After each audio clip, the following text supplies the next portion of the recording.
Greetings, everybody, and welcome! Thank you all very much for coming to join me for a new and possibly interesting experience. Holy hell, I have to adjust the volume here, though. Audio.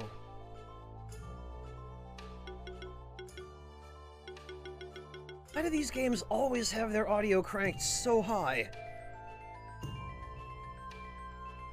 Like, this is at 15%, and it's blowing my ears out. What is going on here?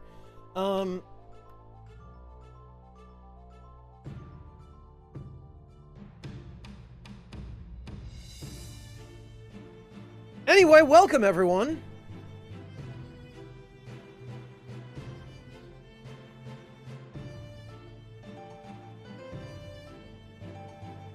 Oh, Deathbed, okay. Deathbed, I thought perhaps we might see you show up for this, considering how much you like Digimon, but I'll get to that in a minute. Let's see, you have no meat in your house, and you need to use up 10 slices of Kraft American cheese? Oh, that's easy, Deathbed. Throw the cheese out in your backyard, and wait for the wildlife to come grab it, and get your binoculars, and enjoy.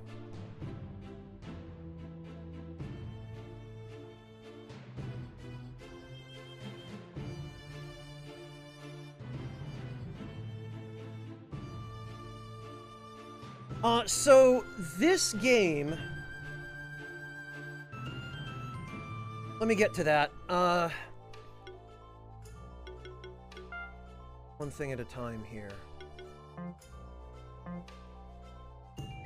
This game is called Monster Sanctuary.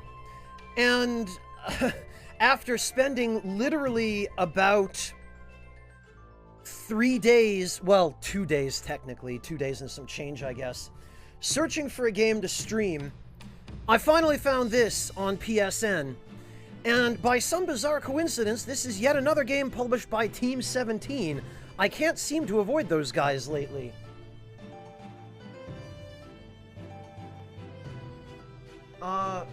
Peep the Discord? What? Where, Blurger?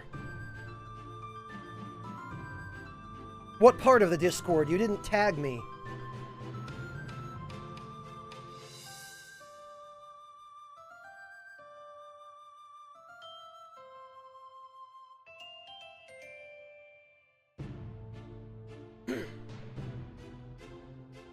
Deathbed, I mean...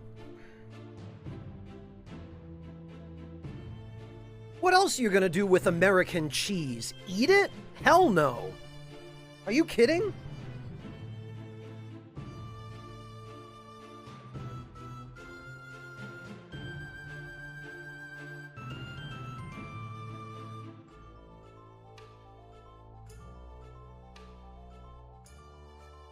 Blurger, I'm not seeing what you're trying to point me toward. You gotta tag me if you want me to be able to track down... Oh, food? Okay, Are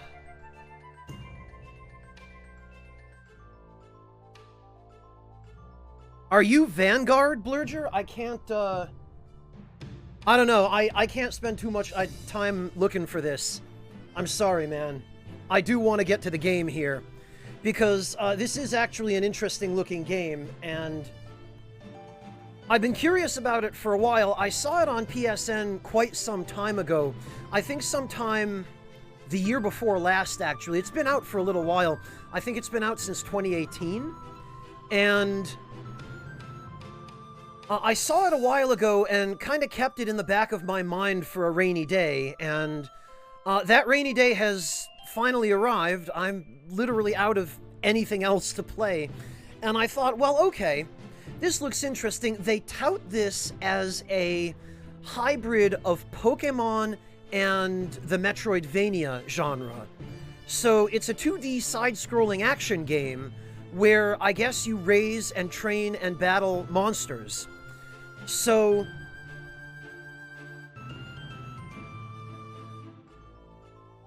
Second half of 2020, Fontes? That's a little bit more recent than I remember. Then again, maybe I'm just misremembering it as having been from longer in the past than it was. Oh, excellent! I'm glad to hear that, Dark Rolls.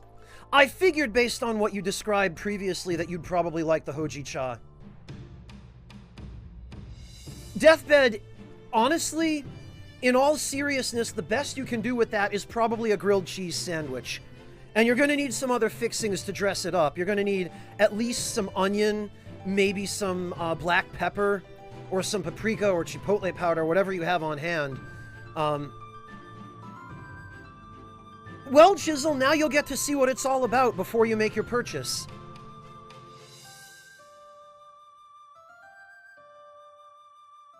Ah, Clint, I see you were thinking the same thing. Yeah, I mean, that's about the best you're going to be able to do. Yeah, Deathbed, there's, I mean, a recipe that uses cheese and doesn't use meat. You could make a quiche, but I don't know that I would want to make quiche with American cheese. It's not really well suited for quiche. You could do a souffle, but again, same problem.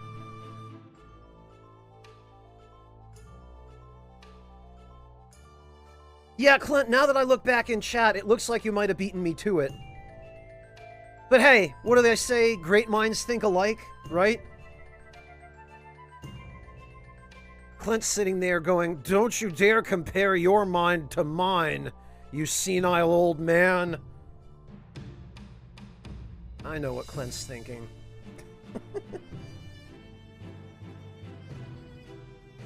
Ah, hell, Blurger, no, no. On rice? Ugh. American cheese on rice? Deathbed's not a college student, man. He can do better.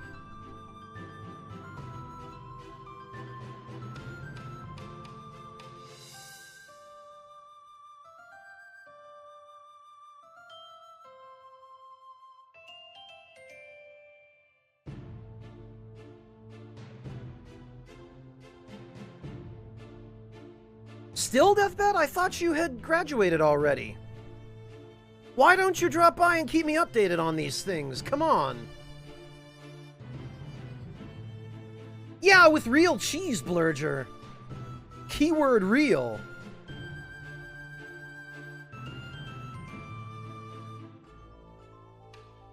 Yeah, you know what, KCK? That's fair. Sugar Crow, hello and welcome back. Thank you so much. Yeah, I know you started a year ago, Deathbed, but I thought you were in an associate's program. I thought that you were gonna...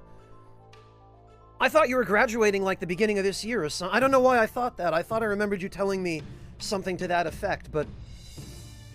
I don't know. Don't take anything I say for serious anymore. I'm getting old, and I don't even remember what I had for breakfast an hour ago.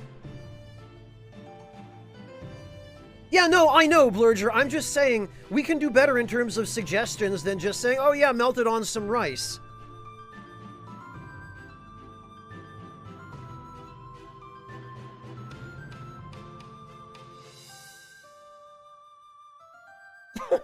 And Rolls, thank you very much for the gift sub to Deathbed.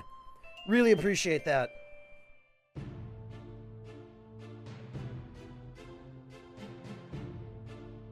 Oh, okay, Deathbed. That's considerably longer than I thought.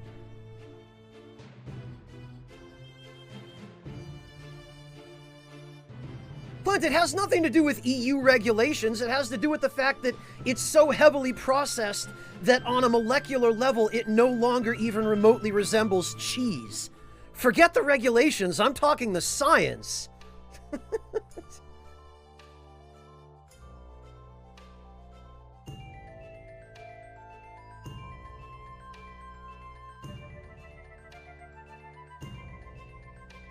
At that point, Clint, he might as well just eat the plastic that it's packaged in. Oh, see, Blurger agrees with me.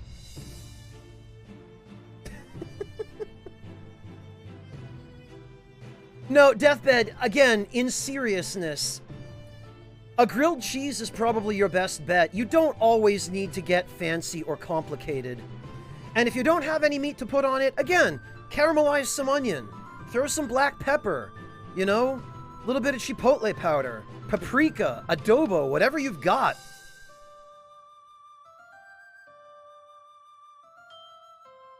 Animus it is.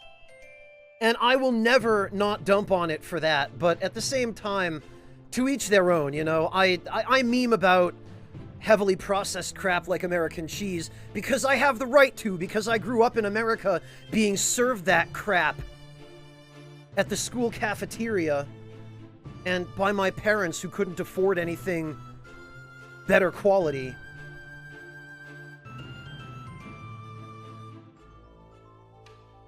Clint, you mean by people who have been protected from it in their countries?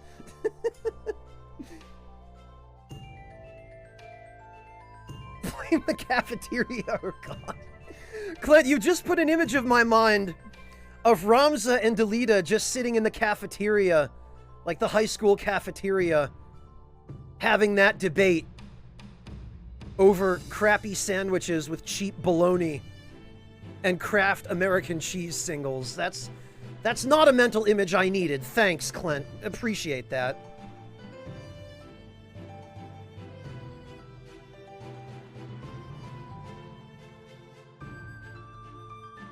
Yeah, Rolls, so do the Oscar Mayer commercials. What's your point?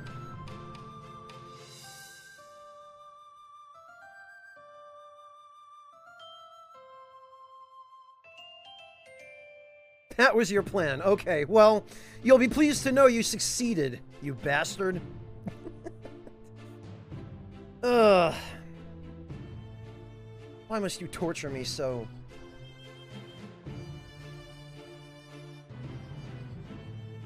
No, I know that, Clint. I know what the point was. Oh god, Rolls. It's just, Clint, that what you give up for the optimal melting properties might or might not justify achieving the optimal melting properties. But I suppose that's a matter of personal preference and opinion. And anyone with a different opinion than me is perfectly entitled to be wrong. But be that as it may, Monster Sanctuary.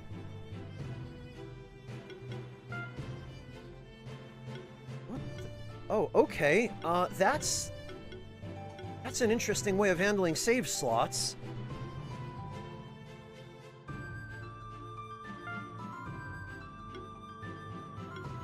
What?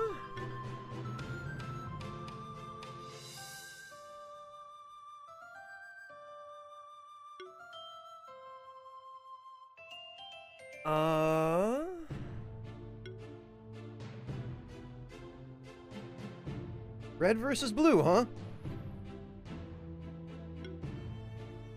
It's pretty difficult to tell which of these is male or female, if they're even different genders at all, or if they're just meant to be ambiguous. I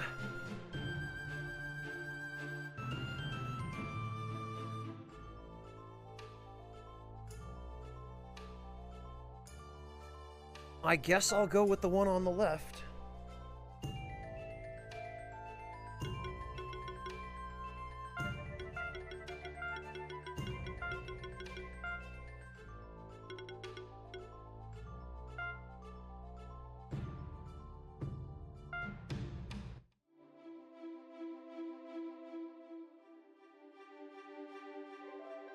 The Monster Sanctuary is a land far from any other human civilization. Oh, so it's New Zealand. Gotcha. While wild monsters are dangerous to humans, monsters raised by them grow loyal to their owners.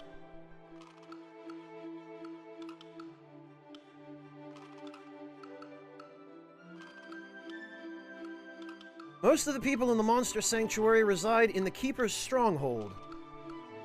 Hello, Burgundy. Welcome. Many of them learn to raise and train monsters. They call themselves Monster Keepers.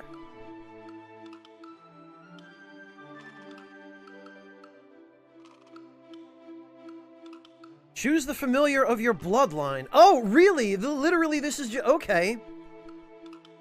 And we get 4 starters instead of 3. Interesting. So we've got water, fire, and grass. What's the 4th one? Water, fire... Oh, earth! Wait, no. Okay, so earth, I guess, is going to be grass. or the closest to it. And we've got, for some reason, 2 fire types. Oh, okay, but unlike the Pokemon starters, these each have a subtype. They're not single type. So we've got water, wind, fire, wind, earth, water, which, if it works the same way it does in Pokemon, this is like a weird... This one's weak against itself.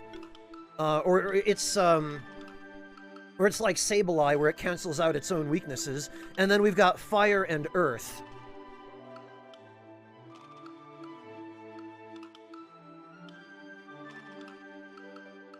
Huh.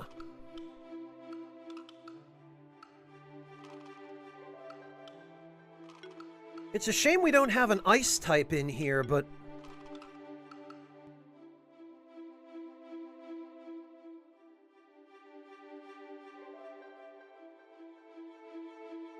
Yeah, Zyric, I don't know how many elements this game has. I know in the trailer for this game, in the marketing video on PSN, they showed monsters using some elements that don't seem to be represented here, such as lightning. So I'm guessing that either lightning falls under the wind element in this game, which is how some Japanese games do it, or it's its own element, which is how Pokemon does it.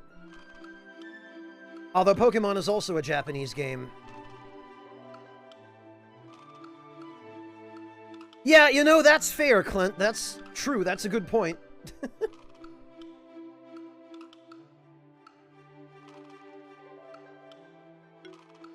Fontes, have you played this before? Alright. Well, I'm kind of torn between the frog and the lion.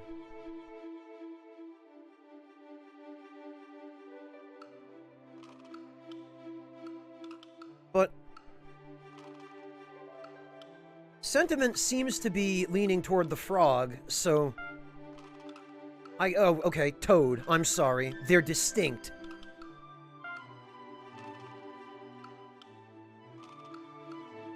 Oh, okay. Among the most prestigious monster keepers, there are 4 prominent old bloodlines tied to the Monster Sanctuary's history. Okay, so these are our rivals? Each of those bloodlines is aided by a spectral familiar. Those familiars are ageless protectors of their family, passed on from one keeper to the next. Bronze is just starting out to become a monster keeper like his ancestors before him.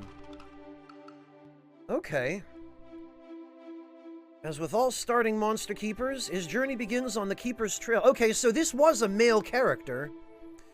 His bloodline's familiar bears the form of a spectral toad. Name your familiar. Oh god, okay.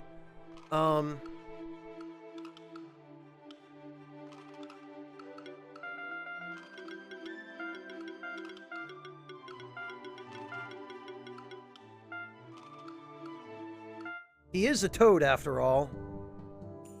Monsters are wild things. The only reason I'm helping you is the bond I share with your family.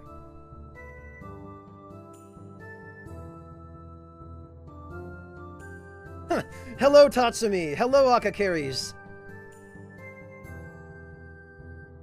Oh, I'm sorry. Yeah, okay. We can go with chat names for future monsters. This is not the last one that we will be recruiting. I have a sneaking suspicion.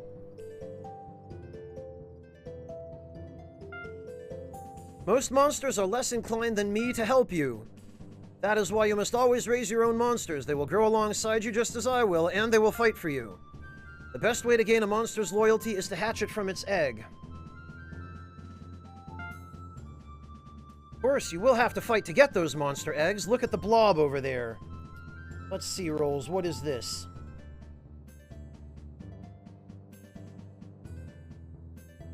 Oh god, Rolls, this is gonna give me a seizure. Why the hell?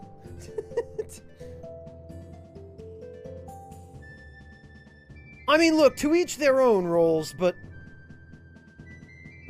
how can you even focus on the screen when you've got this rave room in your PC case? Right next to you.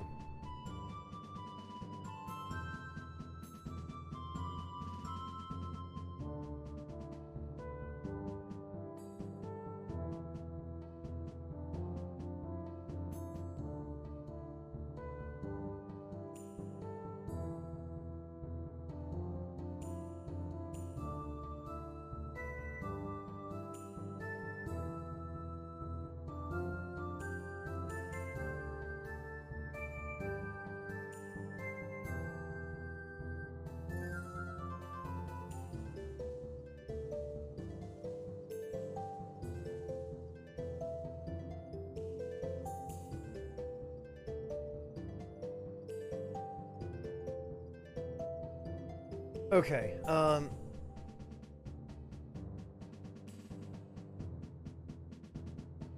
yeah, I'm sorry, that pretty much just shorted out my brain, Rolls. More RGB equals more FPS. Is that the logic behind it? Okay. Yeah, I was gonna say, Blurger, I hope all that cooling isn't just to keep the lights from starting a fire.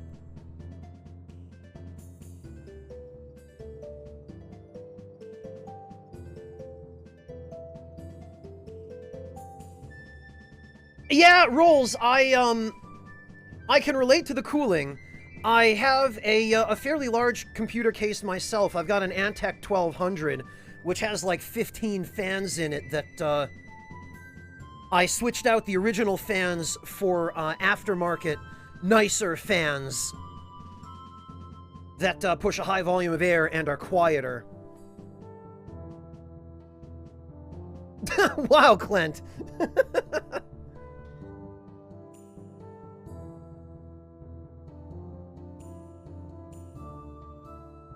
Hey, Mantis Man, welcome!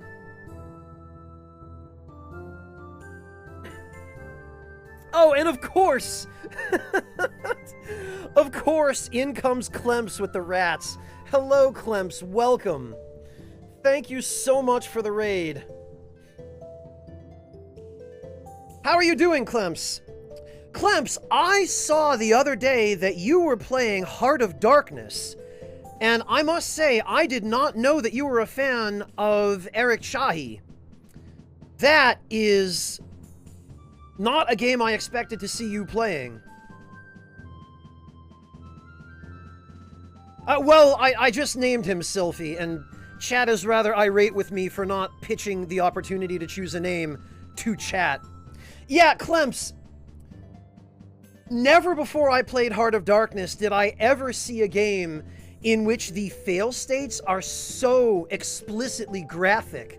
Like, hell, that is some nightmare fuel. Yeah, Dr. Deathbed, well, you're not getting that. No. Get out. Well, Sylphie, I named him Lumpy because he's a toad. Thank you so much for the resub, Noah Bad. And welcome, everyone from Clemps stream. Thank you again for the raid, Clemps. Oh god, no, Clemps. I know what that game is, and I do not need any more nightmares. I've already been suckered into watching enough nightmare fuel for one lifetime. Thank you.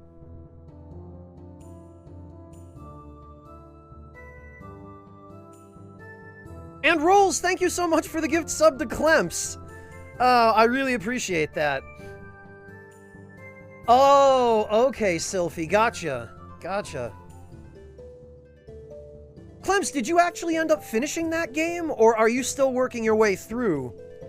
Because some of the fail states toward the end of the game, like in the last quarter of the game, are even crazier than that wall worm crap. I mean, some of the underwater ones are horrifying. Oh, it was a one-off. Yeah, okay. I don't blame you. No, yeah, that's... Boy, people say the Souls games are hard. No, play Heart of Darkness.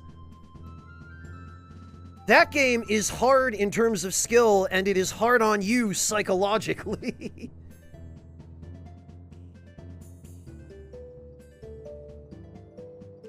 Oh, he got stuck because of the disc change requirement? Heart of Darkness is great. Well, I don't know, Clemps, that depends on your definition of great. It's great if you trick somebody else into playing it and then watch their reactions. But it's not a game I would ever consider playing myself. Because I know what it is. I know what I'd be in for. Oh, it's way harder than the Oddworld games, Noah Bad. If I was able to beat the Oddworld games as a kid at the age of like 13, then Heart of Darkness is much, much more difficult than that.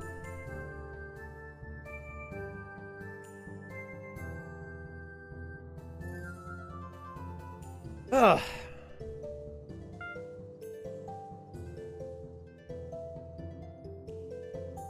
Initiate a fight by contact. We shall see if you will live up to your ancestors. Oh! We do have an attack. Oh, and it looks like he uses the attack. Alright, hang on. What do we got? We've got Hyper Aspirin, 100 gold. Eventually I did, Sice, yes. I had to use a guide on Game Facts, but yes, I did eventually rescue all 99 in Abe's Odyssey, and I think there were, what, 200 in Abe's Exodus? That was a chore.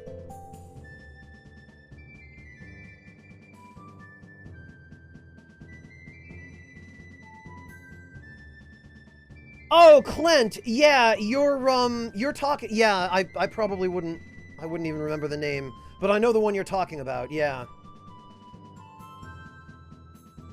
Haretsu, I'm not sure we actually need to use Pokeballs here. Oh, was it 300 Sice? Yeah, that does sound right, actually. Oh, it's an exploration ability to break stuff, okay.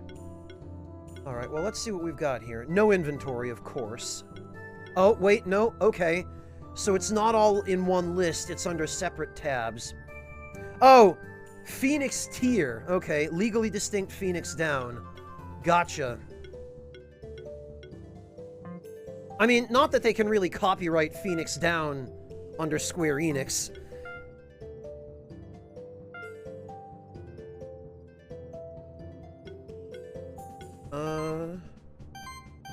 Oh, okay. So, what have we got? Level 1. Mud Cannon, Bubble Burst, Tackle, and Heal? Oh, can't learn. Already learned, and already learned. Okay, I see. So, you gain skill points. Okay, so he's weak against fire. He's resistant to water. Got it. Be careful of fire attacks.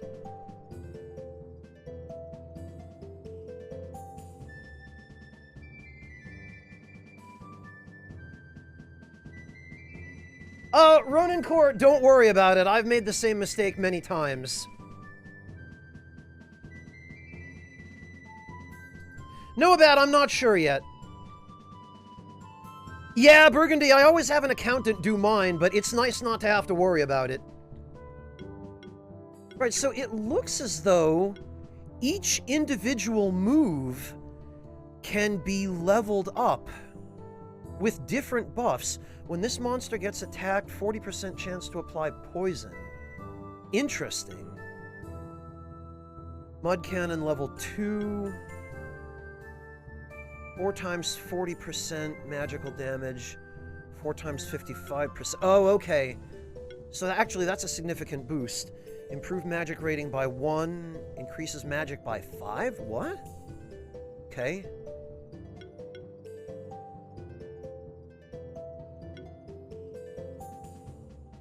Huh.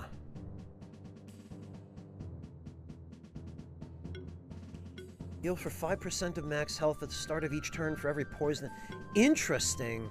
And then, okay, there's a level 3 Mud Cannon, and it just goes up and up. Heal all for 250 plus 80% of... I appreciate that they give you the actual formula that's used to calculate the damage or healing. Oh, I suppose you're lucky in that regard, Burgundy. Oh, okay, and then Healing Wave just levels up. Wait, what? Hang on a minute. It seems like the formula gets worse. 250 plus 80%. 200 plus 50. Oh, wait, no, it's 2 times 200 plus 50. Okay. And then 3 times 225 plus 4. I see. So they scale the multiplication formula down because they're multiplying it by a higher fact. Okay, I gotcha. Every hit has a 10% chance to apply weakness. When applying a debuff, trigger an additional 30% damage hit. Okay, when applying a debuff, 50% chance to gain a random buff. Wow, okay. More like learn to read, Malicious, but no. Math is not my strong suit. Do not expect any sort of complicated mathematics from me. Okay, so that's water, that's earth, and that's neutral, which I guess is used instead of physical. I guess that's this game's normal type. Ignores 25% of the target's defense damage reduction value. Okay.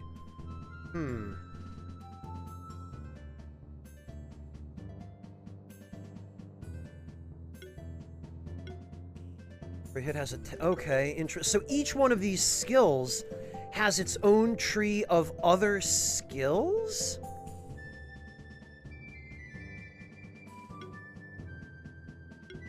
It looks like, yeah.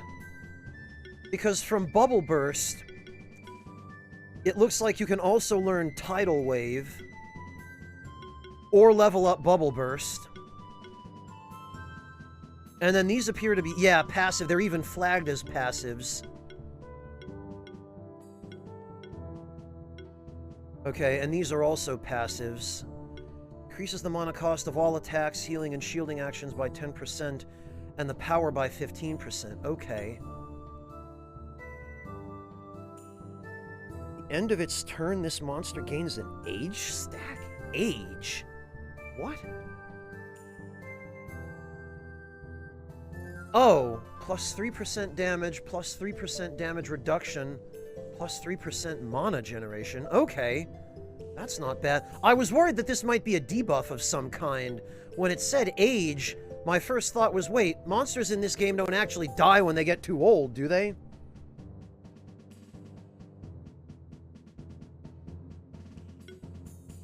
Okay, interesting. Warlock healing. For every heal applied, there's a 10% chance to apply poison, weakness, or armor break on a random... Okay. That's fascinating. So this monster, it seems like, can be set up for either raw damage or debuff shenanigans. Fascinating. There seems to be some complexity to this game. Which I must say I like.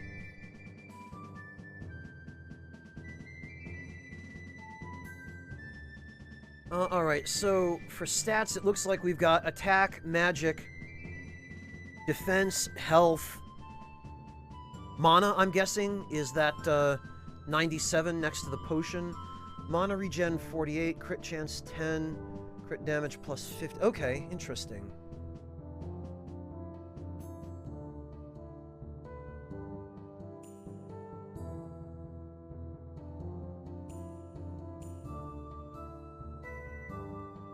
Let's see, Clint. Weakness.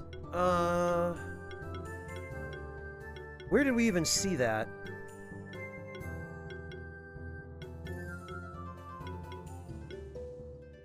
Page... I think it was over here. Weakness. Monster deals 20% less damage. Oh, okay. Yeah, you know, that's not bad. It's not tremendous, but 20% less damage is significant under at least some circumstances.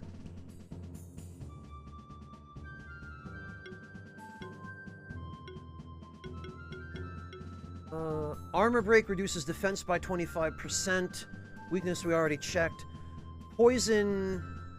Oh, wow! Poison is 10% of max health at the start of each turn. That's fairly significant. That means in 10 turns that monster dies. Unless it cures the poison.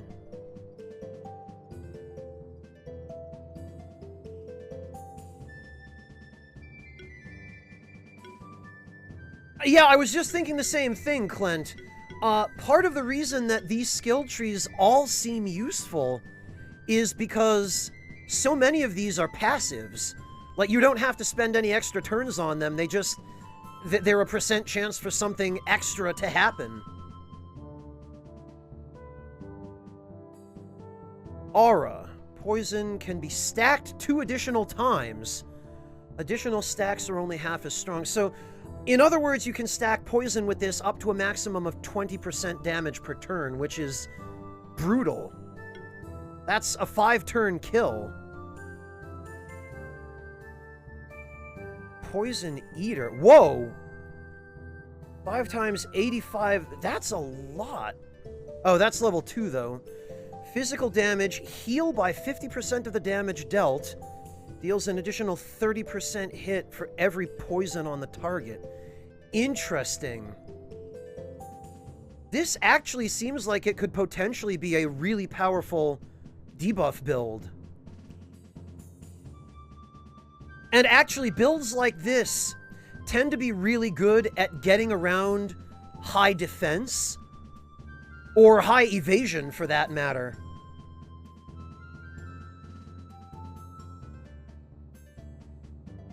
Yes, Deathbed, I am aware of it.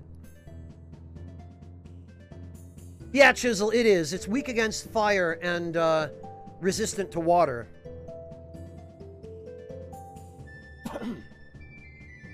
Ailments only go away if healed or the battle ends. Okay. Well, at least they go away after Yeah! Malicious, I was just thinking the same thing. At least it's not a Final Fantasy situation where you get hit with bad breath, and then after the battle, half those ailments are persistent, and you stay poisoned and blind and zombied or goodness knows what all else. Every buff action applies 1 additional random buff? Jeez! 3 buffs, straight up. Safecast applies barrier and channel. 20% less damage. Active skills require 20% less mana. Wow! Okay. Unique aura. Channel also improves all healing and shielding skills. And that's a passive. Healing actions apply 2 random buffs to the target? Jeez! Multi-target heals apply 1 random buff to each target. Man! Well, chat, I guess this was the right choice for a starter. Although I have a feeling probably all of the starters must have fantastic skill trees like this, if this is any indication.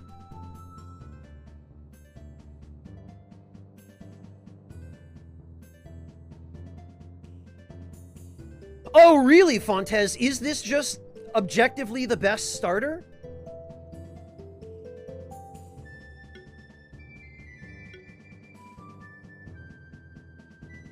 Buff can be stacked 2 additional times. Jeez. Healing skills also apply a shield equal to 20% of the... Wait a minute! Is this like Stone Skin in the Final Fantasy games? Is this just straight up nullify a fixed amount of damage before you start taking damage again? Like, is this just the Golem summon in FF5? Is that what this is?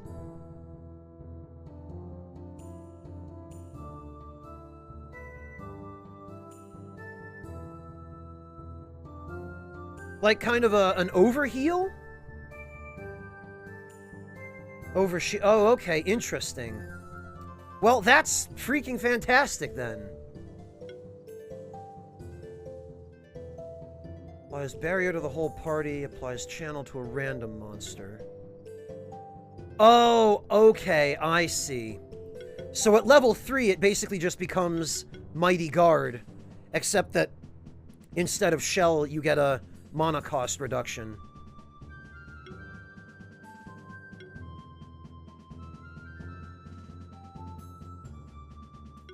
Oh, interesting, and then you get another flat damage reduction. Okay. Wait, what? Why does he have a weapon? Okay. That's interesting. I would have thought it would be me that used the equipment rather than the monsters. Accessories? Wow, 3 slots. Okay, talk? What'd you like to talk about? Let's fight that blob. Oh, okay. Yeah, fair enough. I guess he doesn't have much to say right now. That sure is a Metroidvania-looking map.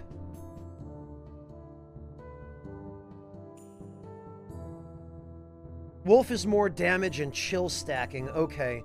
Yeah, I figured it would probably be a situation where each starter is a slightly different build type, or maybe a drastically different build type.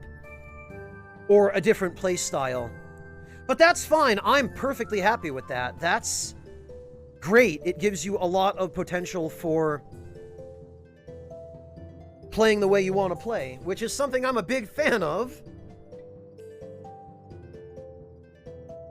Alright, well, now that I feel like I have a better idea of what exactly we're in for, and I must say, I like the sounds of it so far.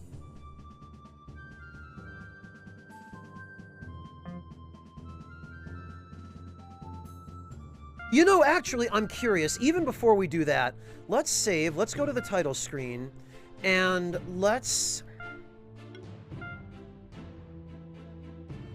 Since I'm guessing this is a...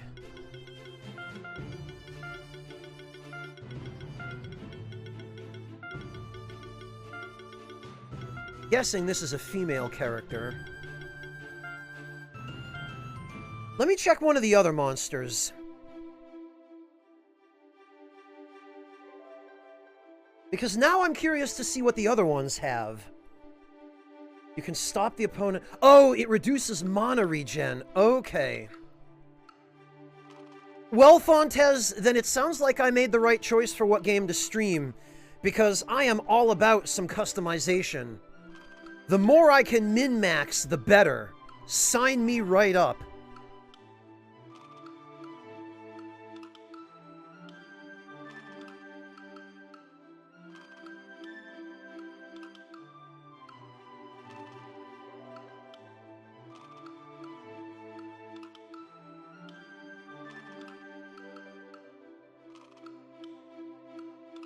Okay, so what I'm curious about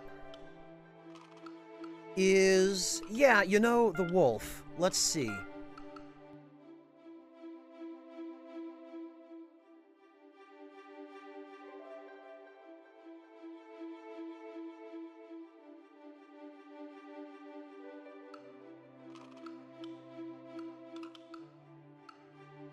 Pretty much everything is viable. Okay, interesting. Yeah, I didn't see a single ability in the Toad's ability set that,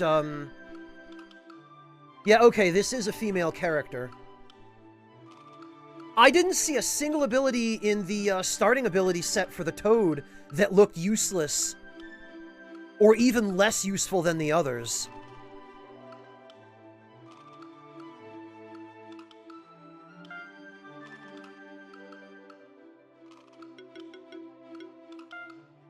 Alright, Alright, chat, throw out some names. Since Clint is going to be super mad at me if I don't give everyone the chance.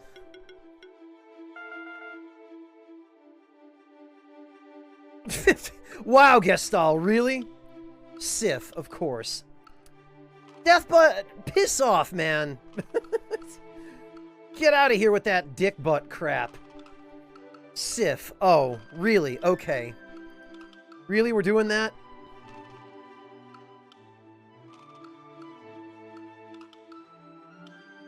You heard me, Clint! Dr. Deathbutt. That's what I'm gonna call you from now on, Deathbed.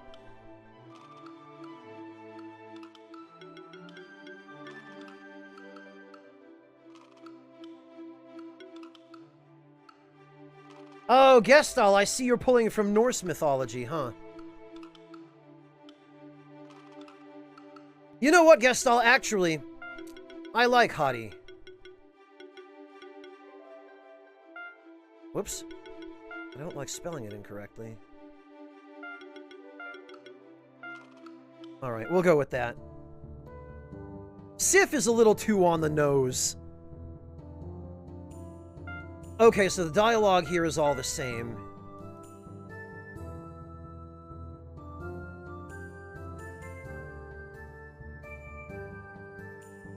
Yeah, Clint, I don't think they planned for people wanting to enter non-English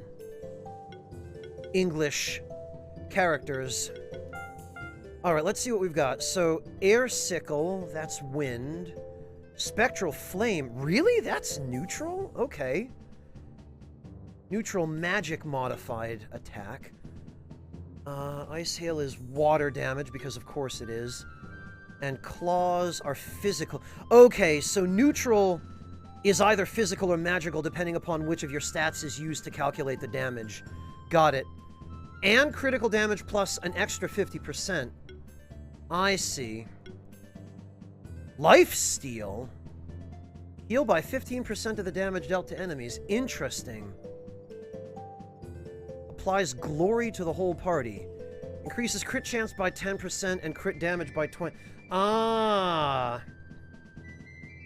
Yeah, okay. I see how this is a crit-focused monster. Critical damage plus. Apply glory and sidekick. Each attack triggers an additional 40% damage hit. More damage. Attack plus. Critical defense. Reduces damage taken by 10% of own crit damage value. Wow. Increases attack and magic by 1.5% of this monster's max health. Interesting. Crit damage plus. Glory increases crit damage by an additional 20%. Sidekick increases damage by an additional 50%. Jeez. Okay, cooling. Every hit has a 10% chance to apply chill. Monster loses 10% mana when applied. Mana regeneration reduced by 20%. Ice Hail. Okay, magic. Ice Storm. Oh, that's an AoE, it looks like. 50% chance to apply chill. Jeez. Okay, double impact. When exploiting an enemy's weakness, trigger an additional 50%. Wow! Attacks that target chilled enemies have 10% increased crit. The first critical hit of an attack applies chill. Yikes! Chill can be stacked 2 additional times. Another magic plus. Additional 75% damage hit when applying chill. My god! Increases attack by 10% of the monster's magic, and increases magic by 10% of attack? Okay, that reminds me of the Psychosoma ability from Valkyrie Profile 2. Another mana plus, health plus. Ice Spears. Crit supply bleed stacks? Bleed deals damage at the start of the turn based on applying the attack. Then half of the bleeding stacks are removed rounded up. Okay. Wow. Increases the crit chance of the whole party by 4%. Oh, and it's a passive. Oh, sure, why not? The first crit of a physical attack triggers an additional hit equal to 60% of magic value and 5% crit. We've got a really complicated one and then a really simple one. Wow. Yeah, Haretsu, it looks like bleed deals more damage faster, but it wears off faster as well. And then these, I'm guessing, are like super abilities of some kind. We're not even allowed to view those.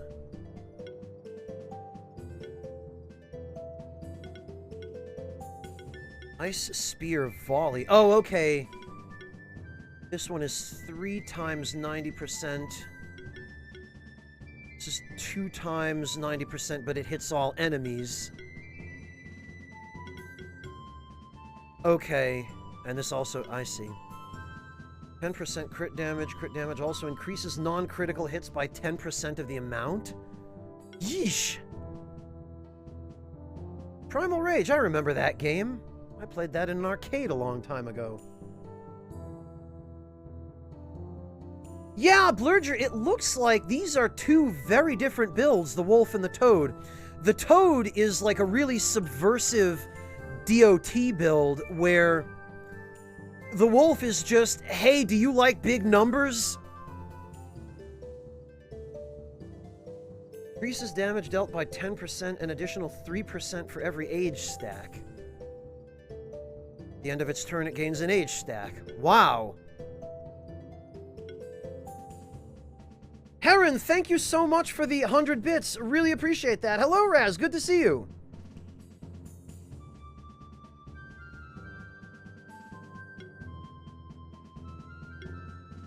Crit chance plus.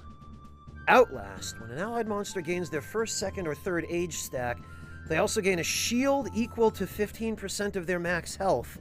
Yeesh. So, even though this is a super offense-oriented monster, it's got some defensive abilities as well. Fascinating.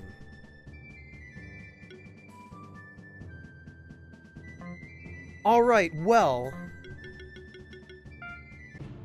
one thing at a time.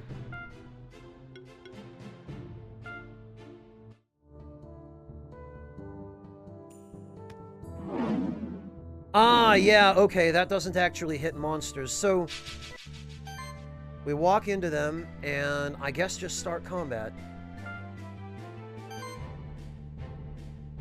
Boy! Anybody remember Pokemon? Okay, can we view... Oh, okay, yeah, we can. Enemy info. Level 1 blob, weak against wind, resistant to water. So I don't have any attacks that can exploit its weakness. Default action. Okay, so it looks like we can't actually view its moves.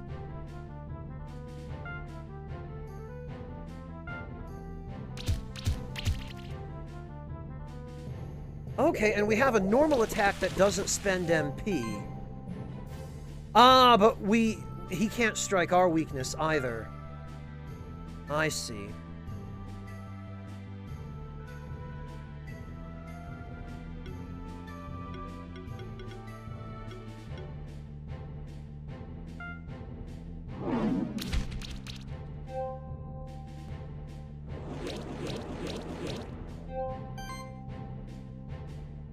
Well, there's no sense using Bubble Burst because he's resistant to that.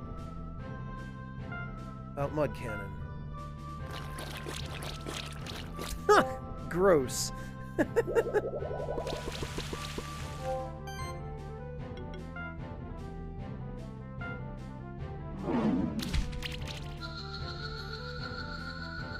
Alright. Wait, enemy difficulty 477? Combat duration... Oh, you get an evaluation. Healthiness 79%. That must be remaining health on your team. Execution 45%. Rare loot chance 30%. Gold bonus 1. Huh! So it looks like the flashier you are, the faster you end a battle, and the less damage you take, the better the loot you get? Interesting. Oh, okay, we got a blob egg and some copper. Upgrade material. Oh, wow, there's an upgrade system too? Hell yes. There we go, you received a blob egg. Oh, that was probably scripted. Now you need to hatch it. Open the inventory menu and try to hatch it. Okay, now we're talking about some Azure Dreams stuff. Hatching eggs in the tower. Inventory, blob egg.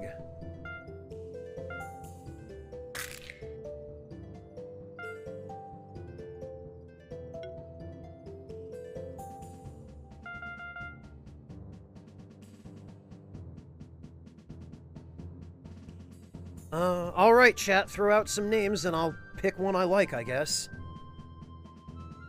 Temaware, I think it's a generic icon indicating just crafting materials.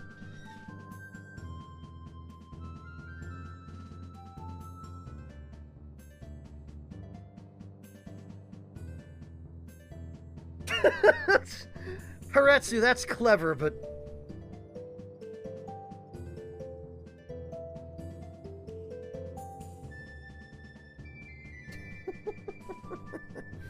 Flans, yeah, alright. I guess I'm obligated to go with Flans. Although Flannery's a good one too, Clockwork. I guess that would make it an Irish blob.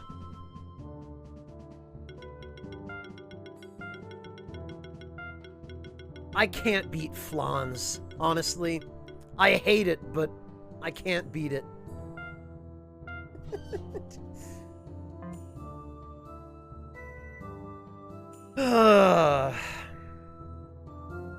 Haretsu, I'd gift you a sub for that if I could. That's a 10 out of 10. I still hate it, though. That is your first monster you hatched by yourself. Yes, thank you.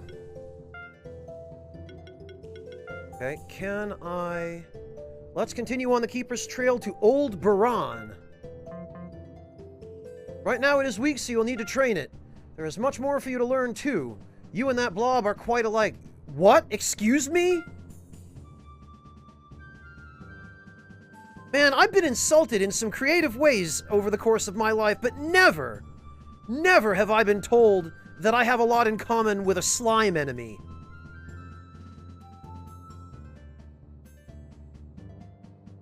Let's continue on the Keeper's Trail. It will lead us to Old Baran, an old friend of mine.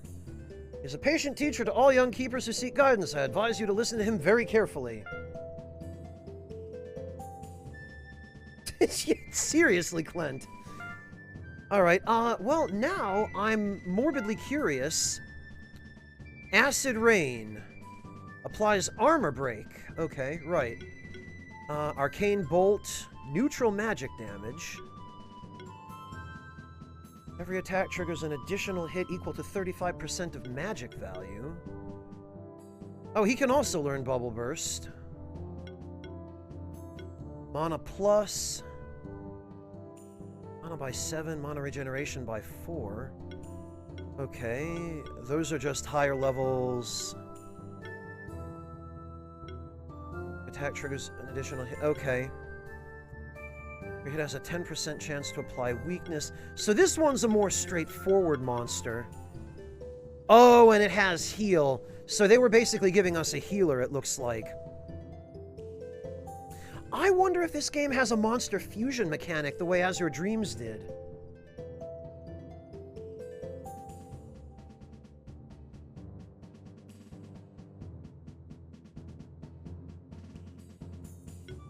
Combo healing. Heal skills trigger an additional heal equal to 30% of magic value. Wow, okay.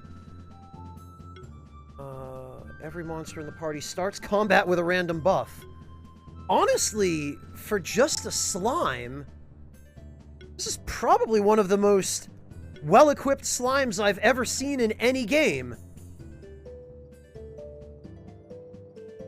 Healing skills are increased by 20%. Healing skills apply a shield. We've got single and multi-target heals. Recover health equal to 200% of mana regenerated? That's a hell of a regen.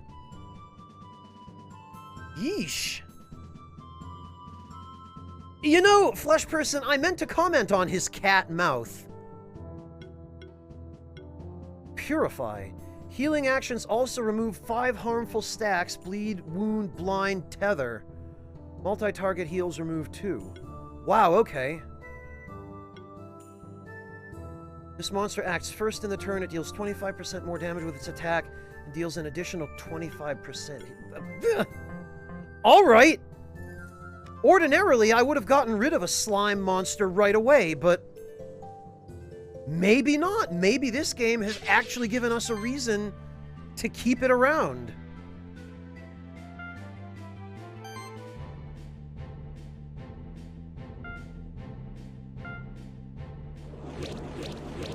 I do also appreciate that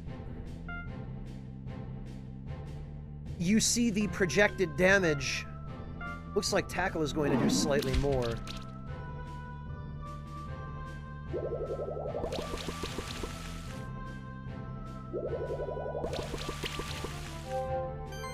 Okay, it looks like one of those did a crit. You can't get rid of monsters, Fontes. Okay.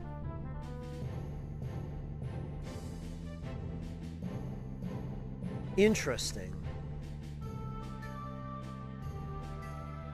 Oh, there's no limit. Okay, well...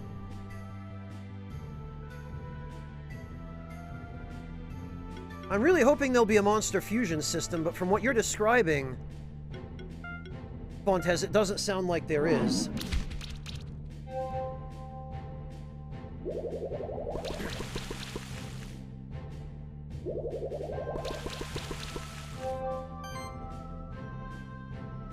Oh, you can donate them or put them in a daycare. Okay. Well, Temura, I was thinking more like As Your Dreams, but I guess the Monster Fusion in Jade Cocoon is somewhat similar to the system in As Your Dreams.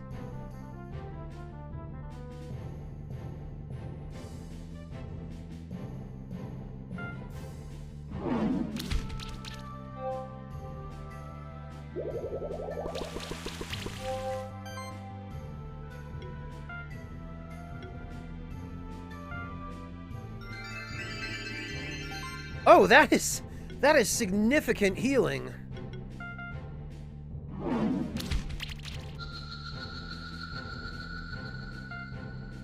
Okay. Ah, we did slightly better that time. I think probably because I ended the battle with more health. Although I got more of a bonus for execution, which I wonder if that was because I chose moves that did more damage.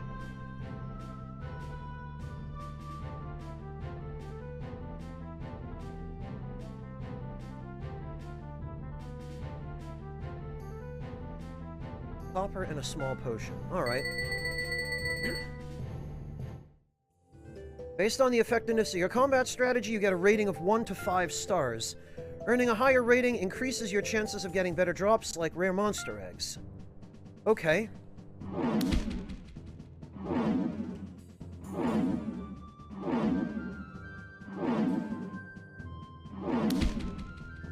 What?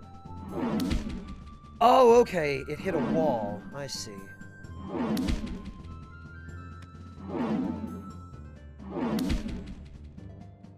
Well, it doesn't look like there's anything destructible here.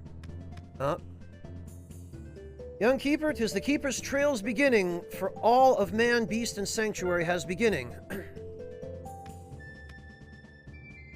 Oh, God. Oh! Is that literally just a caterpillar? Jesus. Oh, magma pillar. And Rocky. Okay, a mandragora and a caterpillar with the actual head of a cat. Well, that's terrifying. Weak to water, resistant to fire. Okay. Weak to fire, resistant to earth.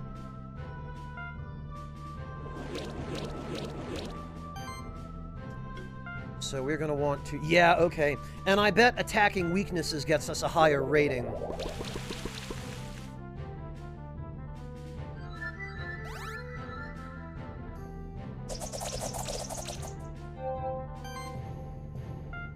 So we're going to have Flans focus on the Mandragora, because Lumpy is going to do better going for the Magma Pillar's weakness.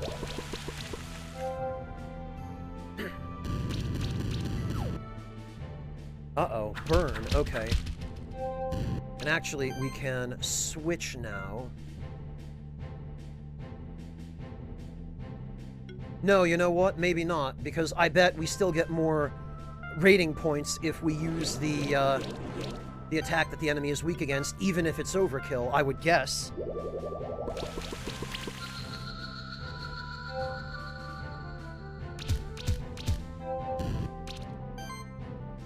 Man, that burn is no joke, jeez. And a tackle will do slightly more, it looks like.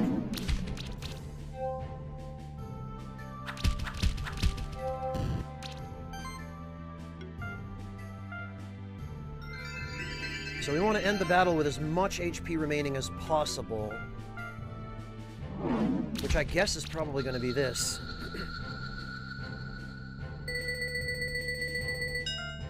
Really? Only 2 stars? Bah! Execution 95%.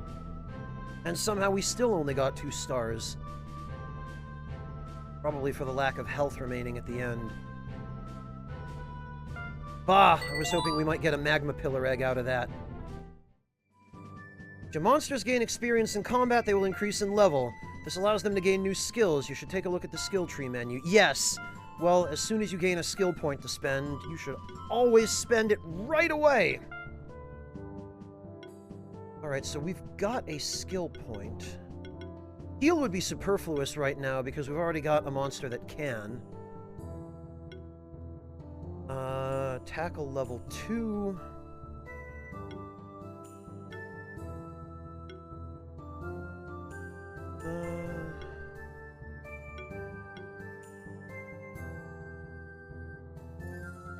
Attack triggers an additional hit.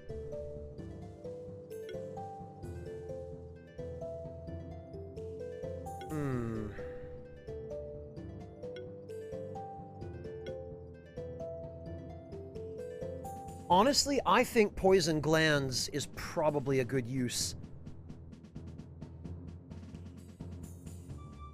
Ah, that's a relief, Malatius. Thank you for checking into that.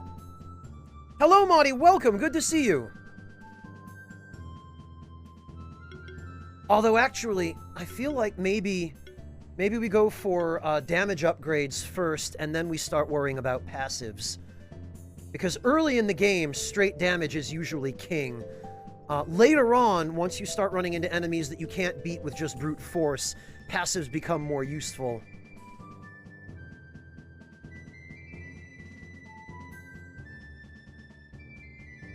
So, I think, since Tackle seems to be our strongest attack for now, we're going to upgrade that first.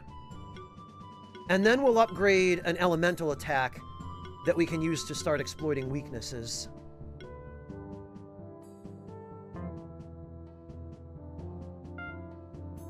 Okay, that did save, right? Okay, already learned. Yes, it did.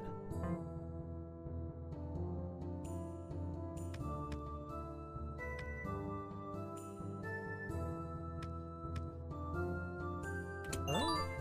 Cestus? Wait a minute. Are you telling me...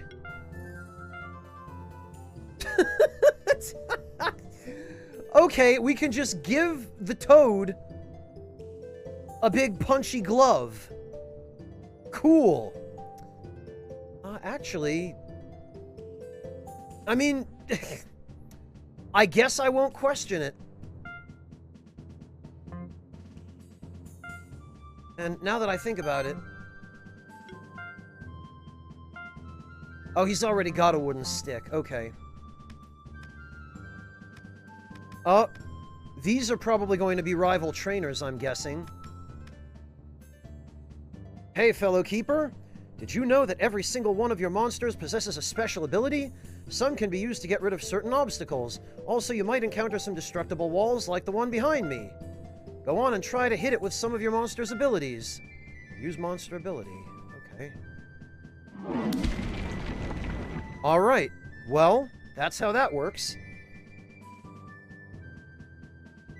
Oh, that's what I thought, Haretsu, but I guess they're not all trainer battles. Maybe some of them are. Vital Ring. Plus 160 health. Holy hell. Well, we should definitely give that to our squishier monster. Now he's just as much of a tank as Lumpy. Sheesh.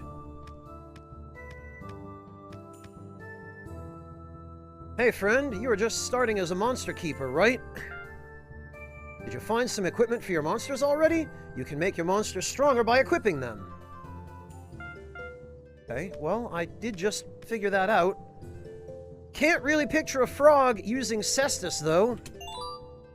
Or cesti, rather. That's the plural, I believe. Kunai? Are you kidding me? Okay, yeah, why the hell not? Give the blob a kunai. Mana regeneration plus 12. Screw it. He's a ninja blob now.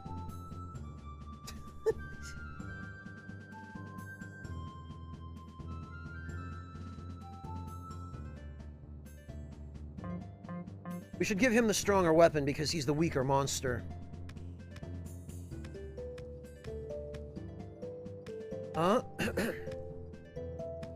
Okay. Choose following monster. Breaks hidden walls, moves heavy blocks, activates water orbs. Okay.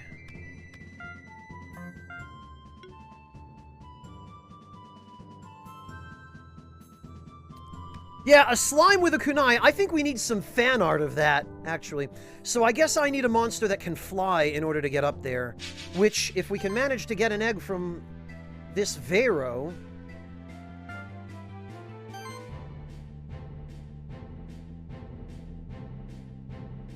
Oh, hello, the Doctor. Welcome. It'll do more damage to the bird, actually.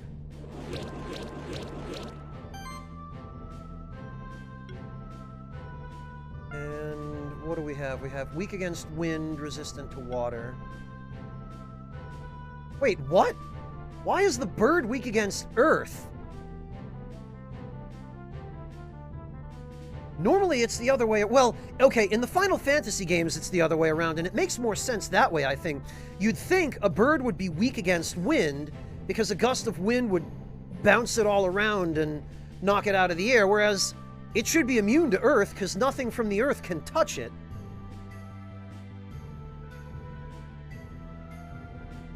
But whatever you say, Monster Sanctuary.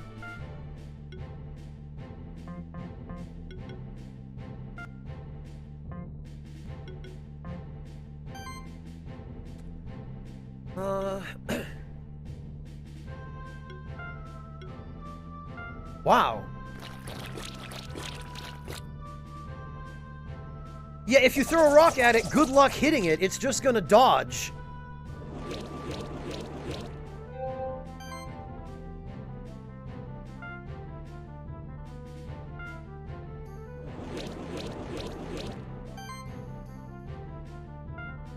We'd probably better just stick with exploiting weaknesses. Hello, Wayward. Welcome.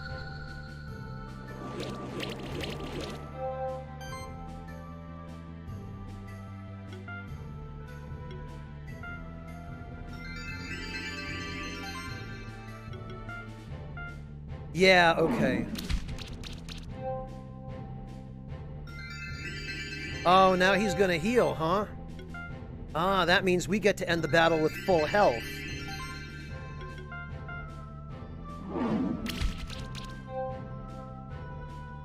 Or not. Or so!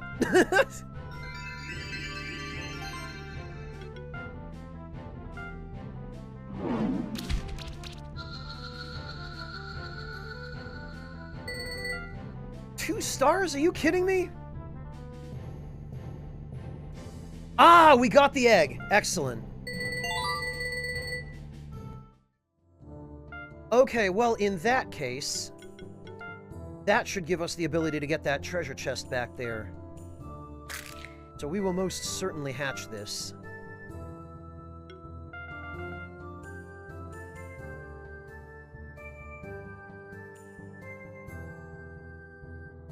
Yeah, heron birds don't seem to like flying in high winds.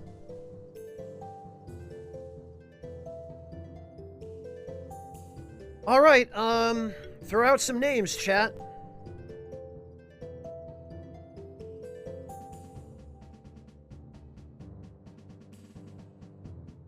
Yeah, Haretsu, I'll spend the skill point after we figure out a name for this Vero. Hello, Breakfast, welcome.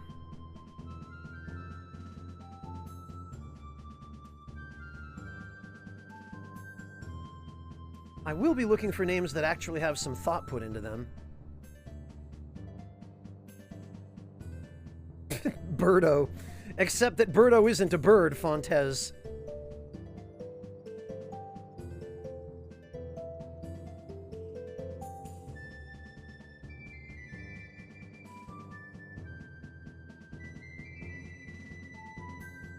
Omelet? Somebody fondly remembers Yakuza 7, I guess.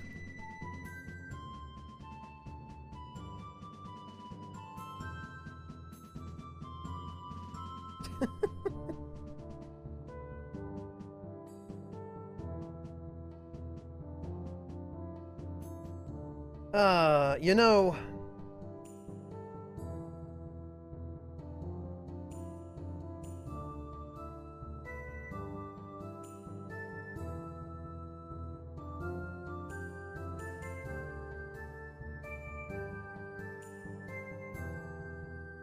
Clint, you really wanna push the Scallion reference, huh?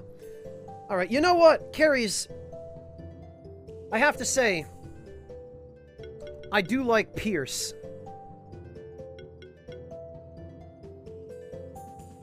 Yeah, I thought about Pidgey.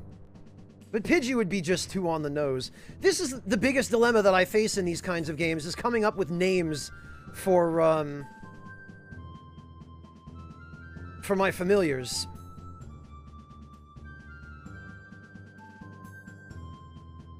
Alright, well... Pierce it is. It's not super original, but it has a nice ring to it. Alright, Oh, and Pierce now also has a skill point for some reason. Okay.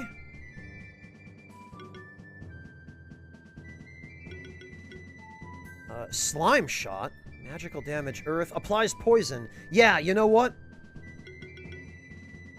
Acid Rain. Applies armor break.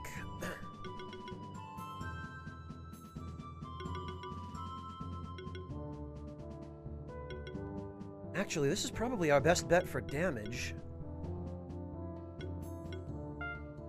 We'll go with Acid Rain for now. Oh, hatched eggs scale to you. I see.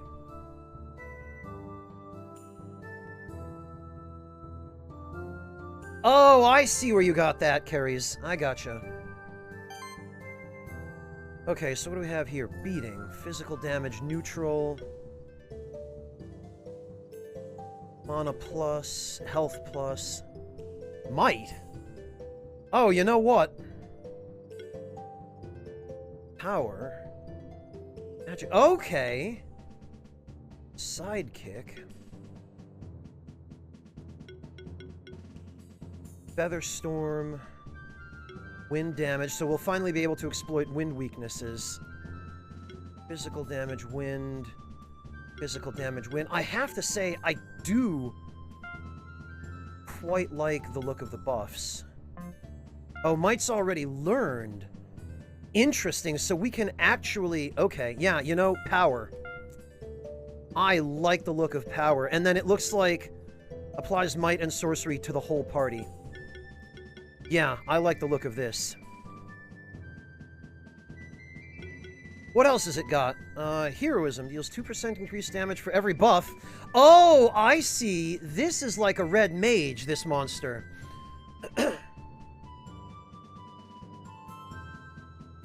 Use high hit count skills first to build the combo. Okay, interesting. Multi-sidekick. Buff can be stacked 2 additional times. Every buff action applies 1 additional random buff. Oh, please, Zaretsu.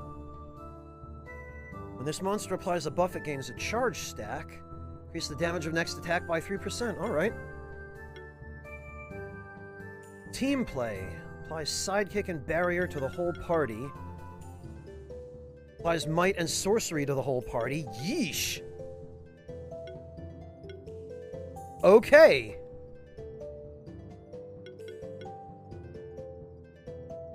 Your buff action applies 1 additional random buff. Wait a minute. During its first round, this monster has 25% chance to dodge enemy hits. When applying a buff, there's a chance to also apply 2 charge stacks equal to this monster's crit chance. Okay. Aerial monsters in the party have an additional 8% chance to dodge. Mana plus, crit chance plus. Feather Storm, Hunt. Okay. Health plus. Critical chance also increases the chance to dodge enemy hits by 20% of the value.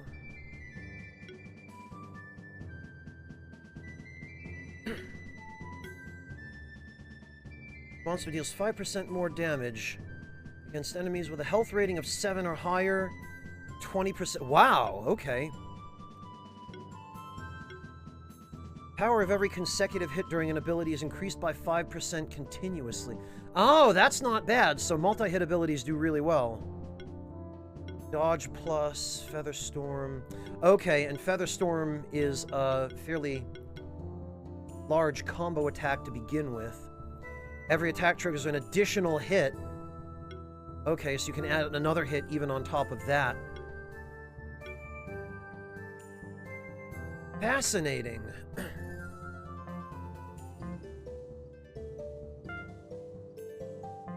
Okay, so now... Flying, okay. Yeah, alright. Hide? Oh, okay, Why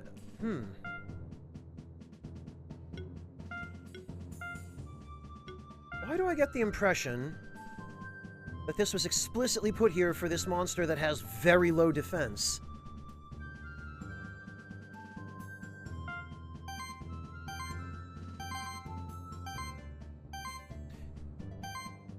Okay, yeah.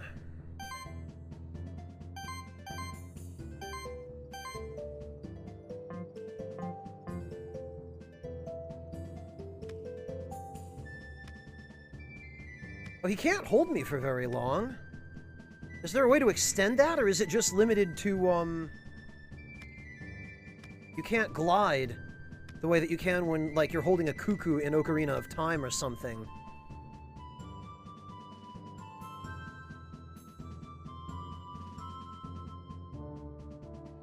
That's it? Ah, boo.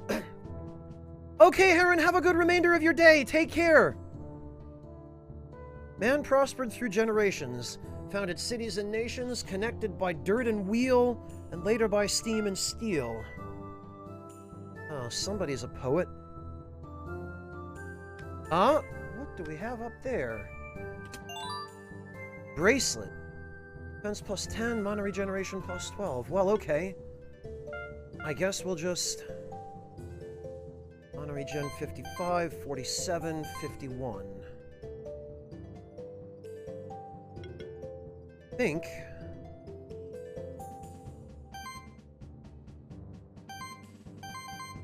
Okay, yeah, actually.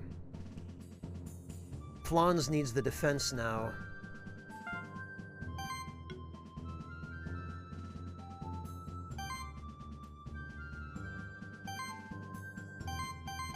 Okay, yeah, this is fine.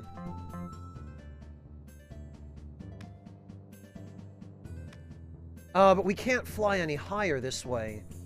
So I can't reach whatever that creature was up top. Hello, Log, welcome! Actually, I wonder, if you leave the screen and come back, do the monsters respawn? They don't.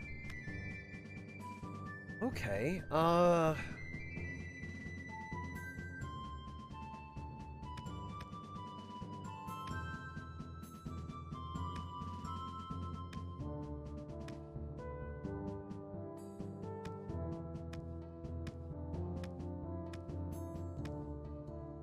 And... yeah, him! I can't reach him. I don't see any breakable walls.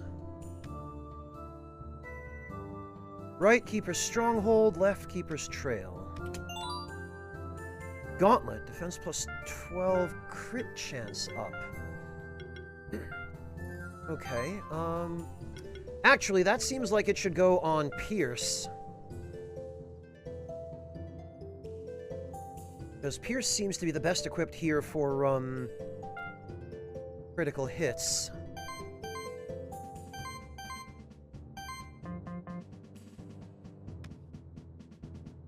I do look very much like a red mage, Raz. This is the path to the Keeper's Stronghold. We should continue on the Keeper's Trail first. Oh, okay. Railroaded. What about down? 2 copper. Ah, I see. They do not want us getting through here.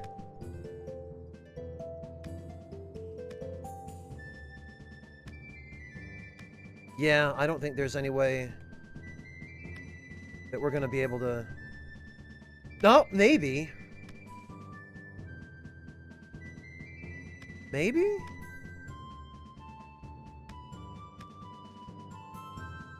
Oh, I feel like... Just bomb jump, yeah, right. No, maybe not. I don't know, Monotone. Copper is really expensive these days. There's a shortage of copper. Ah, yeah, okay. I feel like that's engineered, so I'm not going to be able to do it. There's an idea, Temuer. Oh, 3 of these. All right.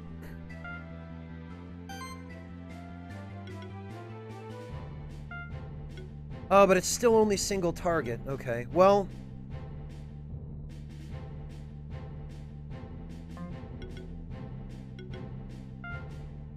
we might as well go for the debuff, then.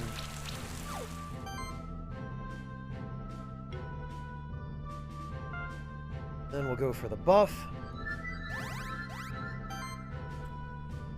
And... the tackle, which still won't finish it, unfortunately.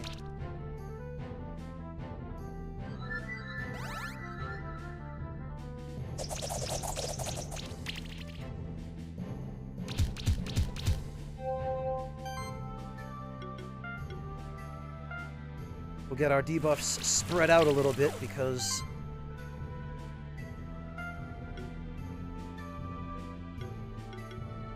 yeah, actually. Take him down as quick as we can. And then Mud Cannon, because that is his weakness. Man, that splorchy sound of Mud Cannon.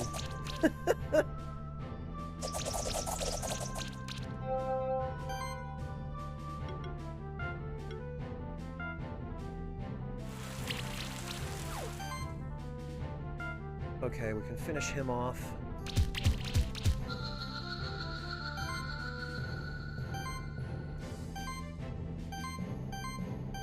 Oh, okay, we can't because their turns aren't up yet. All right.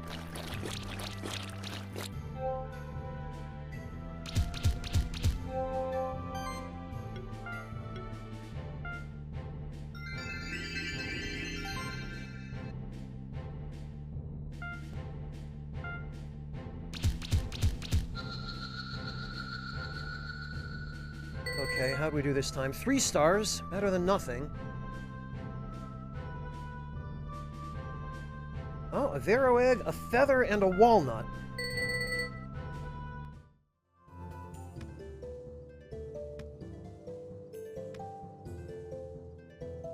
Aha! Diadem. Defense plus 10, mana plus 25. Alright, who is the most... yeah, okay. Oh, the feather is an accessory! Okay. Diadem is like a crown or a circlet.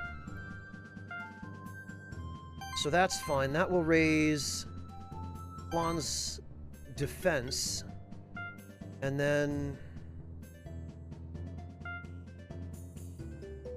another 6% crit chance, because, yes, I like doubling down on strengths.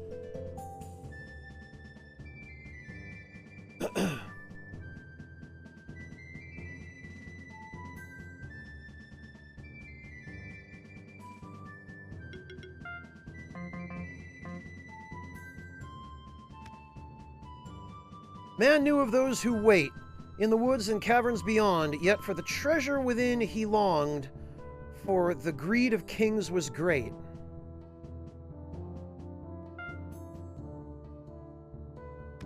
In other words, yeah, there are scary monsters, but who cares, 'cause loot! Whee!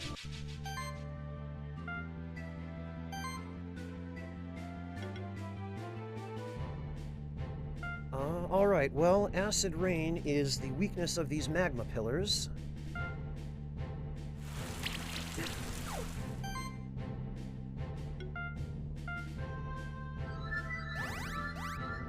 Buff everyone. Mud cannon. Oh no, bubble burst. What am I doing? We can take out one per turn, actually.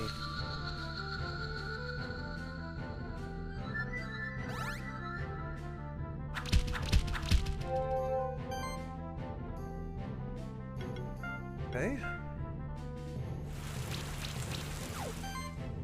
Yeah, Raz, this one is actually pretty interesting. I do quite like this.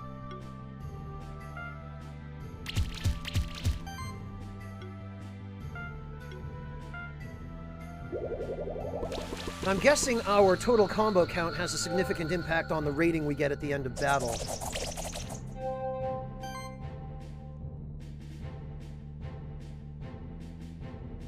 Just a hunch.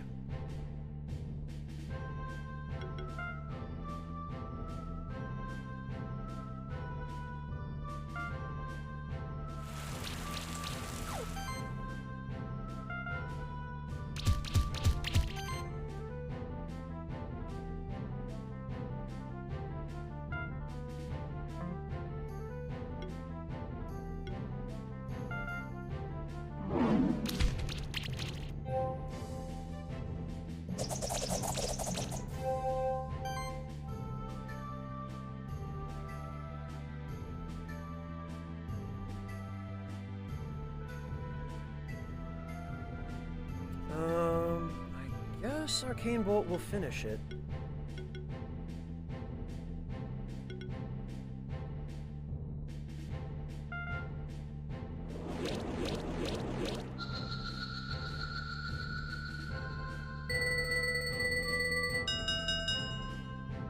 Ah, okay, much better that time, indeed.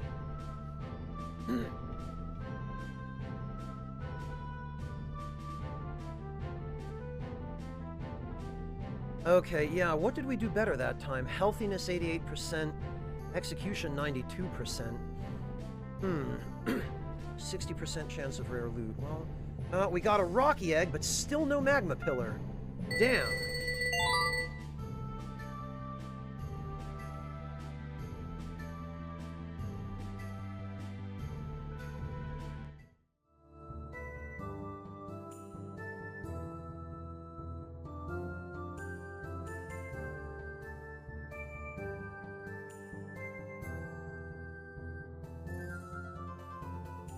Gradually, Seist, gradually. I think I'm starting to figure out what you have to do in order to get better ratings.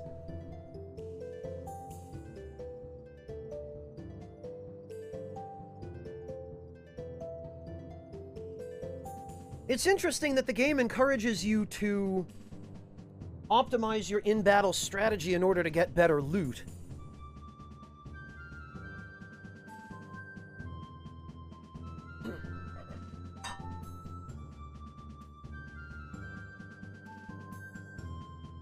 Alright, give me a moment, chat. I need some tea before we proceed.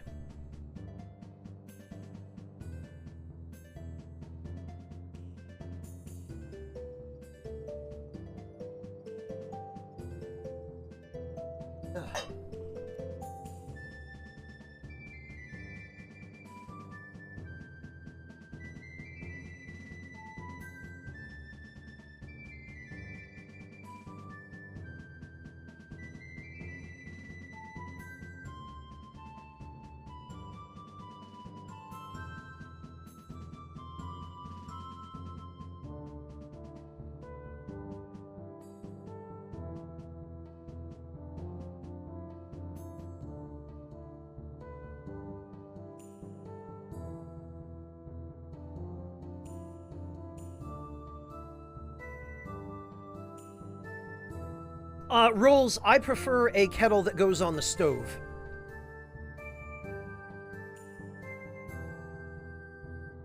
And, I use a teapot for infusing, but I use a mesh basket that goes in the teapot. I put the basket in the opening on top of the teapot, and then I pour the hot water through the opening on top of the basket, and onto the leaves and steep it. Orb? Regeneration plus... Oh, that's a weapon, huh? Morning Star? Ah, okay, so these are exclusively physical or magical focused weapons.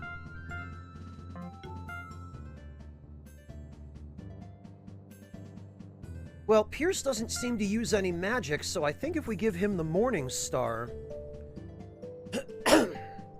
Yeah, his magic stat is trash. He seems to be all about physical crits and buffs, so I think the Morning Star would be appropriate for him.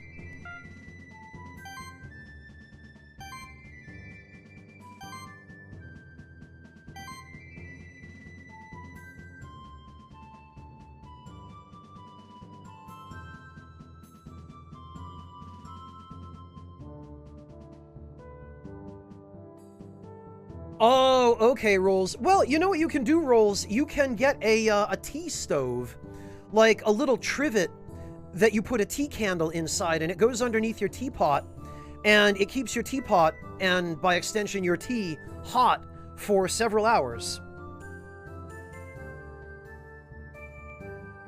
Mojo also suggests a thermos, which is a good idea if you wanted to be more portable.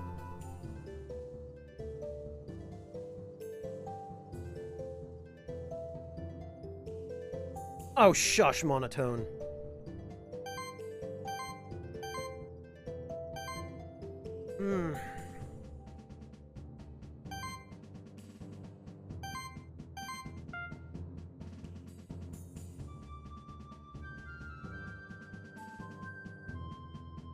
I don't think Flans uses any physical attacks. Let's check. Yeah, magic, magic, magic, magic.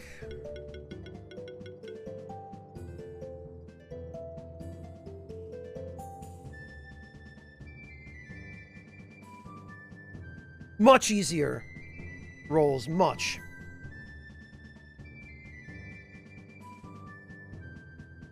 That was Hiretsu's idea, Mojo, that name.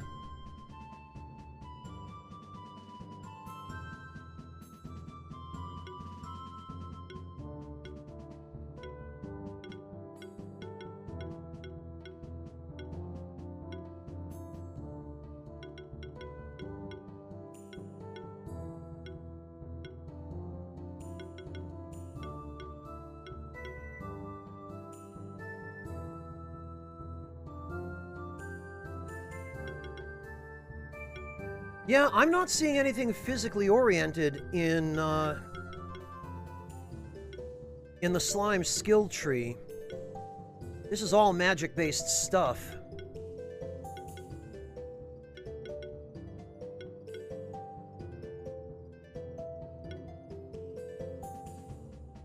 Holy hell!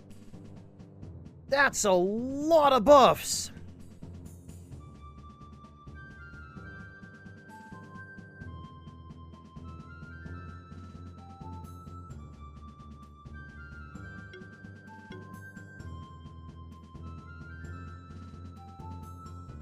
Each slime in your party applies armor break on a random enemy after each action.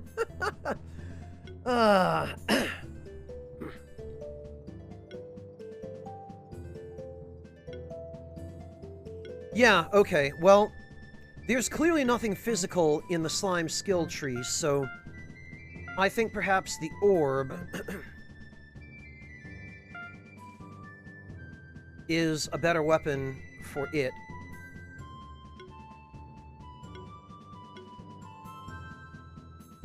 Yeah, okay, and the health, the defense. See, now we've got a healer that can actually absorb a little bit of punishment. Whereas, actually, let me check. Pierce doesn't have any skills that do magic, right? Okay, that's physical. Physical. Buff, buff, buff. All these buffs. Physical. Another storm. Physical.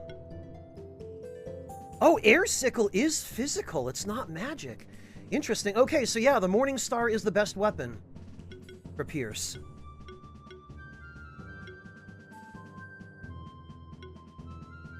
Unless there's something in here I'm missing that's based on magic, but it doesn't look like there is.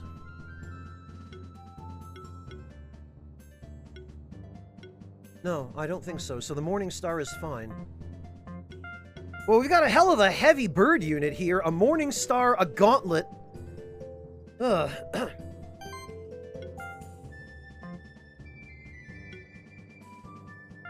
And actually...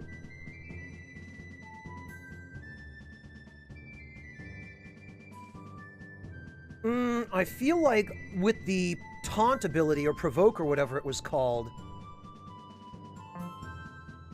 the 15 defense on the Cestus might be the better option for Lumpy. Because Lumpy does seem to be set up more like a tank.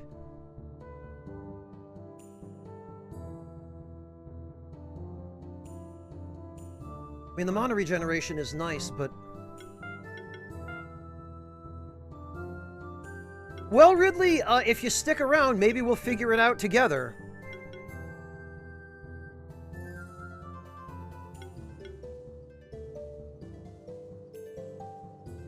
And actually, yes, let's learn Taunt. Because now we will have at least a little bit of a tanking setup.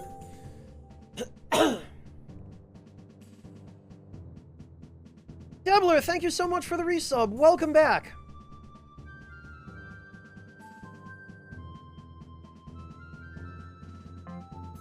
Yeah, Ridley, I haven't really put together a core strategy yet. I feel like I'm too early for that.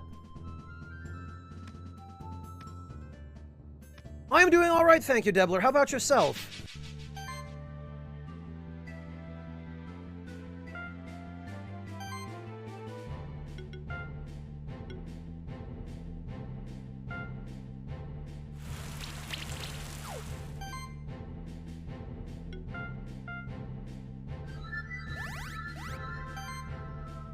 Another thing I would really like to be able to do is,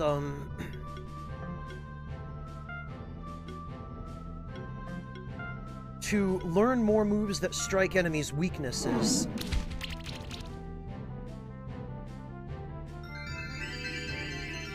Oh, now they're gonna waste their turns on heal. Okay.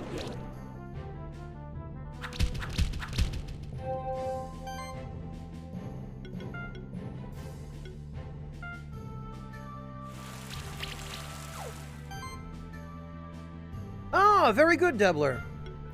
In Germany, it's considered a faux pas to congratulate someone on that in advance, but,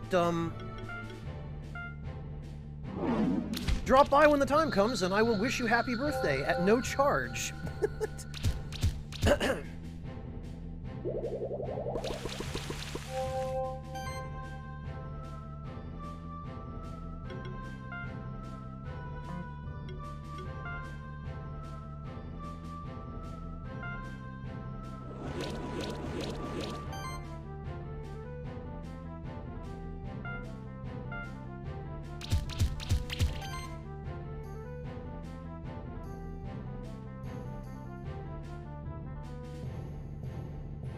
Ridley, I think that might just be a function of the direction from which we approached the battle.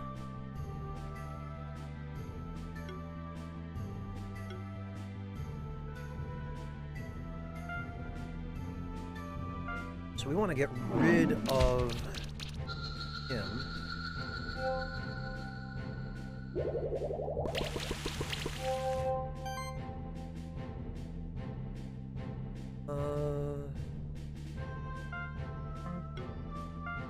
Probably also want to heal Lumpy.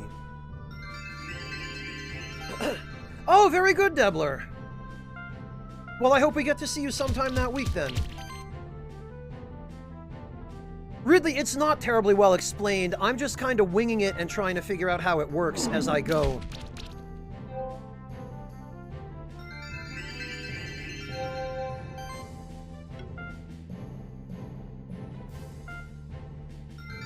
Alright, well, we'll at least be able to end the battle with full health.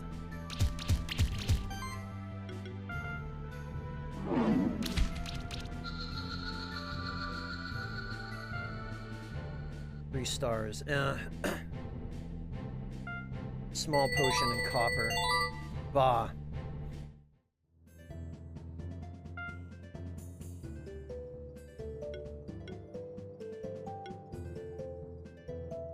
Alright, well, skills. Let's see. Increases mono regeneration by 10%. Nah. I feel like we need more,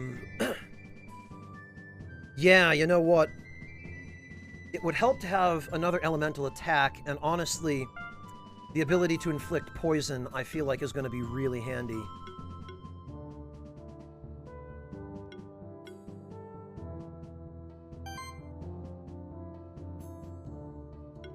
And I think... Damage wind... Oh, Featherstorm would be better for comboing. Yeah, we'll go with Featherstorm first.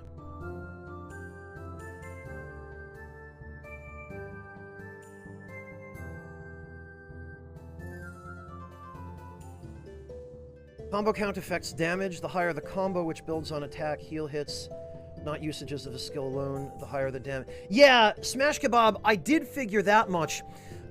It's similar to the bonus damage system for special attacks in Valkyrie Profile, so I'm sort of familiar with systems like this.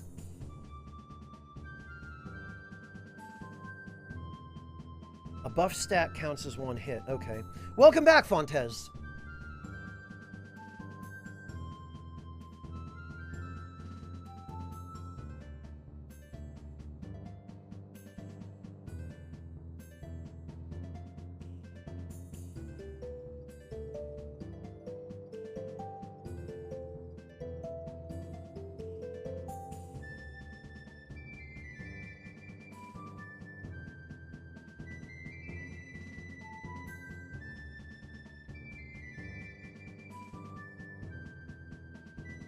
Yeah, Ridley, so it seems to me that...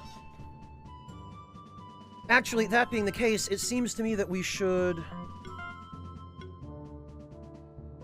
We should put Pierce first, I think, right? Because Pierce now has Featherstorm, which does 6 hits. So we use that early to boost the combo damage, and therefore everyone else's damage. And then Flans has... well, he's got Arcane Bolt and Acid Rain, both of which do 4 hits. And then Lumpy has Tackle, which is the big damage, heavy hit, which also does 4 hits.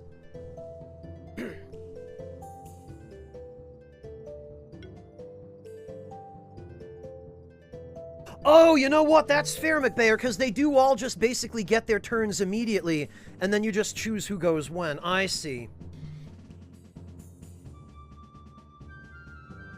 Okay, so it seems like there's a sufficient amount of adaptability in battle in terms of turn order.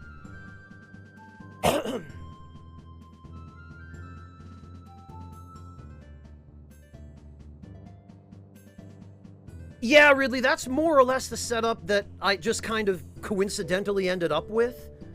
But I just tweaked it a little, and we're going to see how it works with the tweaks.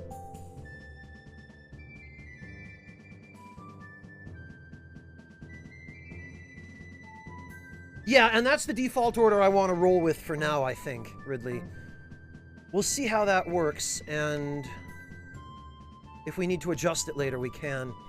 Man plunged into deepest abyss, foraged, attacked, and slew. These endeavors were without solace. The cost on humanity nobody knew. Isn't that always the way? Never think about the consequences. Actually, that's probably progress. Oh. It looks like...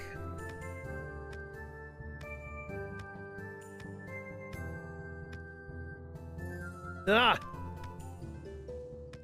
Alright, well, 3 Phoenix Tears. Oh, not only are they a revive, they're a fairly powerful healing item in their own right. And an impact ring. Crit damage plus 20%. Hmm.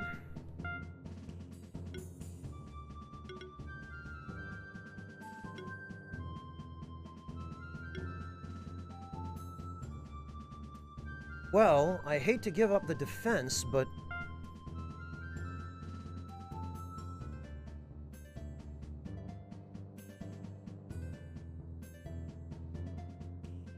20% crit damage. Well, I don't know, though. I feel like crit damage is gonna go a little further on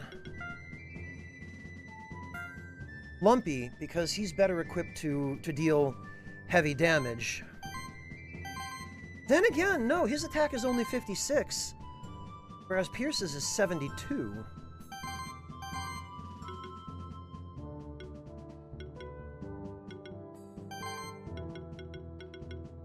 Yeah, maybe,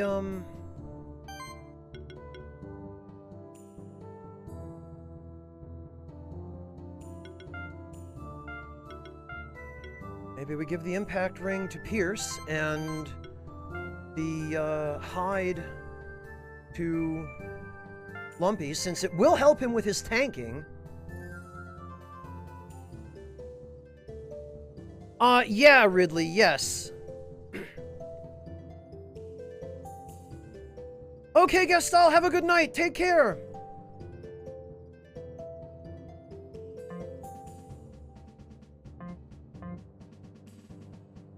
I suppose, Ridley, you'd care to offer some elucidation as to what that arrow means.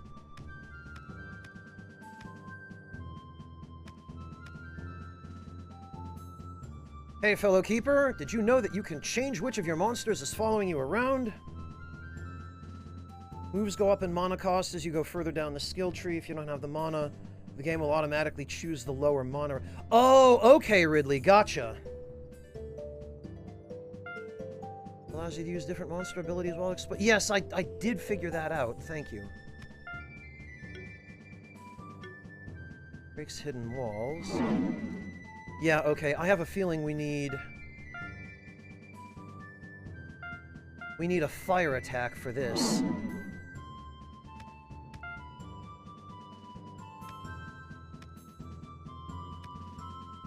Hello, young monster keeper. Your first time on the Keeper's Trail, is it? This is a teleporter stone. You can use it to travel quickly to other teleporters you find. Me, I'm just a treasure hunter. I make a business selling things I find here and there. Want to buy something? Oh, Old Baran. Old Baran? You can find him heading further west. What do we have? Phoenix tier. Shell. 20 defense. And a sustain ring, which is 18 mana regeneration. You know, 20 defense is nothing to sneeze at. What do we have that we could sell? Huh. The wooden sticks, certainly. Oh, the walnut is 8 defense. And I feel like maybe we should keep that around.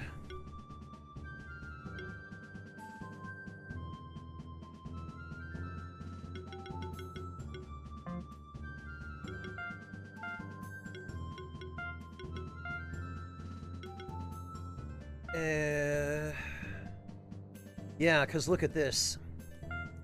52% damage reduction, ridiculous defense now, 92 defense, and he has Provoke, or Taunt, or whatever it's called, to draw attacks to him. Oh, okay, Haretsu, gotcha. Walnut is food, I see. Semi-permanent buffs?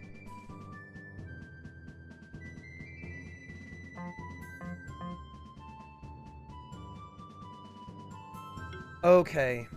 We can't get... Mountain path key required. Okay, so they're just straight up locked doors. Got it. Well, now I guess we need to find a fire elemental monster and use it to burn those vines.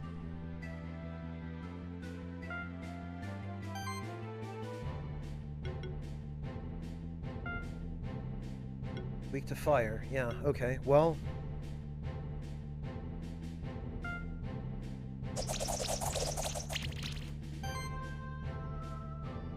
that's a pretty good combo.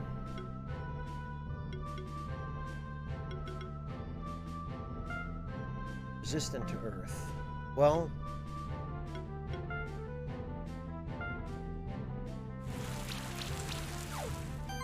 get armor break on him, and then we will tackle, I guess.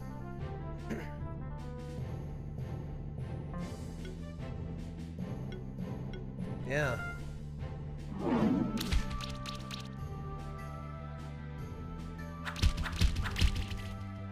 Oh, okay, Ridley. It affects heals as well as damage. Alright, good to know. Thank you for the heads up. So that combo gauge really is an important element.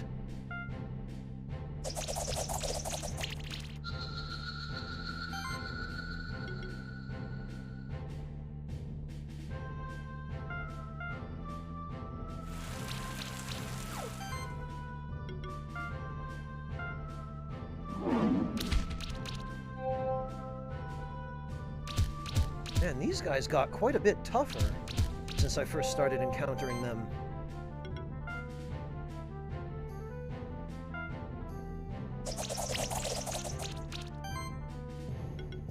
Alright, we'll get the debuff on that one, and then Lumpy can finish off the first one.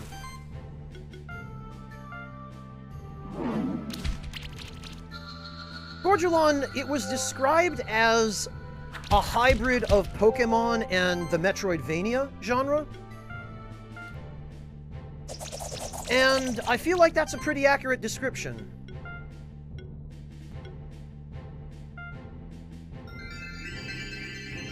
Hey, Soki.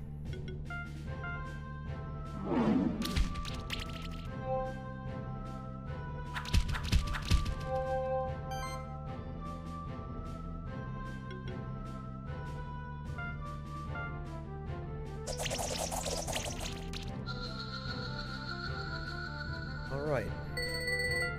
3 stars. Cotton. You get healed after battle? It looks like you do. That's handy. I'm glad you don't have to heal after every battle. Bandana. 20 mana and crit chance plus 5%, huh? Okay.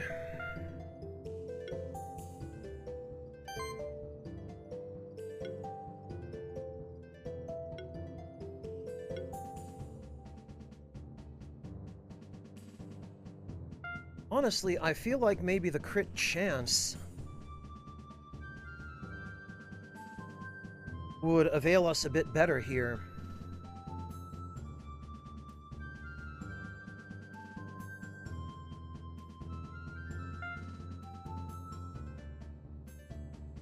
Whoops.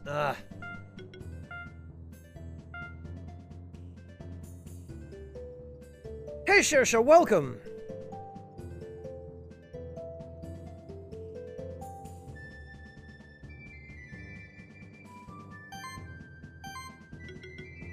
Alright, and I guess, so we can give Lumpy the crit damage ring just because we don't have anything else for him at the moment.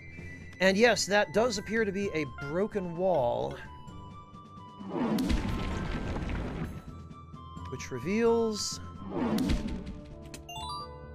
skill resetter? Resets the skill tree of a monster. Oh, okay, you can respec a monster. That is useful. Definitely appreciate that.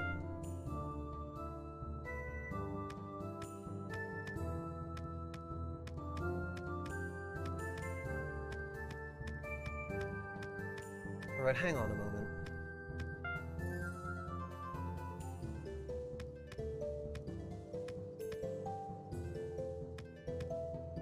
Did I miss a pathway? It looks like there are 2 pathways that we didn't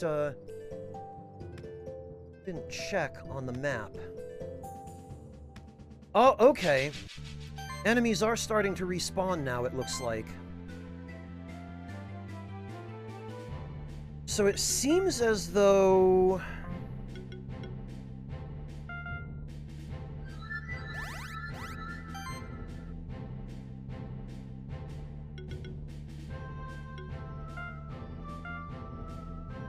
It seems as though enemy respawns are based on time rather than on leaving the screen.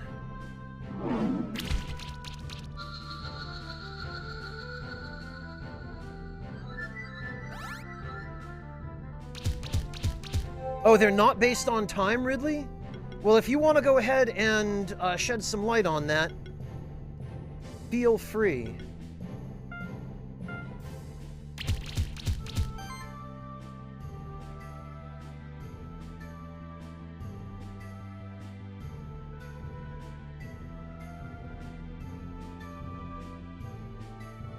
Shersha, jeez.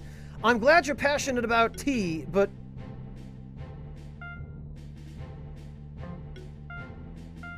But man, even I don't get that bent out of shape about tea.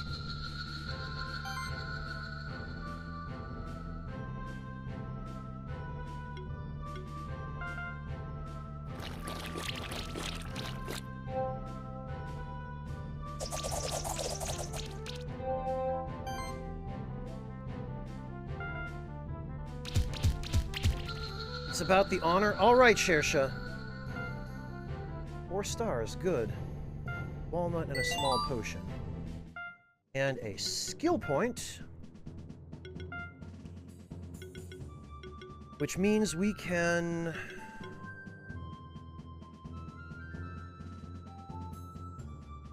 get equal to 50% of max mana. Bubble burst...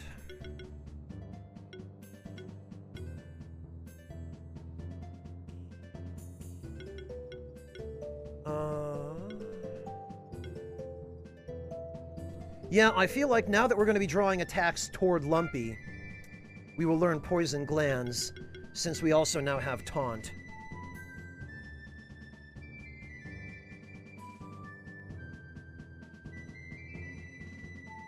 Okay, Rolls, have a good one. Take care.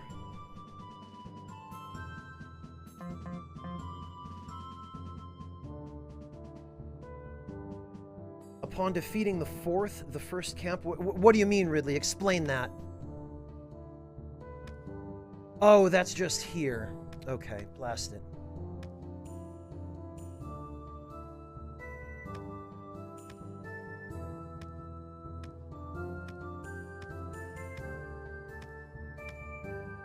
So, what, Ridley? You have to defeat a certain number of screens worth of enemies in order for them to reappear?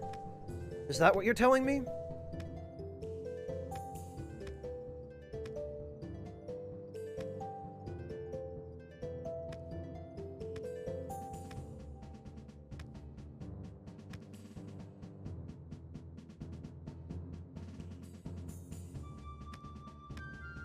I see, Shersha.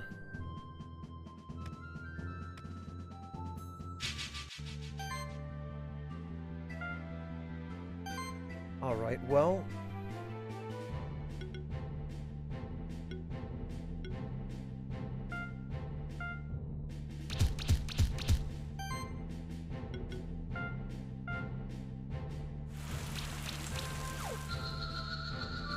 Yeah, McBayer, in those situations, typically what I do is I'll chill the tea. Like in the refrigerator. Monsters respawn every 3 battles. Okay, I'm sorry, Ridley. I think I must have missed a message from you then. Yeah, I see.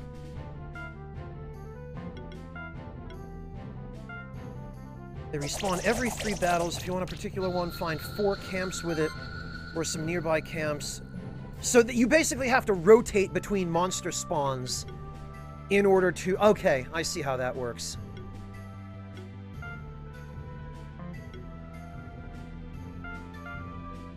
Thank you for the clarification, Ridley.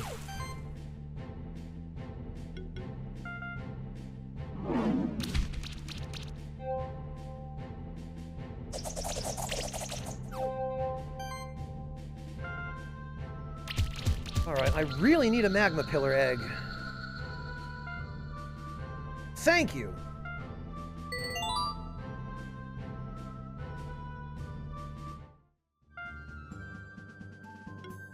Okay, and actually, we probably should...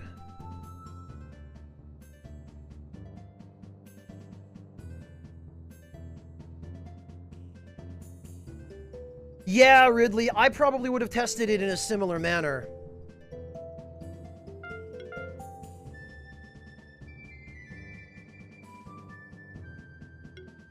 Okay, so mana upkeep is not a huge priority.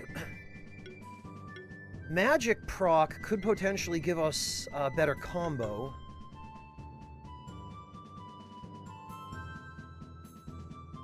Better mana rating certainly wouldn't hurt. Heal level 2, combo healing. Healing skills trigger an additional heal equal to 30% of magic value. Okay. Level 2 slime shot. Apply sorcery to the whole party.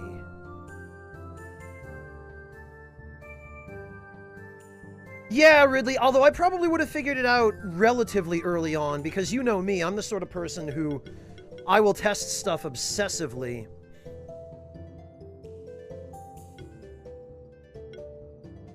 Alright, you know what? We're gonna get Bubble Burst so that we have more elemental options. Oh, actually, we already had Acid Rain. That was foolish of me. Well, whatever.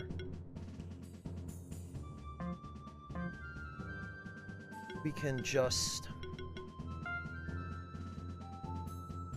use that respec item if need be, but first things first. Alright, chat. Any clever names for a magma pillar?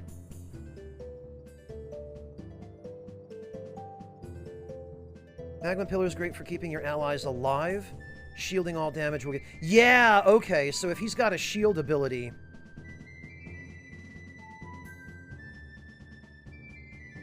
And if that ability functions the same way as Stone Skin does in Final Fantasy, which it sounds like it does, then yes, I am all about that.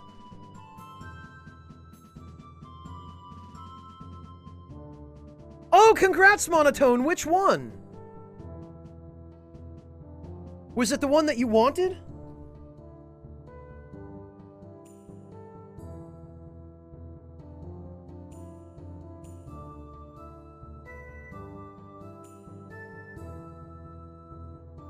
Biblis Clan. Oh, yeah, okay. I see what you're going for. Monotone, do tell, please. Do share. You got into grad school this late. That's impressive. So they're gonna give you a full scholarship then? They're gonna give you room, board, accommodation? Gonna pay your way and everything?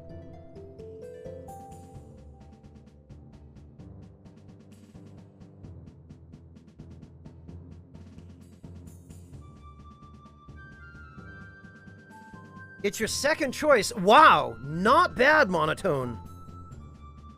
Doesn't mean you're going yet. You gotta wait on the financial package. Okay. Monotone, keep us updated if you would, please. I am very interested to hear what they offer you. Writer of the Very Hungry Caterpillar. Nice.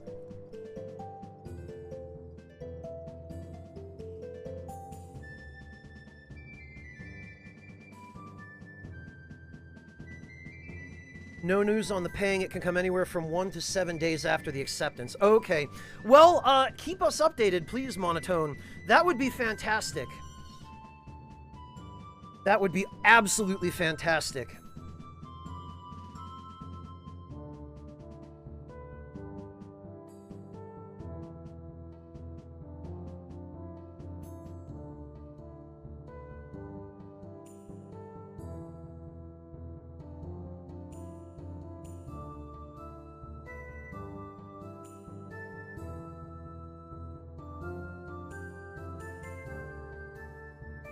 You know, Clint, I think I'm going to go with, I'm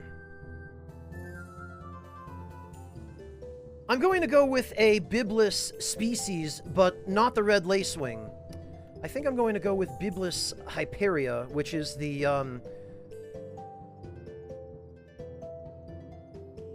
crimson-banded black butterfly, which I feel like is appropriate as well.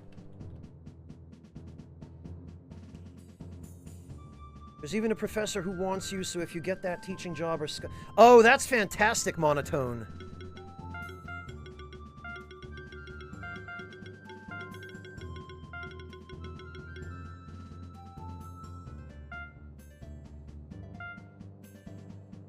And I guess we should probably also... Well, no, we'll wait to hatch this. Because if we hatch it now, we'll only have to level it up later.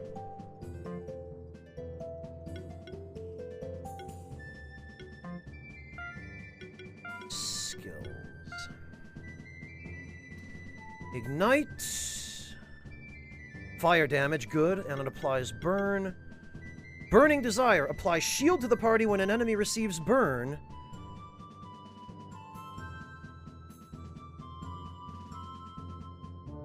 To 4% of each monster's max health. Okay. Arcane Bolt. We've already got a source of that. Every hit has a 10% chance to apply burn. Cascade. Barrier. Receive 20% less damage. Barrier and regeneration.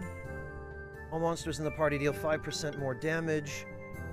Shield all for 100 plus 40% of... Ah! So that's the ability I want.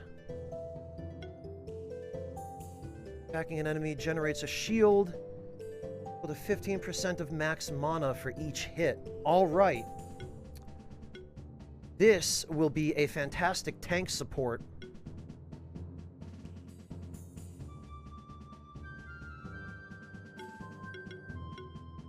And... 70 mana. 50 da- Yeah, you know what? Level 2 shield would really help.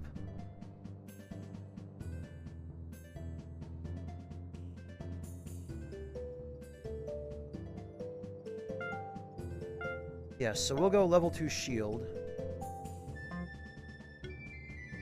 And... we will switch him in for Flans.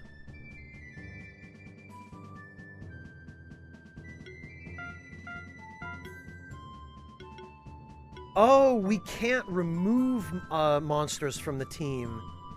So you can't run with less than 3 monsters if you have at least 3, it looks like.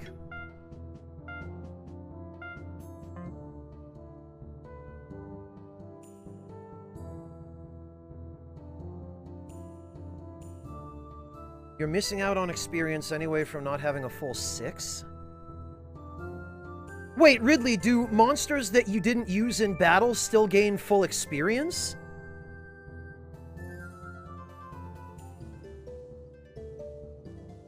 Burn shield? Oh, they do gain full experience. Okay. What's burn shield, Fontes? I don't see...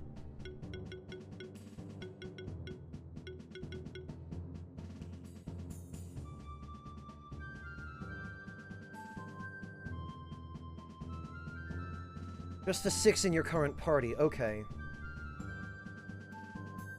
Burning Desire. Apply shield. Well, that's only a 4% shield, though. I mean, it's handy, but... Okay, so if what you guys are telling me is true, if all 6 members of your active party do still gain the same or close to the same experience, then...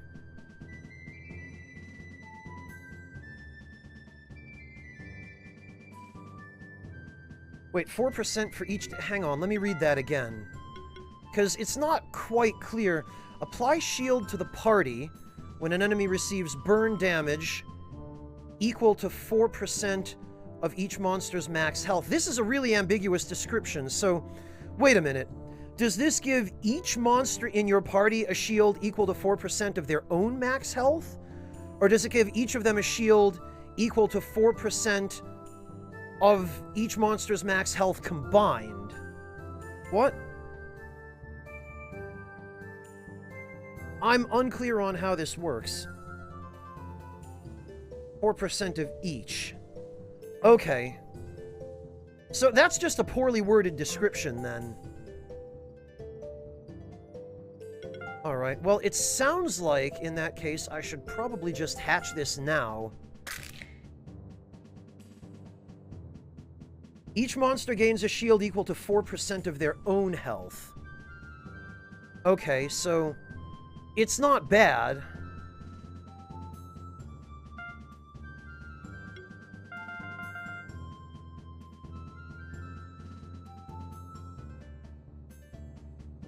Alright, chat. Go ahead. If you can come up with a name for a punchy mandragora.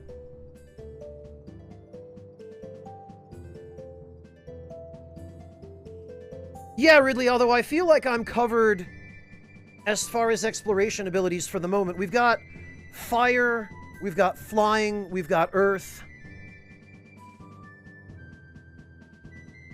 It sounds meh, but it's quite broken, Fontes? Okay, huh.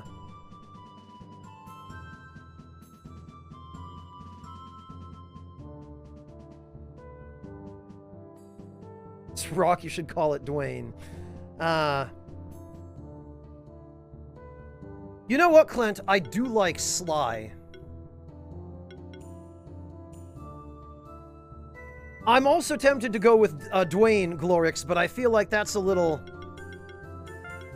That's a little on the nose.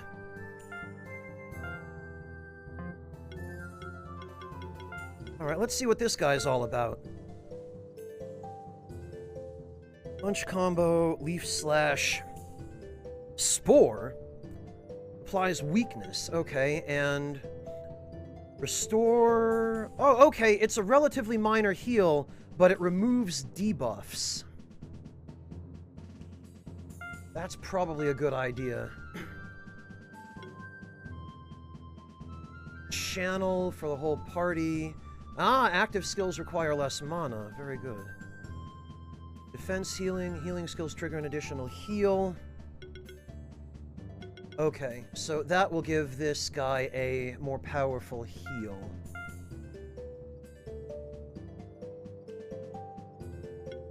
And then channel is going to be a priority as well, because that looks fantastic.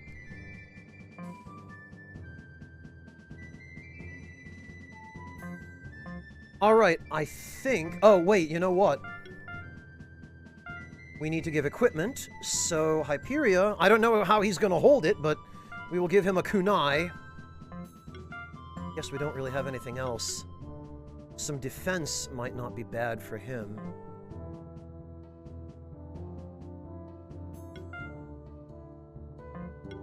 And I feel like that 20% crit damage might go better on Sly. Then again, I think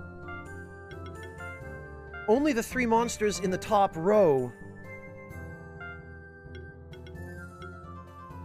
creates a rock obstacle and activates ground switches. Okay.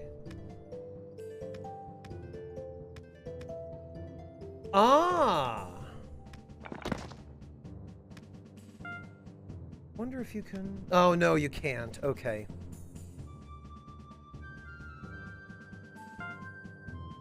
And what about... Yeah, burns vines. Okay, enkindles torches, activates fire orbs. Got it.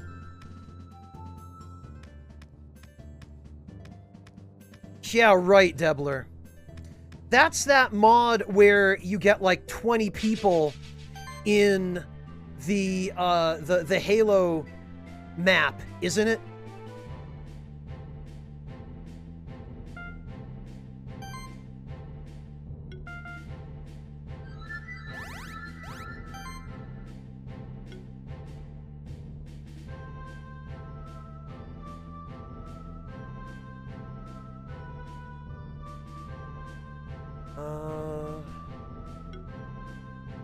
Yeah, you know what? Shield. This seems like a fantastic defensive monster. That's like 162 damage that we now just don't take.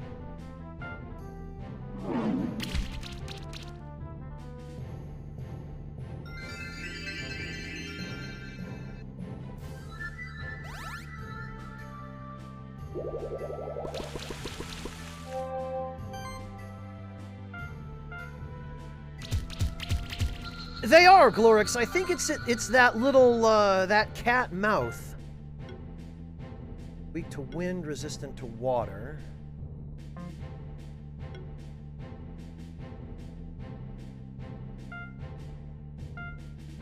Why the hell not?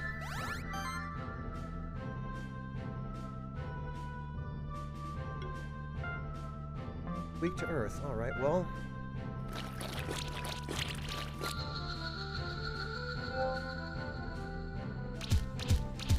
Yeah, Blurger, Rocky does seem like a pretty good tank. Weak to wind. Perfect. Yeah, see, those crits... That's good stuff. This ought to be a good rating, too. Yeah, a 4. Alright. A walnut and some copper. Well, nothing especially impressive, but... Alright, so... Sidekick. Every buff action applies 1 additional random buff. Yeah, I mean... Yes.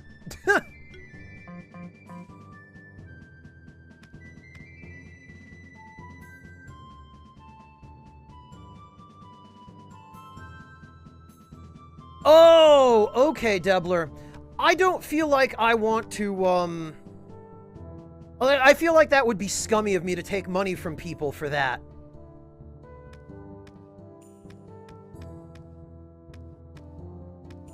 Right, there has to be some other ability that lets me jump up high enough to grab whatever that thing was. And actually...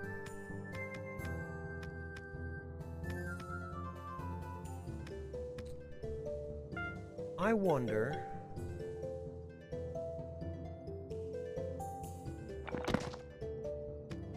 It looks like you can stand on this. Ah!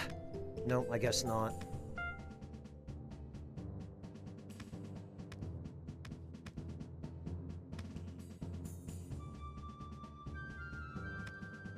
Seist, it's money. Like, actual money. I'm not sure how comfortable I feel with that, to be honest. It feels like it would be, I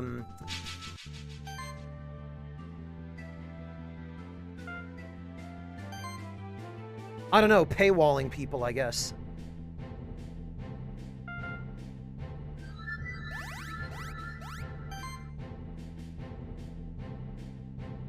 There's that too, McBayer. I'm also just purely on its own merit not sure that that would make for a positive streaming experience for me.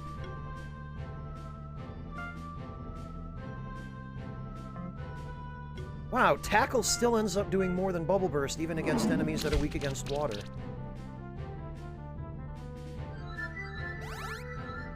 Yeah, Ridley, but not enough to get to that, to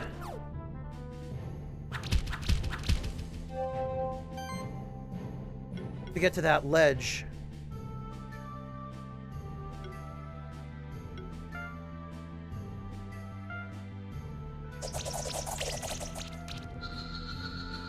That's true, really, but I would still think that a rank 1 skill striking a weakness would do more damage than a rank 2 skill not striking a weakness.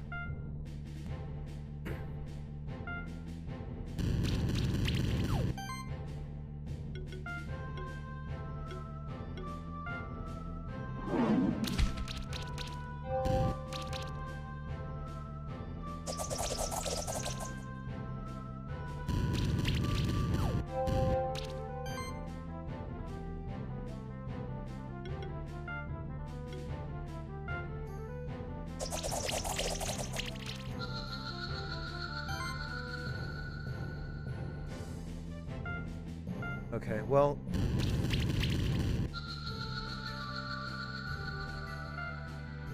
Four stars. Yeah, okay. And another magma pillar egg.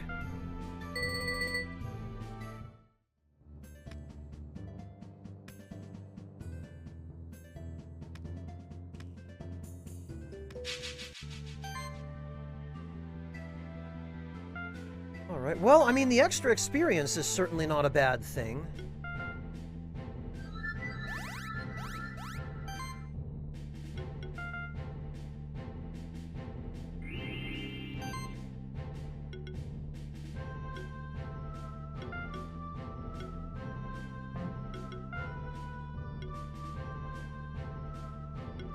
Actually, we should get rid of the slimes first, because they can heal. Ooh, nice crit.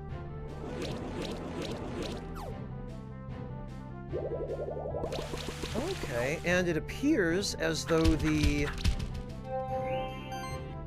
poison ability is indeed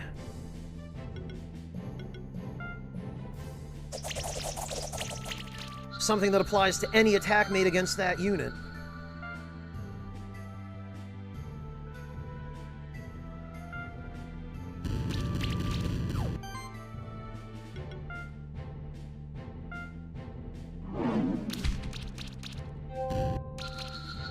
Oh good, we got him.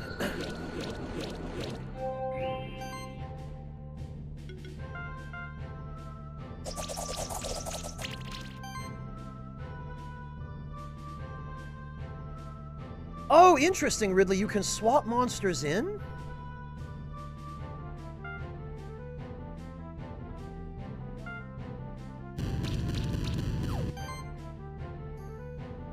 Oh, okay, and you can have more than one debuff stacked at a time. So burn and poison both can be applied to the same target. 4 stars, not bad. Copper and cotton. One more battle, and I think almost everyone should level up. Now, however, let us see. Yes. A red gem and 150 gold. I have a sneaking suspicion. Oh?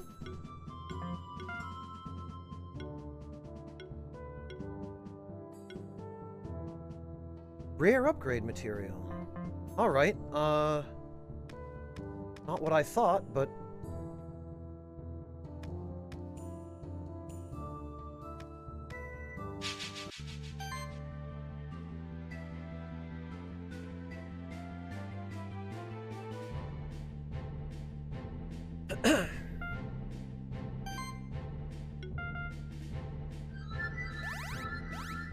Alright.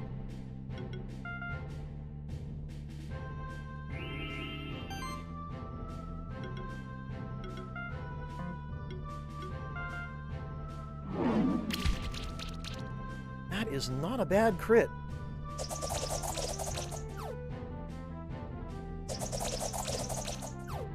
Oh, nice! And they're all getting poisoned because they keep going for my tank.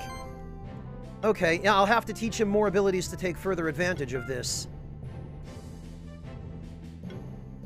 Resist Earth.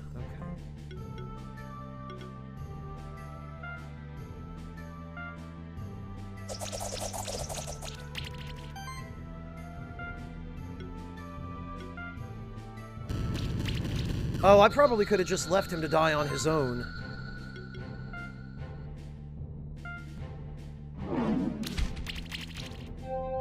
Wow.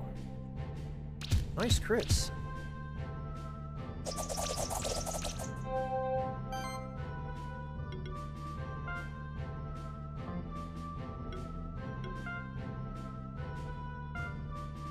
Okay, well now we can leave him to die on his own. Okay, or he could just die.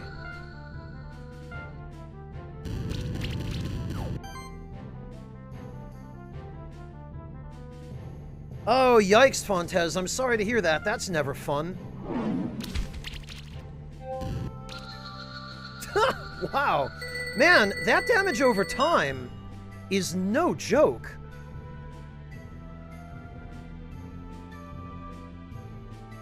Another rocky egg and a couple of potatoes. Fantastic. And yes, everyone leveled up. That's what I like.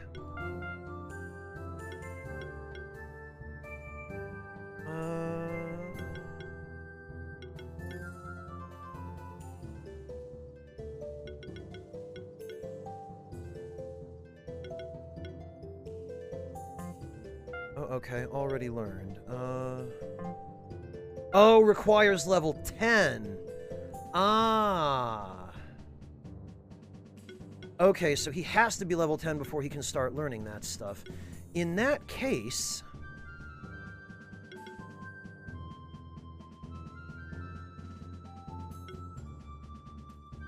I think the sidekick buff Yeah, each attack triggers an additional 40% damage hit. Yes, that's probably pretty good. Burning Desire.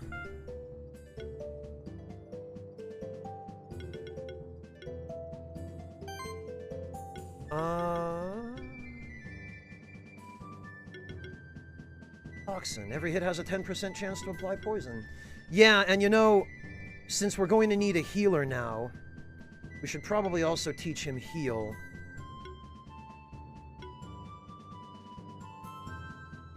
Oh, and he can now learn barrier as well. Oh yeah, Ridley, debuffs seem fantastic. Magic, mana... those all seem useful as well. Mana proc... yeah, you know, we're gonna go with Toxin first for the additional poison chance. Then we're going to... proc... Mana plus... you know...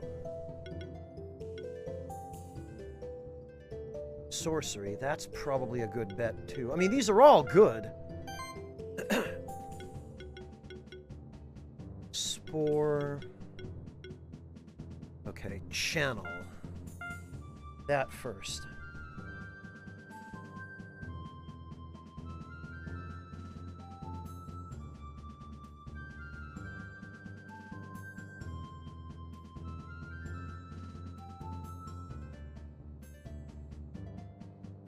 Yeah, McBayer, I'm already seeing some of that in the skill trees of the early monsters I've been recruiting.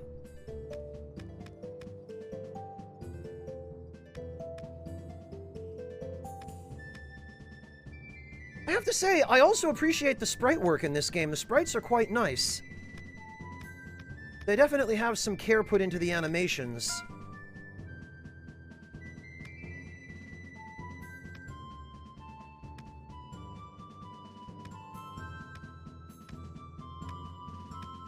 Alright, well, I guess we'd better go the way we're actually supposed to go.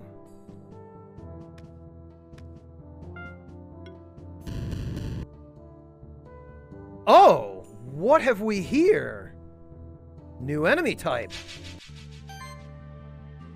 Cat Zerker? Alright, sure. Fine. Guarding some treasure chests, no less. Hello, Paper Bonsai, welcome! Well, this looks like it might actually be some trouble, so we'd probably better take it seriously. Weak to earth, resistant to wind. Well then...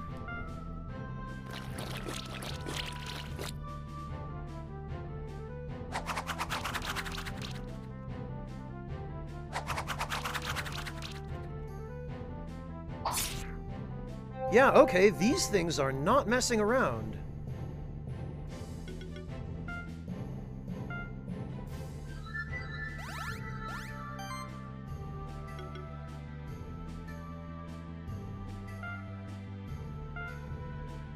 We had better keep our shields up here.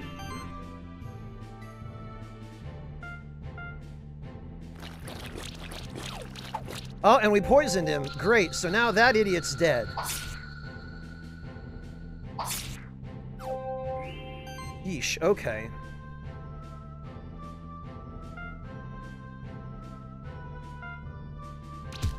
So we'll let that poison run its course.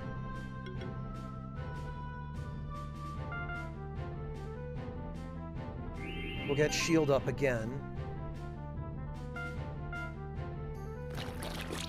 Throw another mud can. And nice, and he's poisoned. Man, it's a good thing I learned that ability. That has been really handy.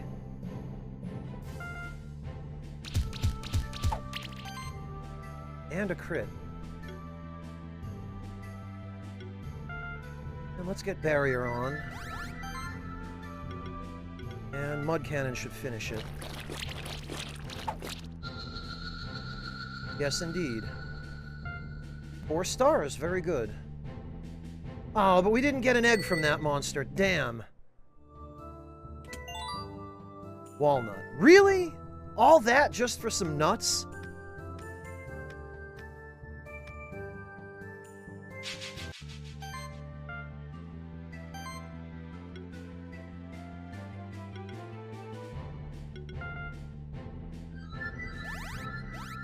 Oh, okay, Ridley, that's interesting to note. Temura, we have to fight a few more battles before they'll respawn.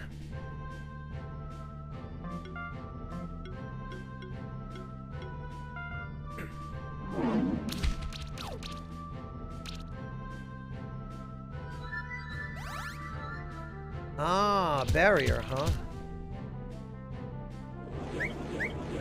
Nice! Very good. Now, sidekick.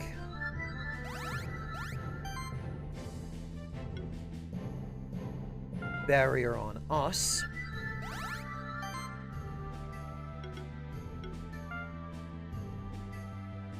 Bubble burst to save a little bit of mana.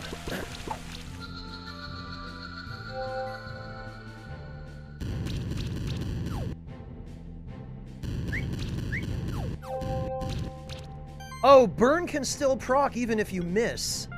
Okay. Got it.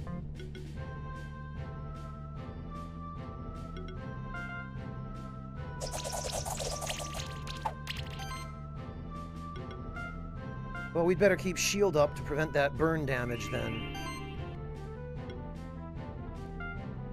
We'll bubble burst him, because that will save some mana over tackle.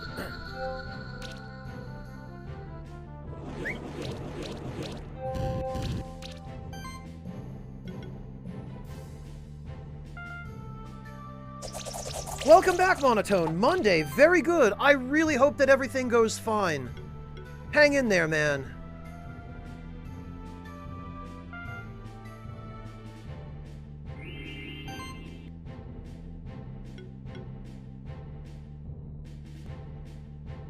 Alright. Yeah, we can finish it with tackle, even better. You know, and actually, what I should do is I should transfer... I got 100% plus on everything, and still somehow only 4 stars. Oh, a mana ring and a blue gem. Okay. I was gonna say, I should transfer all of the equipment from Flans to Hyperia. Actually, Hyperia only has magic skills, right? Arcane Bolt...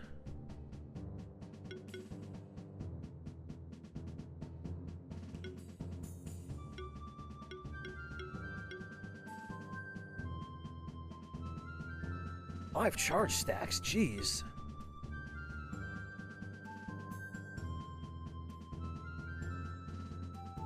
Oh, tether decreases evasion and attack.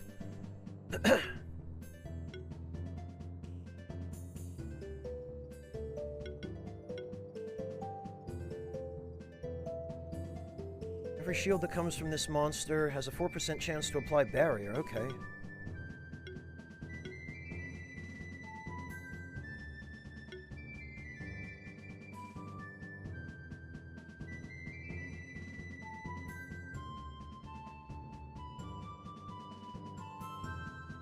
Interesting.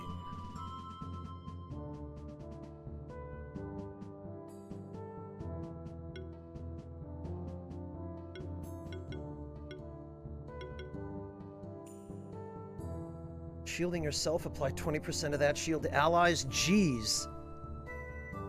So you can stack shields upon shields from the looks of it. Okay, so this monster appears to also exclusively use magic attacks. I certainly don't see anything in here that looks remotely physical. So I think what we can do is...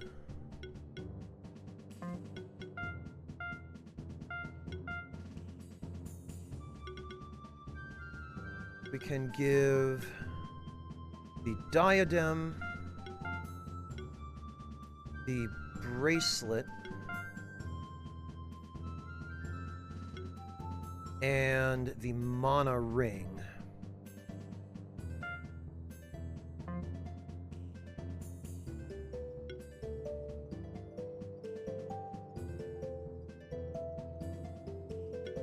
And actually...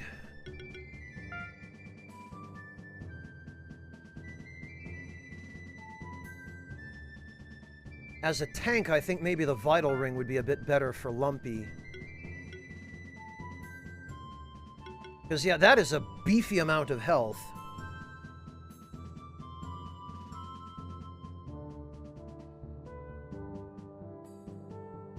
Dunking the whole enemy team in one turn is better than having a large combo score. Okay, interesting.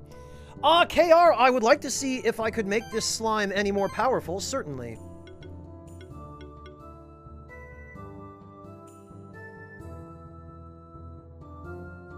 Do you know, and the mana regeneration, I really would like to stack on Hyperia, because that will give us the ability to spam shield more frequently. So we've got plus 24 mana regeneration as is, and plus a decent amount of base mana.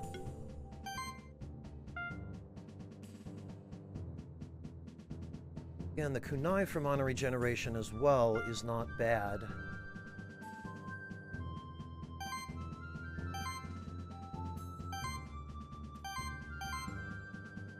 Oh, you know what, though? I think because this monster uses both physical and heals, the kunai is probably more logical for it. Crit damage plus 20%.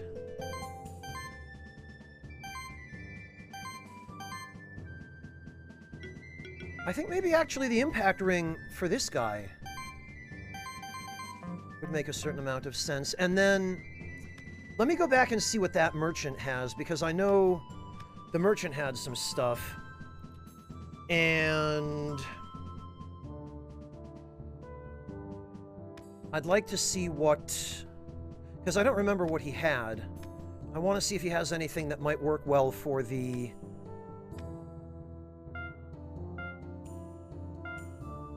the rock monster. Okay, defense plus 20. Ah, mana regeneration plus 18. So actually, that is going to be, I think, more useful...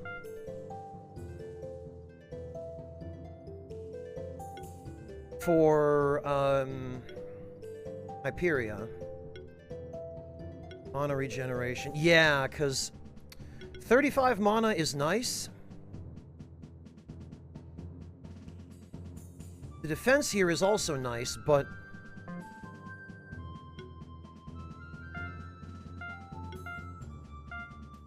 I want to stack as much mana regeneration as I possibly can here.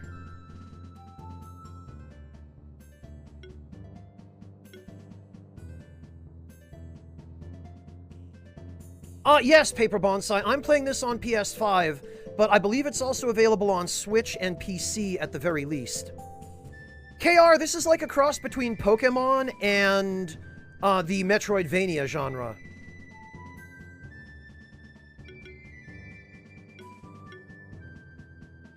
Okay, yeah, that works a little bit better. So now, we've got 97 mana regen, which enables us to spam shield every turn. And I think actually still come out in the black, if I've not done my math incorrectly, which I could well have.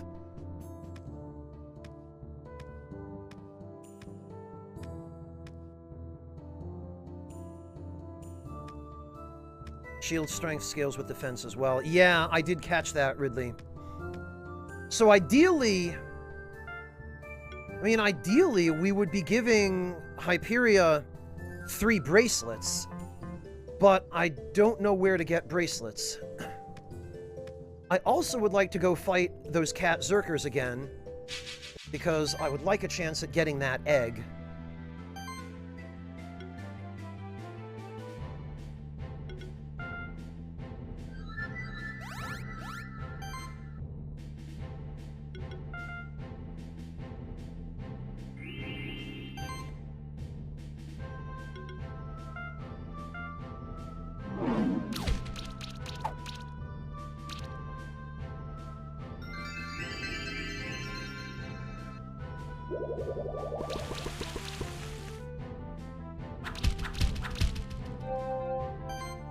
Man, that shield.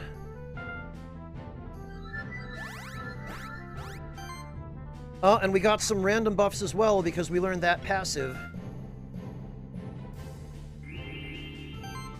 Oh, Monotone, you must not have seen it.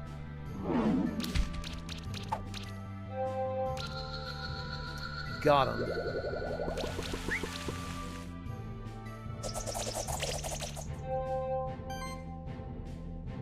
And we got Lumpy tanking like a champ.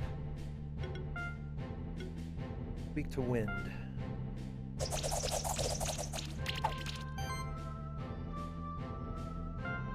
Knight. Yeah, our shields are strong enough that I think we can have him attack this turn.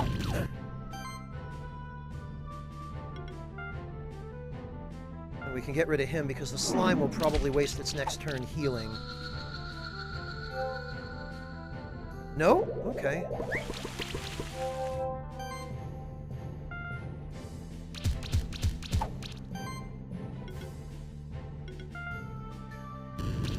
Full game, Temaware. This has been out for a while, I think. 4 stars, alright. Oh, and another vital ring. Excellent. Which means... could either go with Ignite, or I feel like when attacking an enemy, generate a shield equal to 15% of max mana for each hit. Wow. Mana plus. Oh, and more mana regeneration. All monsters in the party deal 5% more damage. Sustain. Oh, and regeneration. Okay. Or a better attack. I feel like we should go with the better attack first, because we really are not hitting as hard as I would like to be. We've got plenty of buffs for the moment. We can focus on more of them once we've rounded everyone else out a bit more. Restore level 2. Yes, I think that makes the most sense.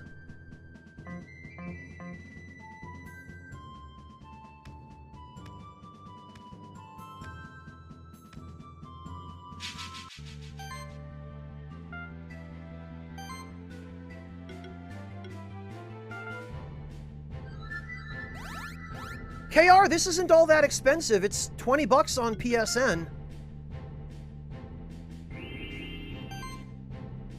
Hello, Third Impact. Welcome. Good to see you.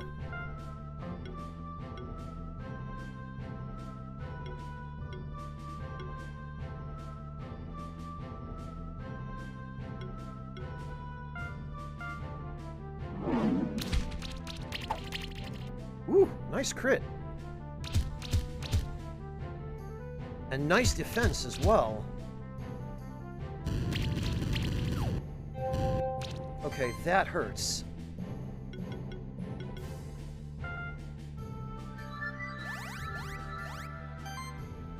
Oh, it's on Game Pass, Jaywalker. Very good.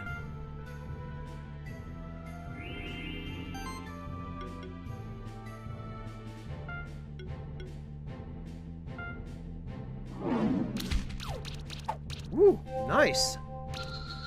Well, that was a one-hit kill by the time all was said and done.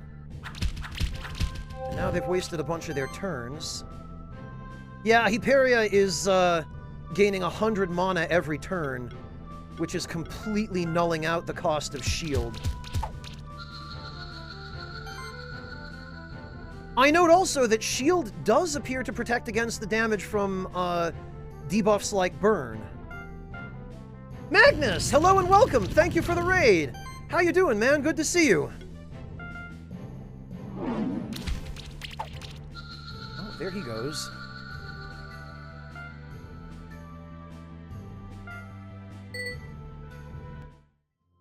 Alright, that should be enough enemies to respawn the cat Zerkers. Well, I guess you've come to the right place then, Magnus. Welcome, how are you doing?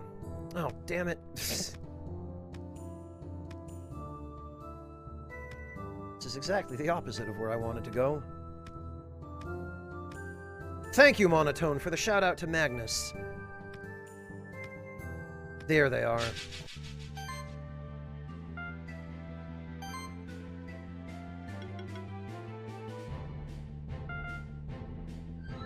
Hello, Cause Parasite, welcome! Yeah, shield is only 70 mana. We're gaining back 100 every turn.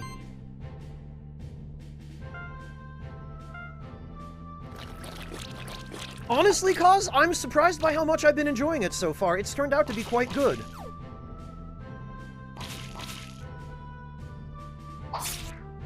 Yeesh! Okay, well...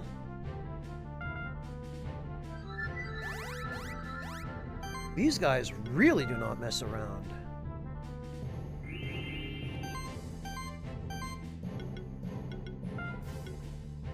Well, let's just...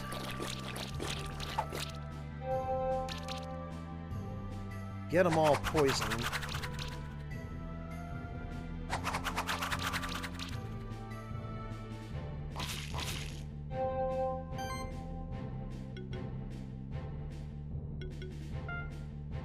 And finish them off one by one.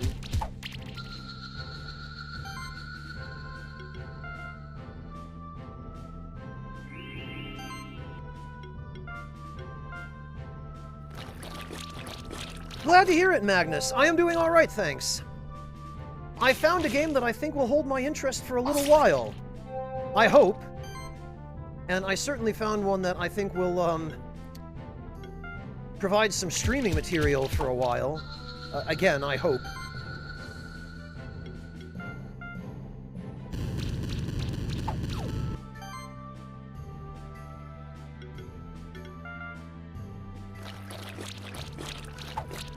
Oh, there's a demo on Steam. Okay, is it a free demo, McBayer? Oh, come on. No Cat Zerker eggs? Really? Alright, well, I guess we'll press on, and then we'll backtrack if need be to respawn them again.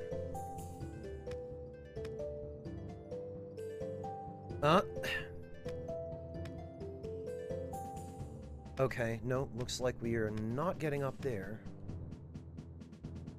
Yeah, okay. Paper Bonsai, Aground was alright. I finished all the story content in Aground, and since I'm on console, I can't add mods for any more content, unfortunately. Oh, a crit ring. That might be better than something we already have. Mana plus 20. I'm not sure we really need the mana bonus. Mana regeneration is not bad.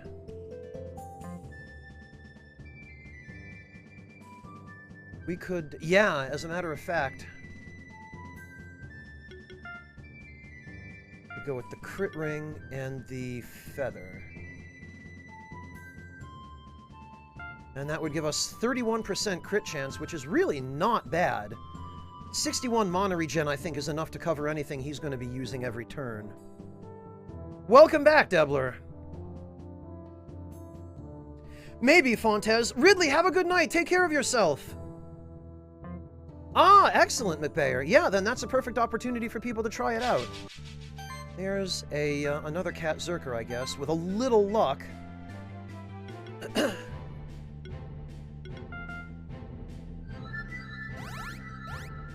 Maybe we will get an egg from him.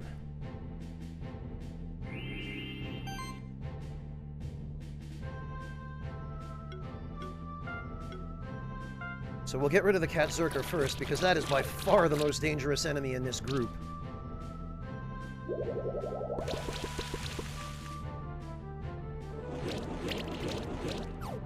Ah! Get poisoned, idiot.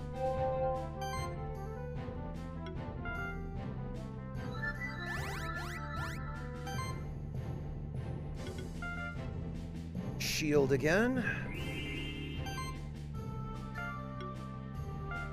Because, yeah, these Cat Zerkers are quite adept at breaking through that stone skin. Stone skin. God, you can tell how much I've been playing Final Fantasy over the course of my life. And the slimes... so the enemies appear to understand about targeting your party's weaknesses. Because the slimes are now all spamming their water attack on, Hyperia.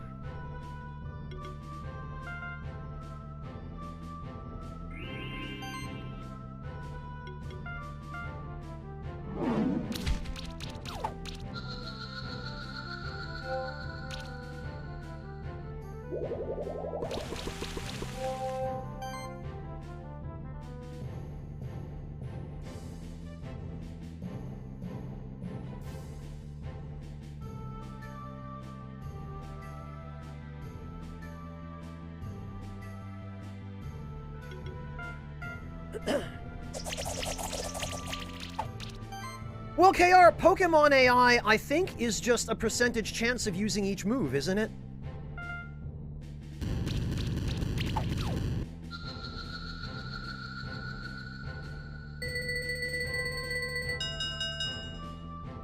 Okay, well, that's still a 60% chance, and so far we have yet to see a single Cat Zerker egg.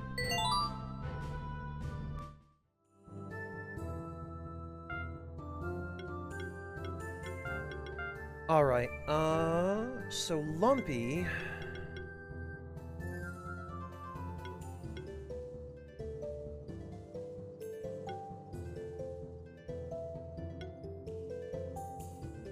Oh, you know what? Lumpy should learn Mana Proc, because that will give him an extra attack. An extra attack for 60 damage, no less, which is significant. And which will contribute to the combo.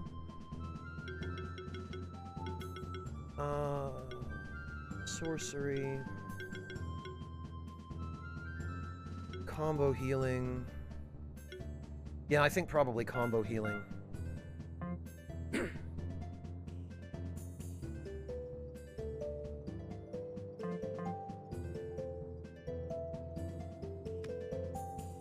But then came the four free from greed or any other sin, who listened to the voice within, struck a wound to the realm's core.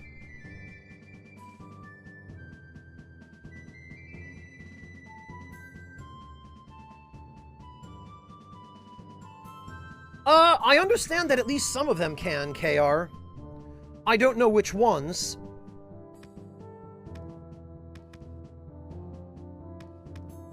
But I hope all the ones that are a little bit less interesting can. 3 smoke bombs. Oh, retreat out of combat. Of course, because it's always a smoke bomb. Wait, what? Okay.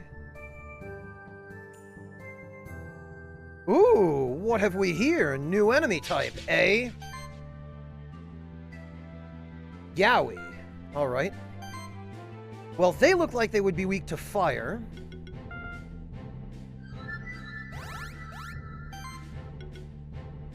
I'm definitely gonna raise a shield.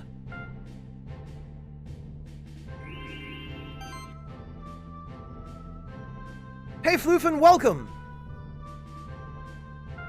What are they weak against? Yeah, fire, because of course they are.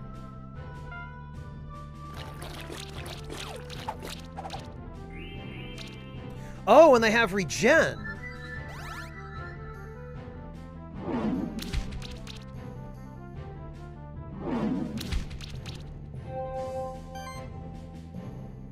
Okay, well, that bird is going to die on its own.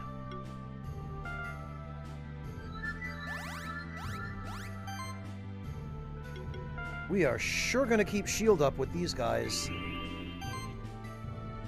Oh, and it looks like shield can stack.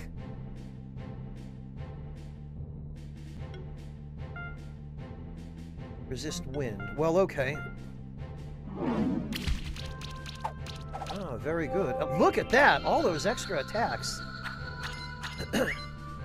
Nice whiff.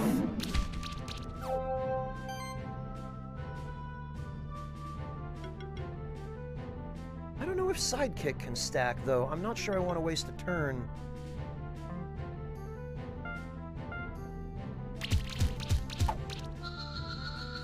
Okay, we got him. Yes, okay, shield in fact does accumulate. Oh, that's incredible.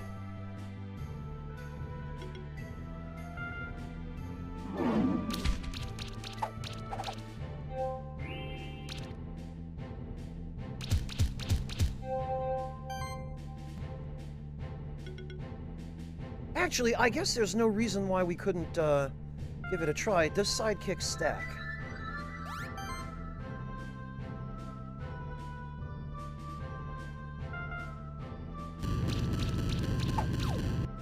No, it does not. Okay. Well, I didn't think it did, but then again, there was an ability that looked like it would make it stack. Yes, a Yowie egg. Very good. An apple and a walnut. Well then. Let us get that egg hatched.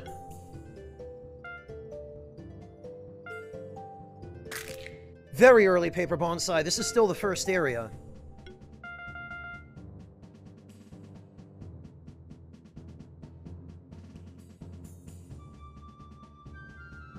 All right, chat, any ideas?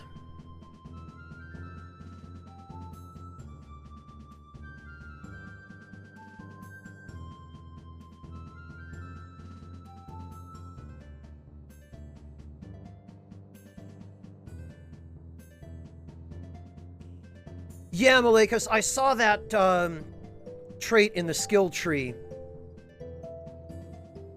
And I figured that without it, they probably wouldn't.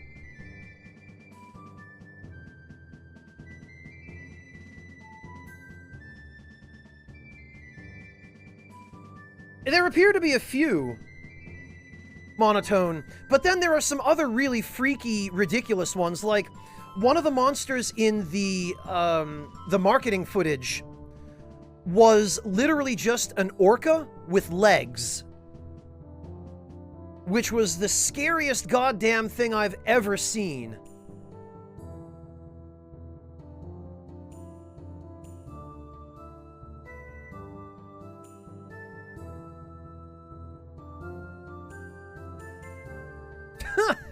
Mittens monotone. Okay, that's interesting.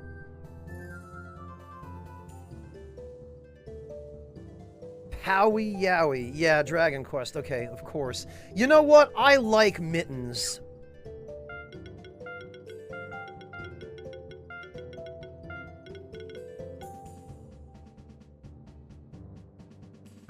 Oh, really monotone? I thought it was just some crazy idea that the developers had had. Interesting. Alright, well, let's see what he's got. Ice Hail. Tackle, we know what that is. Beating, we know what that is. Channel. Okay, well, that seems useful. Glory Cast. Crit chance and crit damage. Wow.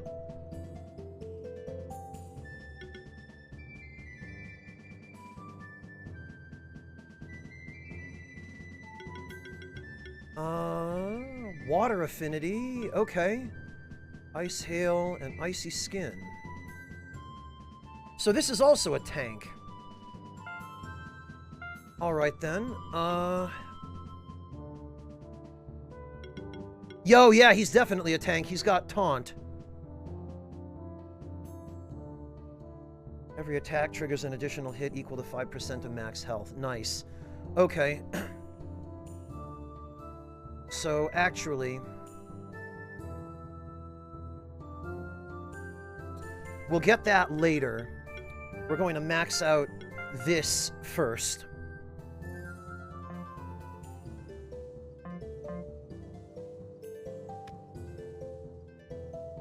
Ah. Tome. Mana plus 20 and mana regeneration plus 12. And some potions. Well, there's no way I'm getting up there. Oh, yeah, there's definitely no way I'm getting up there because it's not even shown as an area that exists on the map.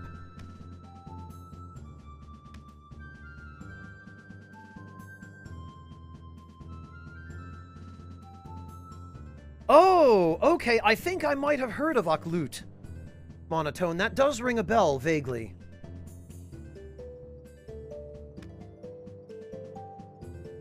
Ah. Oh, well. Ribbon? Health plus 110 and mana plus 20. Ah. Maybe for the Yowie. And a shell. From this wound, rivers flowed and mountains grew mighty and cold. 'Tis the only place for any creature that lives in peace with its nature. Oh, good! Well, we've got another chance at a Cat Zerker now.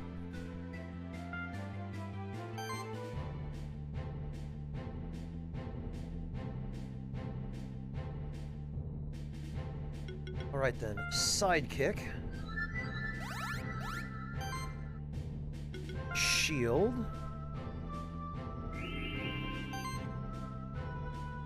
And Mud Cannon.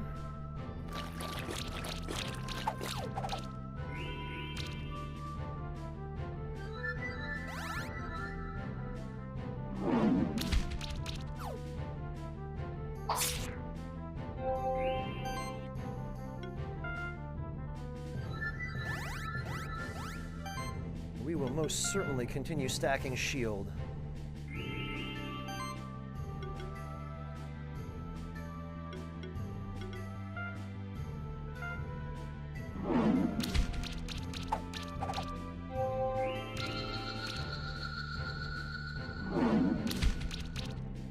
Okay, now that the Cat Zerker is gone, we are much, much better positioned.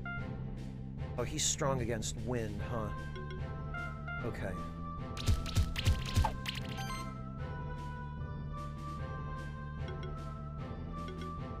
Actually, we could... Yeah, we could potentially end it in one turn if we... Yeah, holy cow! Yeah, because we get rid of this one, and then the other one will die from the combined poison and burn. Okay, or not, or he could have regen. I forgot about that. But that's fine. Because now we win. Ah, and we finally get a 5-star rating, so it looks like you need to get a total of 10,000 points or more to get 5 stars. A blue gem and a belt. Okay. Defense plus 15, crit damage plus 10%. Okay.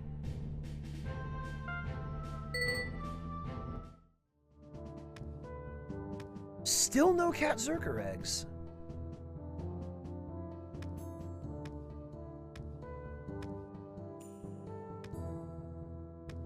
Yeah, monotone. Oh, okay. Huh. All right. Well, we've got a dilemma on our hands reaching that. Actually, breaks hidden walls and moves heavy blocks. Okay.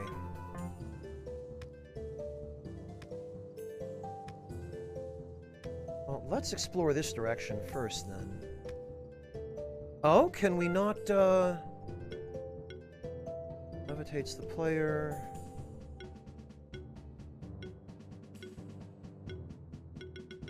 Hmm. 100 gold. Wait a minute. Oh, I see. That's because through here there's... We can't duck or crouch through there, so I'm guessing there must be some other enemy type that gives us the ability to shrink or something?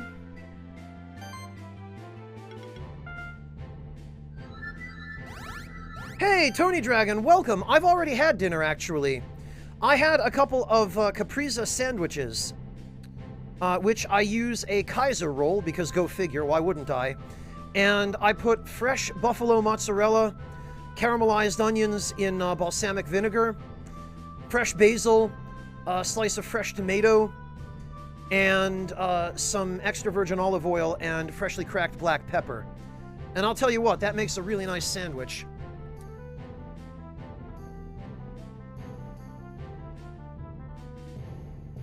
I had a couple of those, and a sumo mandarin.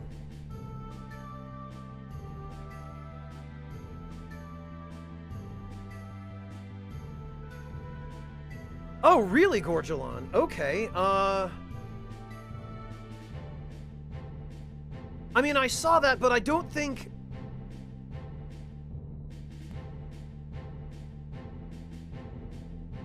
Ah, very good, Clockwork. Yeah, Fontez, it's fantastic. Oh, you shush, Breakfast.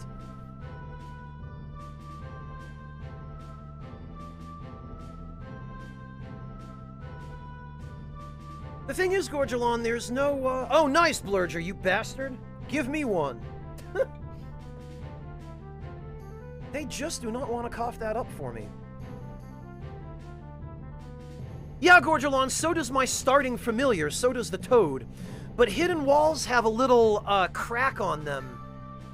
Like, a visual indication of what they are, and none of the walls in that room had that.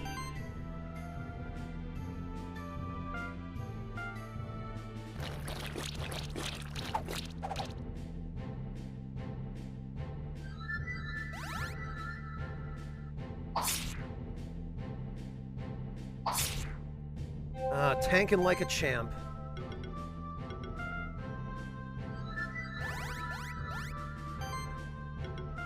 Oh, is that not always the case, Fontes? Well, nice of them to be consistent, I guess.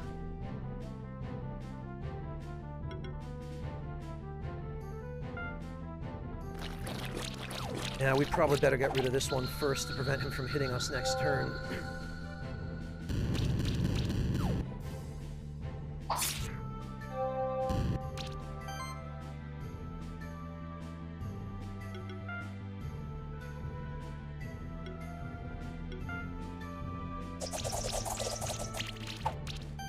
Extra hidden walls. Okay, so that is a thing, then.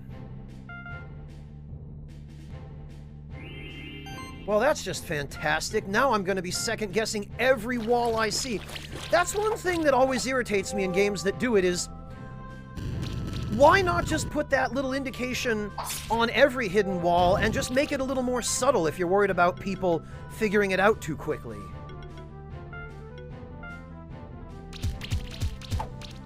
But hidden walls that give you no indication at all are just unreasonable.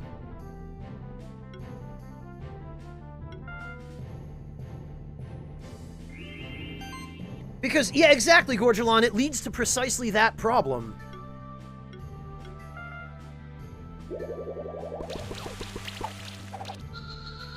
Where the pace of the game is compromised because you feel obligated to run around hitting absolutely every wall. And again, no Cat Zerker egg.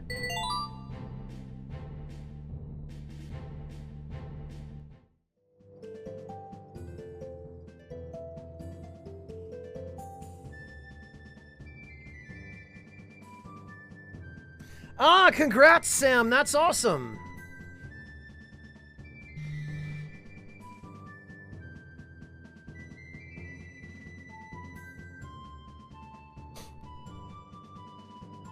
Very good, Sam. That's definitely an upgrade.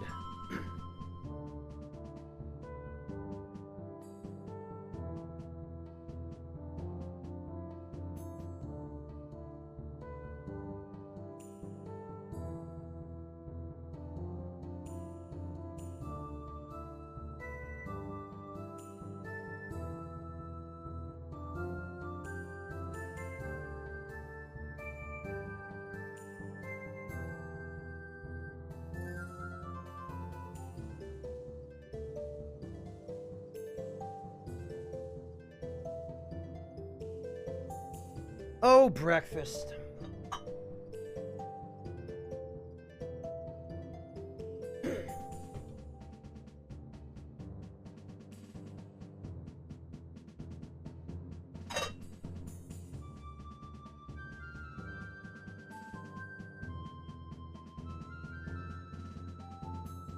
All right, well, let's finish exploring this path first. I have a feeling this might be a dead end. Or not. A wizard hat. 10 defense and 10 magic. Okay. Wait a minute. What have we here? These appear to be orbs. So we will need... Okay, yeah, I figured.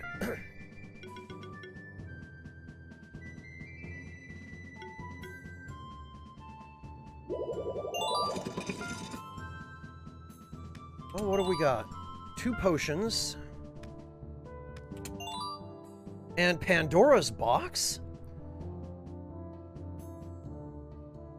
Defense plus 12 and receive a random buff at the start of combat. The monster can still receive another instance of that buff normally. Interesting.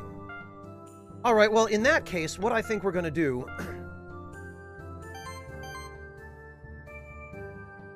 is we are going to give...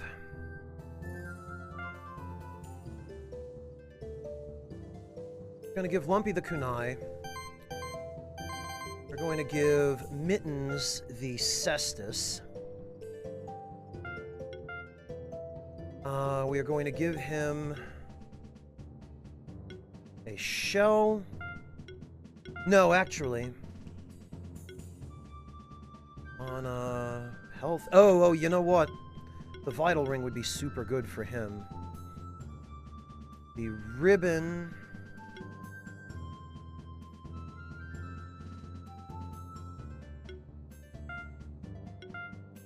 The belt. Actually, maybe not. Well, I don't know. I kind of want to give him Pandora's box. Because, yeah, I feel like, yeah, the ribbon, the vital ring, and Pandora's box. Because Pandora's box is also some defense. And the cestus, actually, for him, seems like it's pretty useful, because he's got physical and magical attacks. Welcome back, Rolls! Yeah, and, I mean, yes, Monotone, the cestus is thematically a fitting weapon for this guy.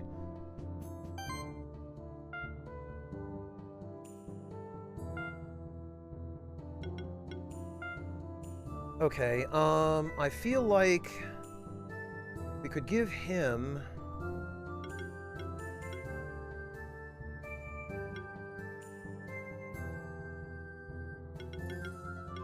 Well, hang on. Who else is,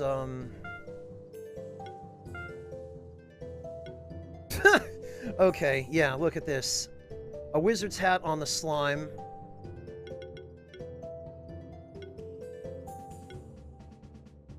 Home, mana plus... Okay, you know...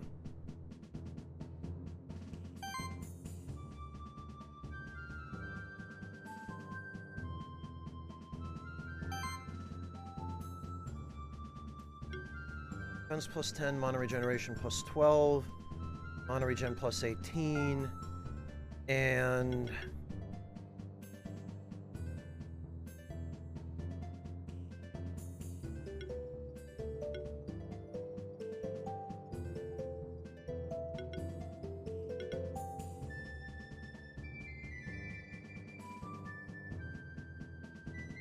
Yeah, you know...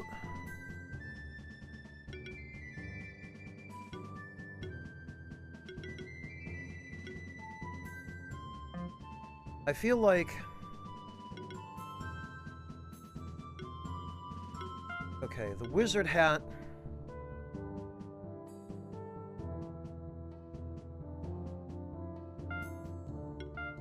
The bracelet... And the... tome.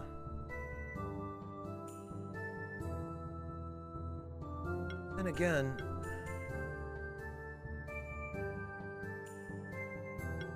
I do want to increase his defense.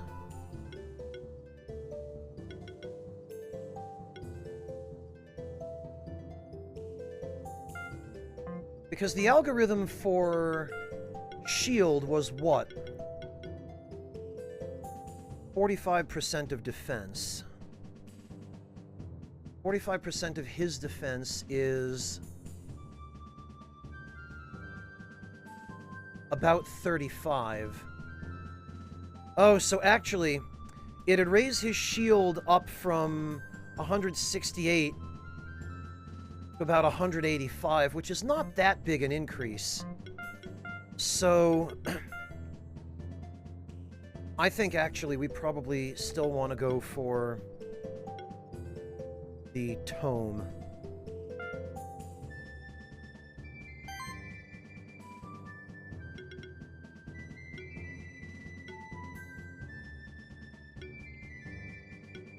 Have anything better? Defense plus 15, crit damage.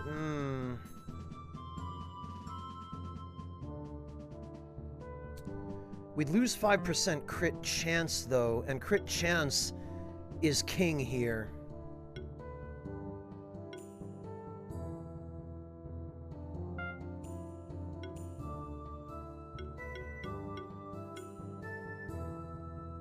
Yeah, okay, that's probably the best we're going to do with what we've got.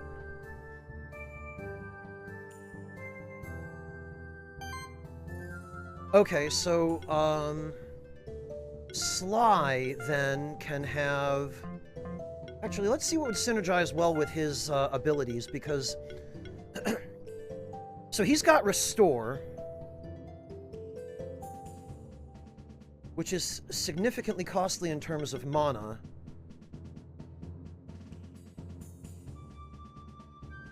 Improving his magic would not give him any better mana regen. Oh, wait a minute, no, okay. Mana does, I see. So, attack... Defense proc. Okay, that's what I figured. So this guy is a pure defense tank. So I think if we give him this, if we learn defense proc, and then give him equipment that stacks defense... So that's going to be...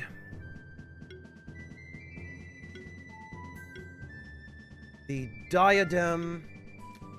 It's going to be the shell. Well, it's going to be the belt, actually. And it's going to be the shell. Because we don't need so much crit damage boost on him when he has such a low crit chance. But the defense, if his attacks are being modified by his defensive value, then this is probably the best setup. And as for Flans... Yeah, okay. Mana.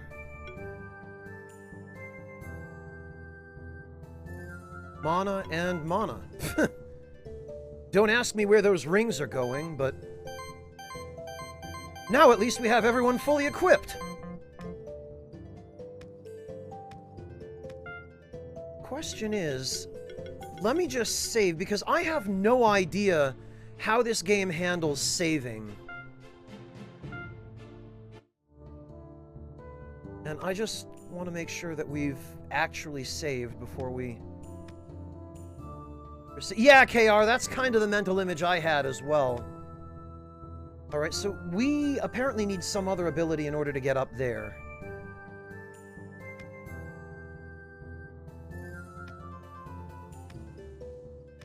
And according to what people have said, apparently we can break some of these walls. We sure can. Damn it all. A helmet! Okay, defense and attack. Well, actually...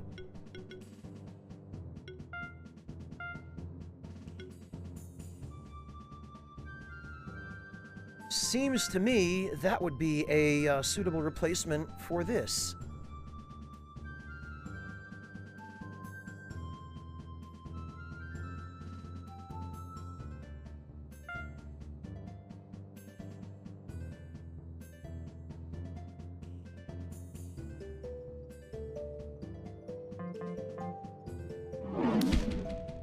Yeah, okay.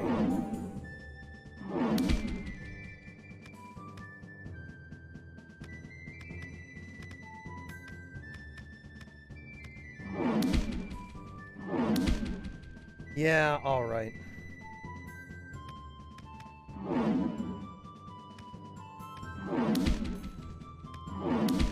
Man, I hate that I'm now going to have to check every wall everywhere.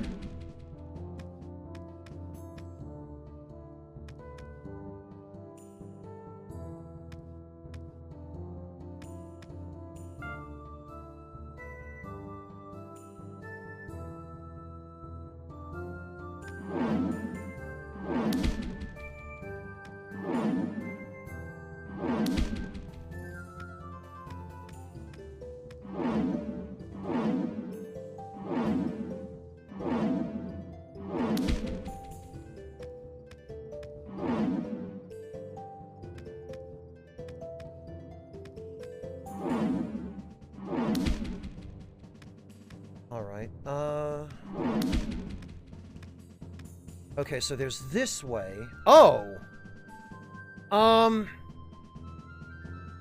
I don't think we're getting through here.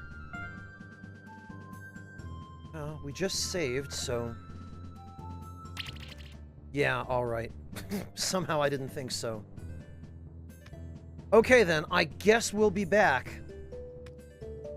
Boy, they certainly have made it clear which way we're supposed to go.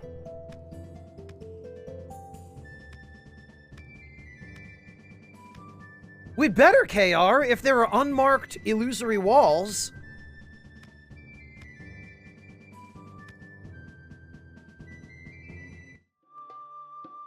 Oh, what have we here? Somebody is literally ranching slimes.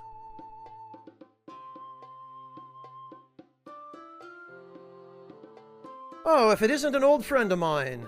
Hey, Buran, long time no see. I brought you a new student. He just hatched his first monsters. I thought you might teach him some lessons. So you're the new spectral keeper, huh? Folk call me Old Buran.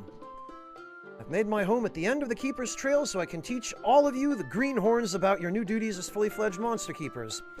But first, let's battle to see if you're worthy of the title. Oh, dear. Always observe your enemy carefully. Some say the outcome of battle is decided before it begins. I mean, 3 level 5 blobs.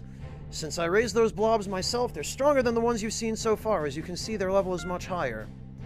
You can also see the weaknesses and resistance of your enemies. Yes. My blobs are weak to wind attacks. So are all the others. Alright.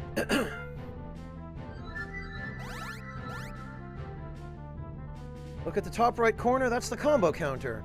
Every action you do in combat will increase the combo counter based on how often you hit your enemies, or healed, or buffed your allies. This will increase the damage of the following attacks. The combo counter resets after every turn. So it makes sense to always try to act with your weaker defensive or assisting monsters first, and use high hit count actions. So maximize the... Yeah, okay, we've been through this. Although not in-game.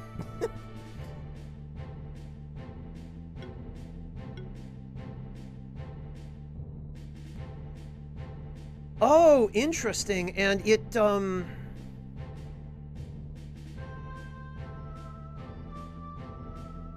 it gives you info on the buffs that are active on that unit, it looks like.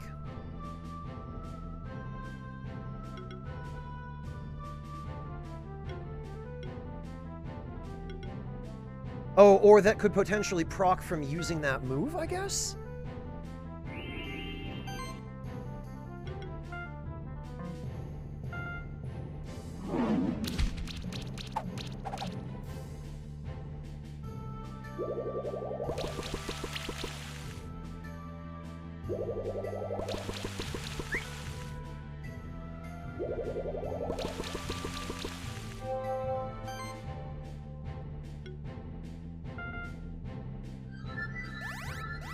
Alright, well, this guy really is not messing around.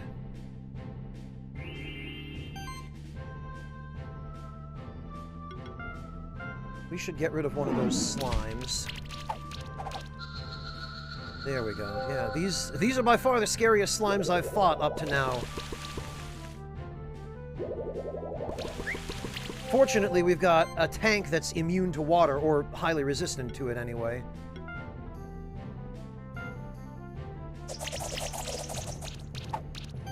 Very nice crits. Let's get our shields stacked a little bit more before we start using other buffs.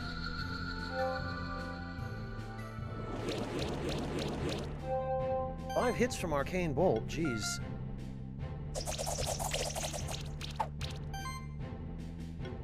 Okay, yeah, now I think we're safe to use Barrier for the damage cut.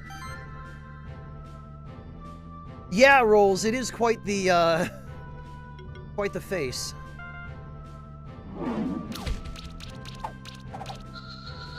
Alright, there we go. And I don't think we ever actually got touched. Yeah, 100% health. And a blob egg. Not bad at all. You've walked the Keeper's Trail and you defeated my monsters. However, to become a proper monster keeper, you'll need to complete one more test. Young keeper, this next test will be much more challenging. You should prepare for it first. If your monsters have any free skill points, use them now and use them wisely. Oh, alright. Actually, I forgot. A couple of them do.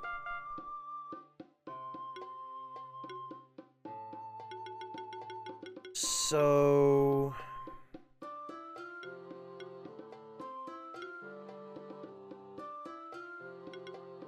Mana plus, health plus... I think we should go for the extra attack, honestly. And then...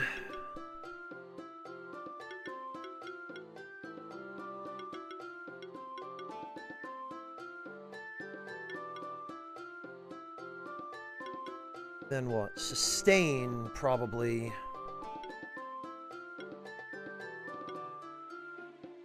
Power is not bad. But I feel like mana shielding is the most important thing.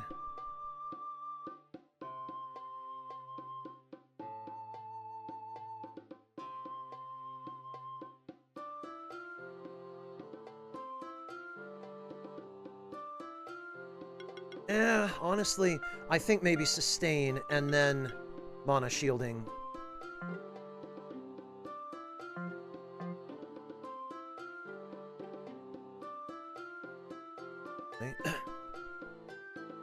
What do we have?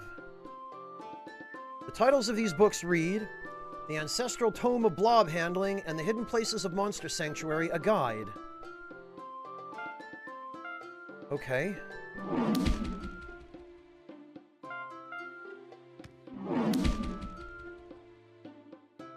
That's it, huh? What's this? Nothing.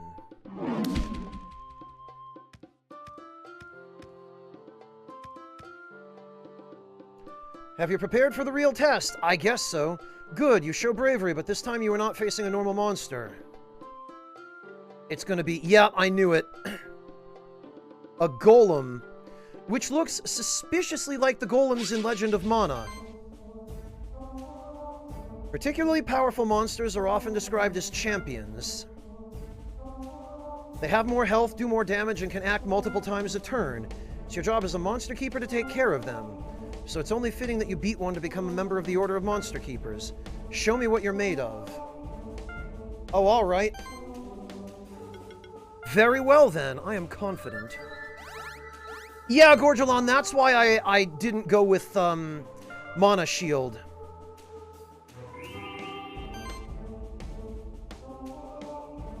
Okay, so he is weak against wind and resistant to fire.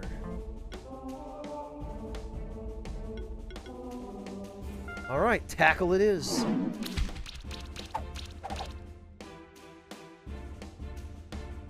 Ah, he's gonna pull the same shenanigans on us, huh?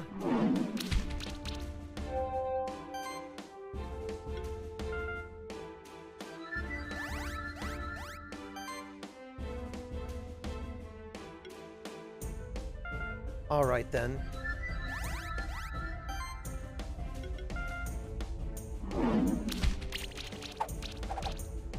Well, I'm fairly confident. Plus, if we can poison it... Yeah, there we go. Yes, excellent. So we take advantage of his wind weakness. Now that we've got sustain up, we just keep spamming shield. Oh, really, Malicious? Okay.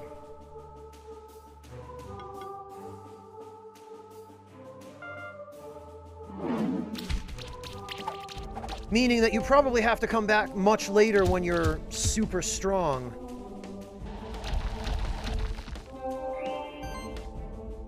Well, that's fine. I mean, we've only got just so much to throw at him, but we're doing the absolute best numerically that we possibly could under the circumstances.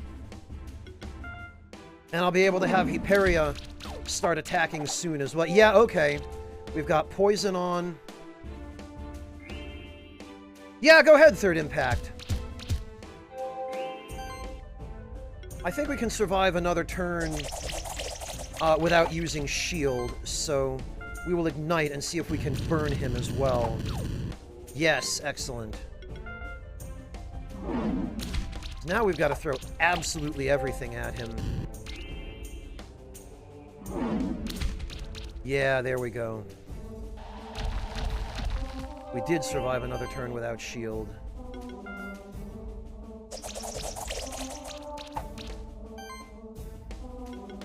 Now we get shield back up. And a tackle should finish him. Alright, third impact, let's see.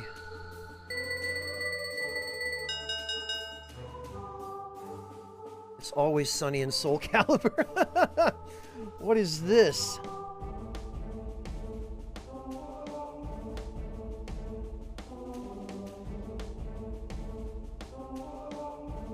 What the hell, third impact?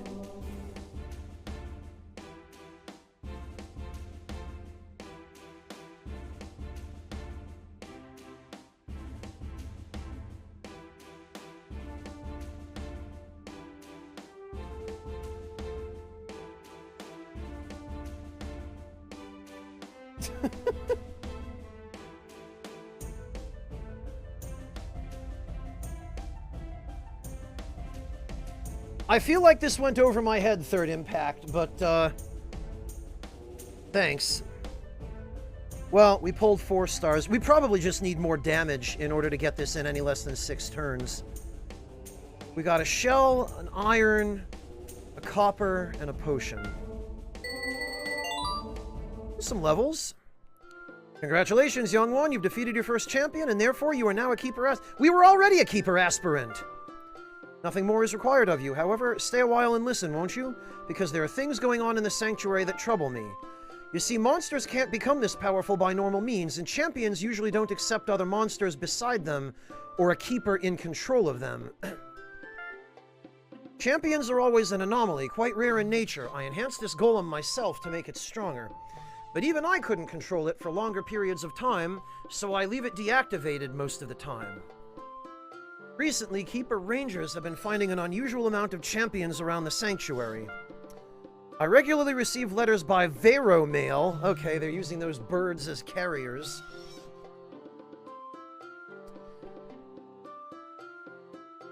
Okay, third impact. From rangers who are stuck in the distant reaches of the sanctuary fighting against champions. If it weren't for my old bones, I'd go out there myself, but at least I can keep the Keeper's trail safe. I trapped a champion in the caves in this area. You can take care of it if you feel up to the task. Oh, okay, it's through... Okay, I know exactly where that is. But before you go, there's one more lesson I want to teach you. Don't worry, I don't have any other monsters for you to fight. Ah, boo. Sean Cody, I've been enjoying it so far. It seems to have a lot of complexity, a lot of customizability, and a lot of fun stuff to do. It's possible, KR. The lesson is just about feeding your monsters. Okay, 2 apples, 2 potatoes. Feeding your monsters will boost their stats. Caring for your monsters this way is vital if you intend to face more champions. Okay, but a monster always only profits from the last 3 food items you gave to it. Okay, I see. Well then, you're a Keeper Aspirant now. Still, the only way to improve your rank is to beat more champions.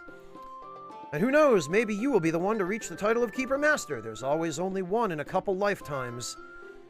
We can take care of that other champion right now, or we can go back to the Keeper's stronghold first. The choice is yours. Yeah, preparation, please.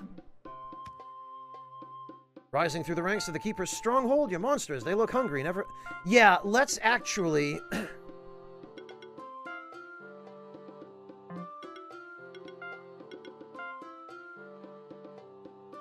You don't have to, KR, but it seems like there's no reason not to, and every reason to do so.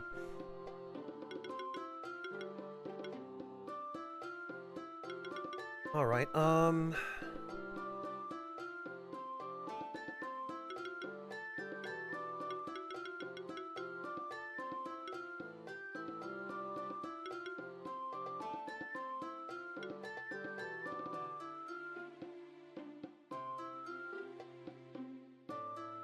yeah, you know what?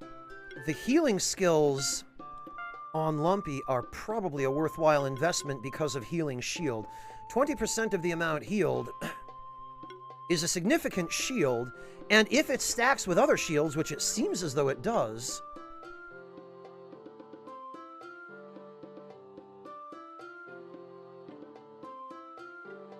You only have to feed them once, and it lasts till you feed them something. Yeah, but he said that you could feed them 3 things, and the last 3 things would still have an effect, right?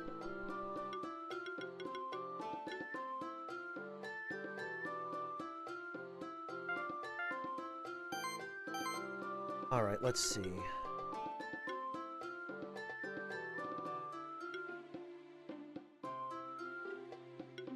Yeah, the regen at the start of the turn seems really good. So we'll go with that. And, alright, so now,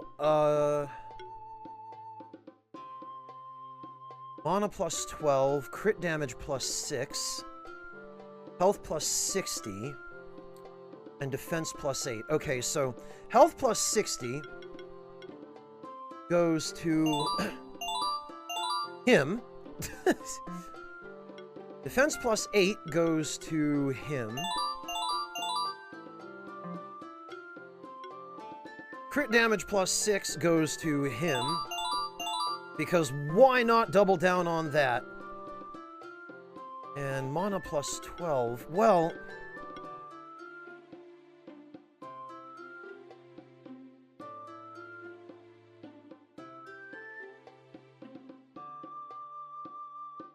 Yeah, Malakas, that's what I figured was the case. So I'm perfectly alright with stacking these effects. So who needs a mana boost?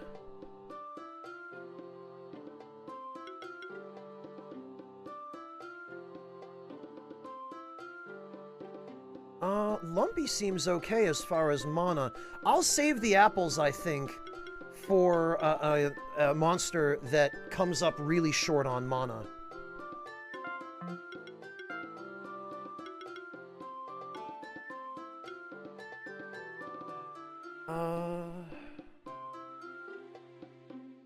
Fontes, this isn't mana proc, it's max mana. If it were mana regeneration, I would give it to him. And I would also give it to Hyperia, but this is just max mana. So this does not help regeneration rate, unless the regeneration rate is based on a percentage of your maximum. But I don't think it is. It's just a separate stat, it looks like. So actually, I feel like 1 potato and 2 walnuts for Lumpy. Does he have a passive that scales on max mana? Let me check. Because if he does, then yeah, that's a good point. Mana proc. Oh, every attack triggers an additional hit equal to 50% of your maximum. Yeah, okay, I see your reasoning, Fontes, yes. He gets one at level 10?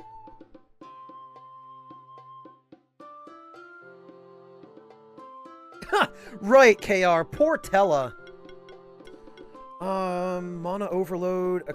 Increases attack and magic by 15%. Okay, I see. I see the reasoning there. Yeah, he actually, it looks like he has a few abilities that are modified by max mana. So yes, I gotcha, Fontes. Yeah, you're correct.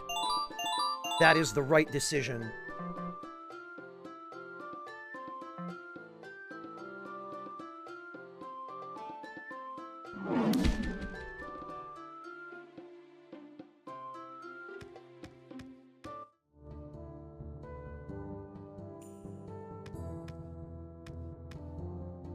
Well, I would really like to see if we can get a cat Zerker.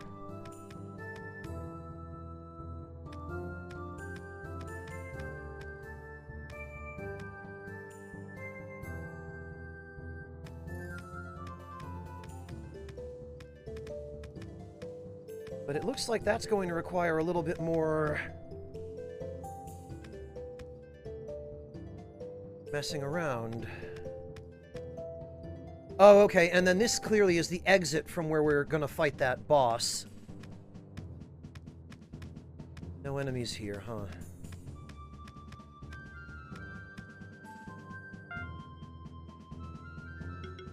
I wonder... No, we still can't reach. Yeah, KR, I was thinking the same thing, but... Ah. Okay, we can't cheese it that way either, it looks like. Oh, wait a minute, though, but I bet... Because there's a bridge up above that. I bet if there's some way for us to drop through the bridge... we might be able to reach that chest. Oh, okay, no, I stand corrected. The bridge is much further above.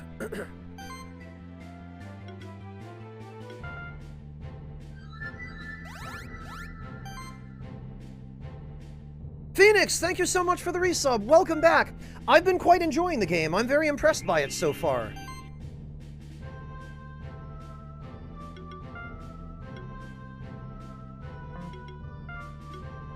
Actually, we might be able to one-shot the cat Zerker. Yup, because now he's poisoned. Yes, excellent.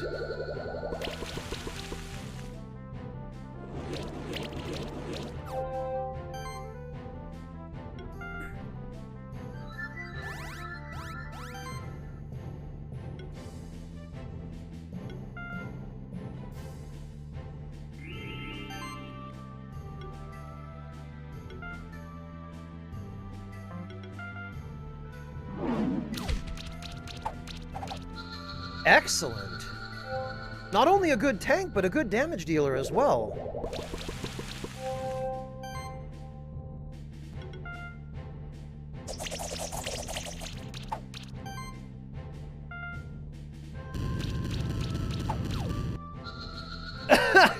Okay, Monotone, very clever. Have a good night, man. Take care. Thank you so much for dropping in. A vital ring and a belt. Again. But no freaking egg. Blah.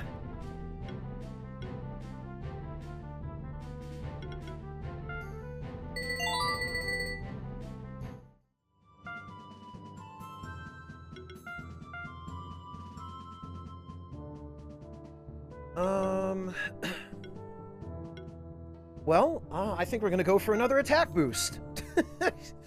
Stack that attack.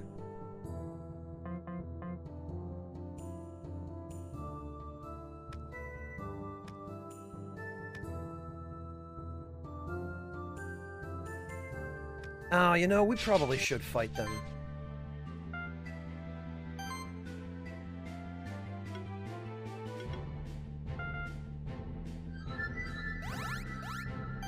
I figured as much, Fontes, yeah. Because with only one in the battle, I'm not sure what effect that will have on drop rates. I don't know if the drop rate in this game is determined by how many of that monster are present in battle, or just by the fact that any of that monster are present in battle.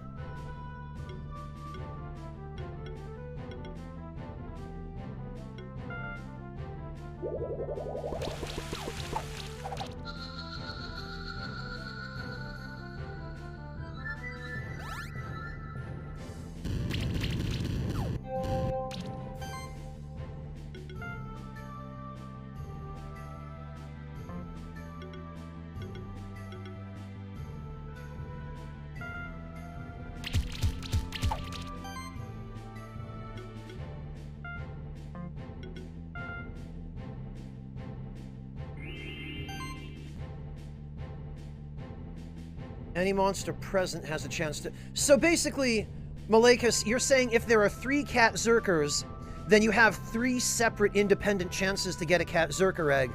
Whereas if there's only 1 cat Zerker, you only have 1 chance. Do I understand that correctly?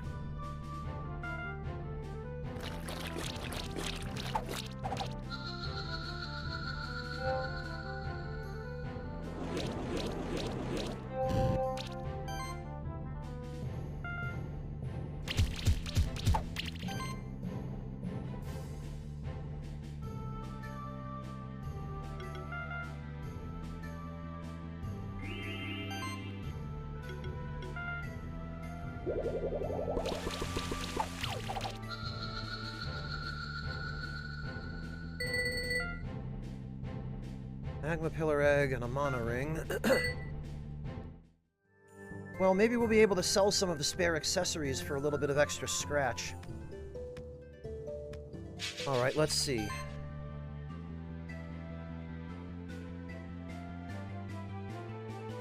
Okay. Malakas, so you have a better chance of getting a particular egg the more of that monster are in battle, then? So then this probably is the best place to look for cat zerkers.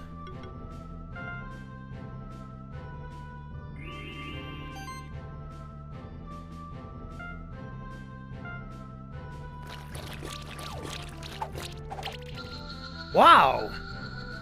Jeez.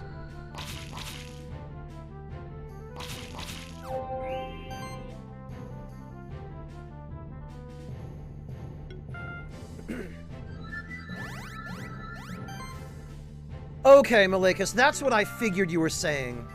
And that's how I would have guessed the system worked in the first place, but...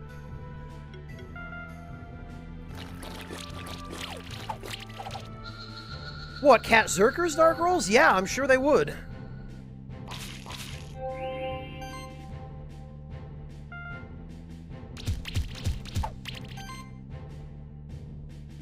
Alright, this had better work. We'd better get 5 stars out of this. Okay. Rare loot chance 100%. If we don't get a cat zerker egg now... There we go, bloody finally!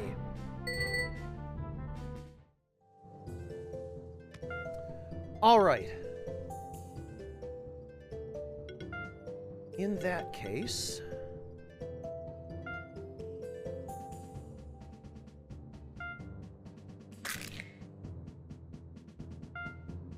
Alright, chat, what do we think?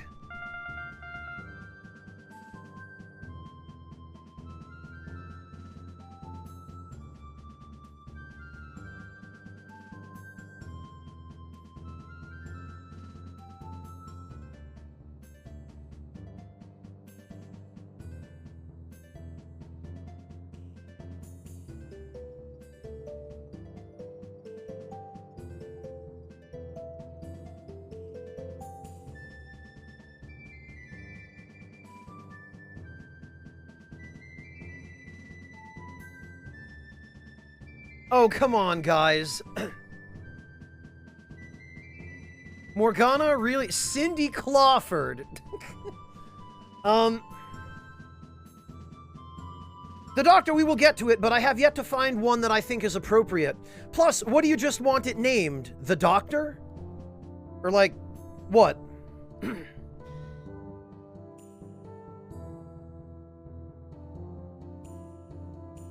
Do you have an actual name you want me to use, the Doctor?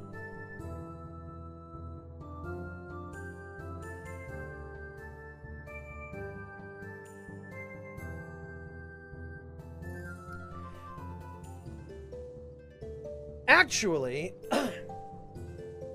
if that's the case, then I'm gonna go ahead and make an old Inspector Gadget reference for the Doctor. Oh, what the hell? There's no period? Or decimal point? Or... Oh, come on. Well, I was going to call him Dr. Claw, but...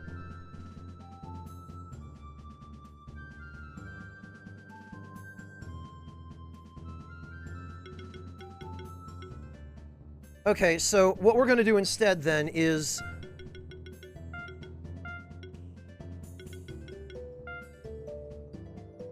People wanted guts. And this guy is a cat, and he has both claws and a sword, so I'm just gonna go, Oh, no, it's not on the shift. Good thought, though, KR. So we're gonna go cuts.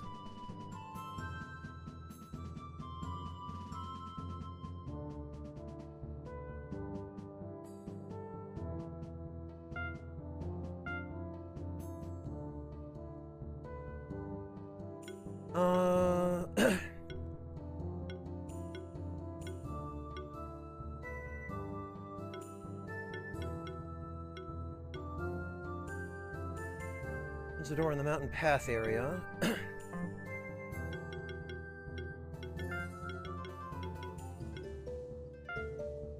Okay. So he appears to be... Well, actually, let's check his skills and see what he's all about first. Claws... 50% crit damage. Okay.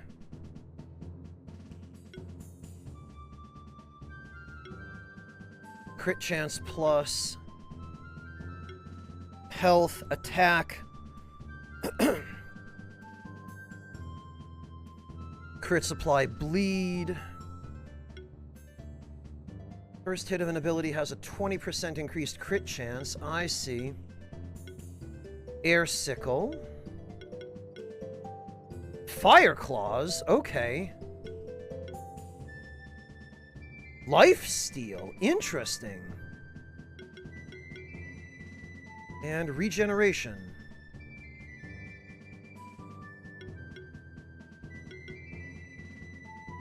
Heroism. Okay, well, I'm going to go with that. That. That. That. That.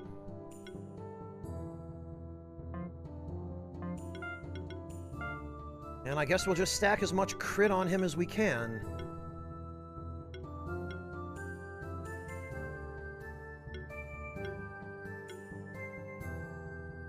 I guess we'll give him the Vital Ring for now. Then a belt. And the Impact Ring.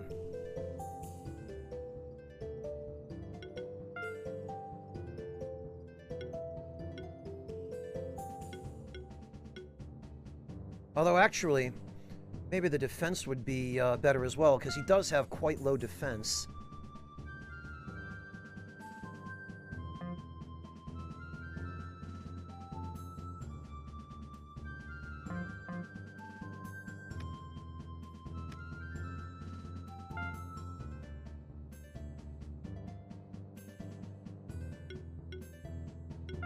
And actually, we can rotate some new members in fact.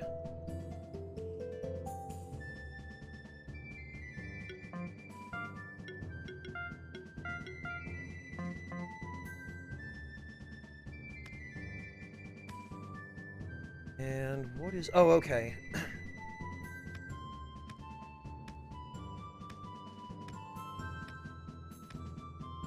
Probably Gorgelon, but we haven't unlocked it yet.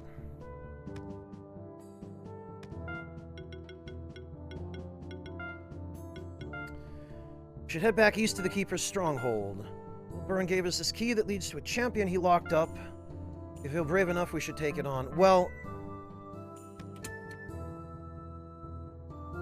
Ah, okay.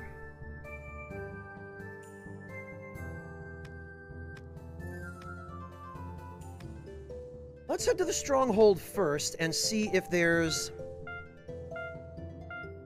anything we can get that that would be even remotely beneficial to us. It looks like pretty much everything we have sells for peanuts.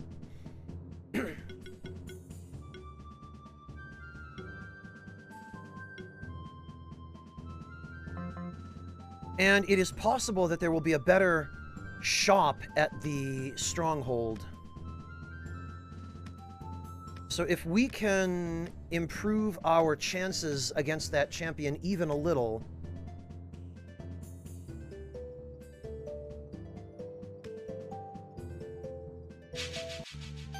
then I say we should use whatever is available to us.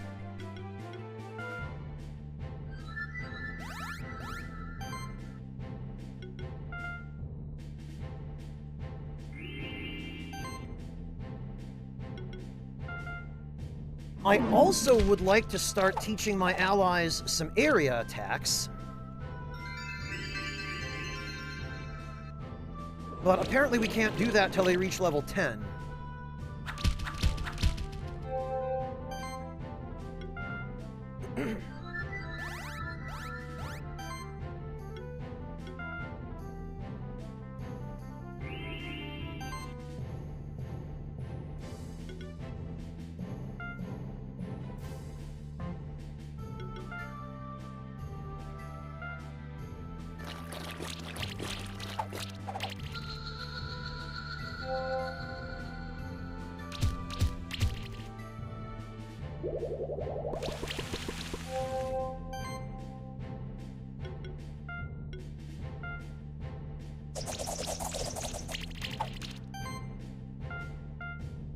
Alright, now we might be able to wipe them.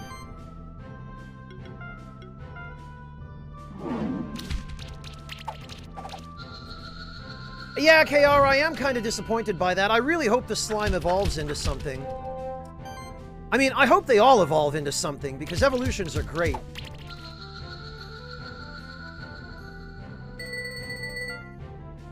Only 4 stars out of that. Well, hell.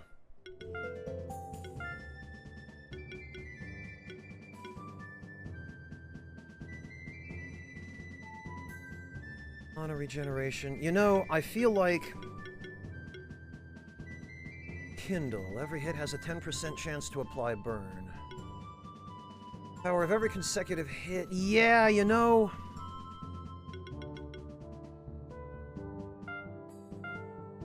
We can start focusing on damage now.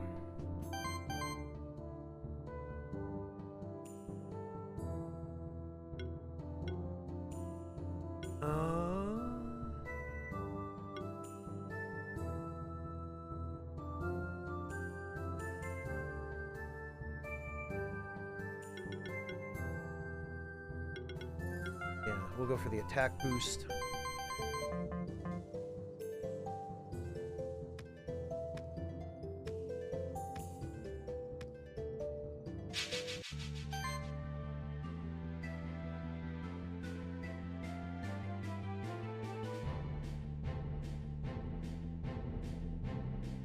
Well, Malekis, I like the idea of growing a monster in every possible way. You know, starting it off as something small, and then, you know, growing it into something a little bit bigger and more impressive.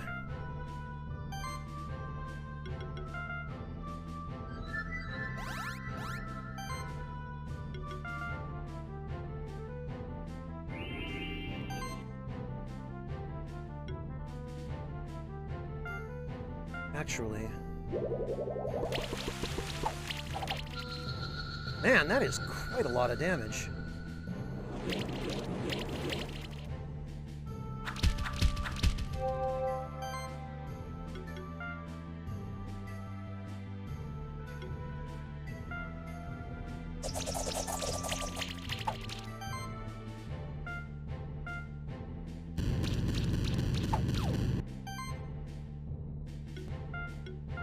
Yeah, we might be able to finish them at the end of this turn. Yep. And another magma pillar egg. That better be a 5-star finish. Okay, Sized, have a good night. Take care.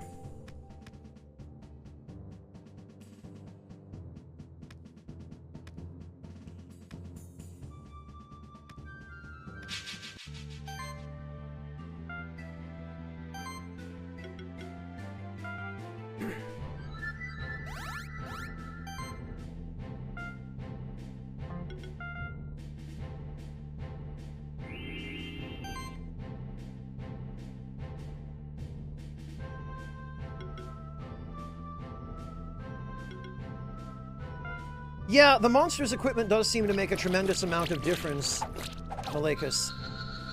I do acknowledge that, equipment, plus the food buffs also.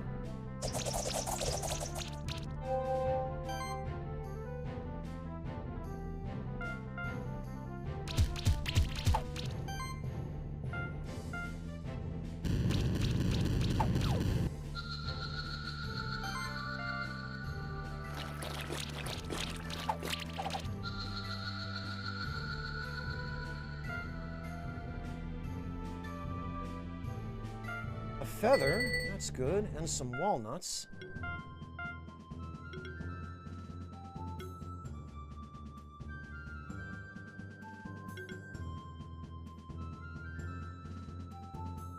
Actually, the feather would be really good for cuts.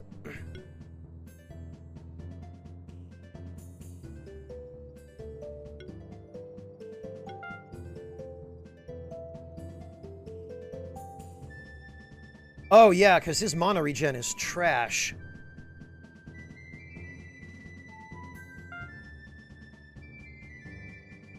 It's a shame not having that defense, but...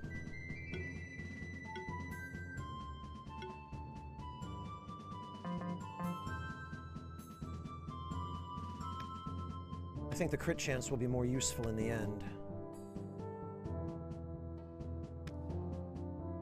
Oh, well, look who it is.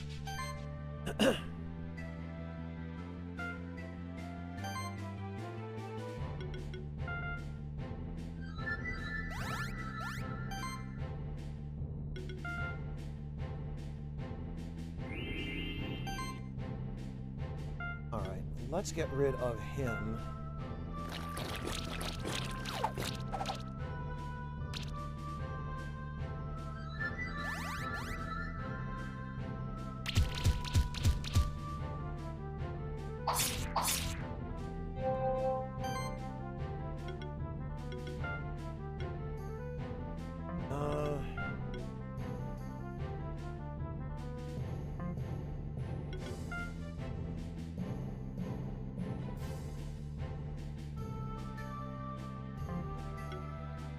No, I think we need power.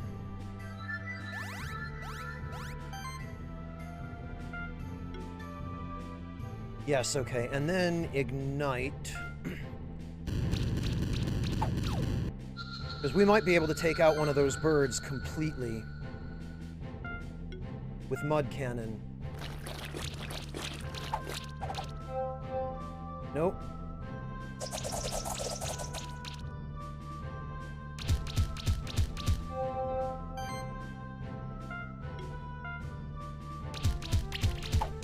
Partly because poison didn't proc. But that's fine. We can finish it with this.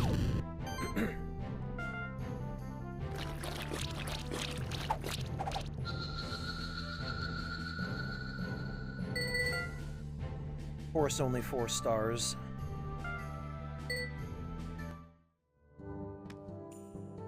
Oh, alright. We arrived back at the Keeper's Stronghold. The stronghold has served as a base of operations for the Monster Keepers for centuries. We should explore some other areas of the Monster Sanctuary next. The Blue Caves are located just below the stronghold. Before we head there, you should prepare yourself and your monsters adequately. You can find merchants and a blacksmith in the stronghold to ensure that your monsters always have the best food and the best gear. Yes, that's exactly why I came here. If you ever feel lost or aren't sure where to go next, you can go to your menu and use the talk feature. The talk feature allows you to ask me about our current objectives. Okay. This is the Keeper's Stronghold, home to all Monster Keepers. Welcome, Keeper Aspirant. Dubba. Wait a minute, is this thing just a dud bear? Bada. Yeah, Bud. This is a reference to Legend of Mana. This guy is just a dud bear.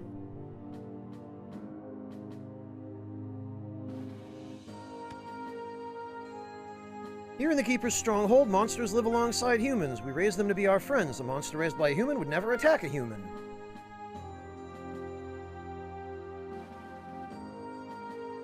Usually, champion monsters are very rare, but recently they've been seen in all regions of the Sanctuary.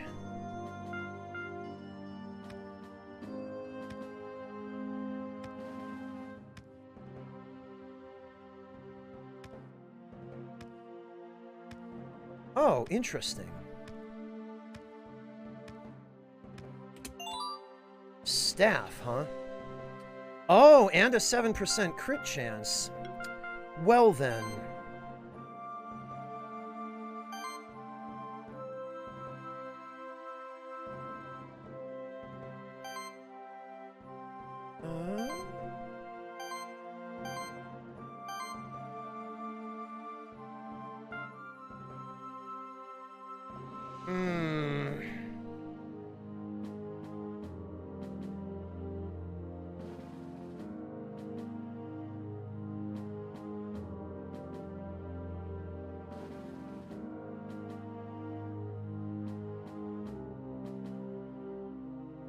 I do not think we yet have... Well, actually...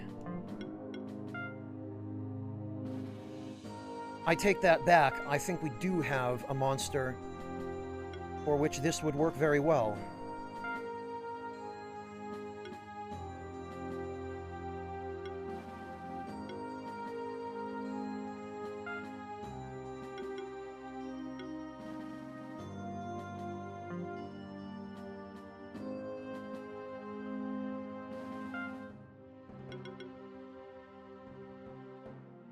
Yeah, you know what?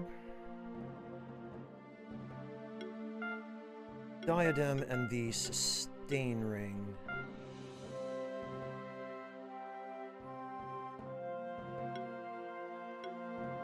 I think will give us the best balance here. Because we do need some defense, desperately.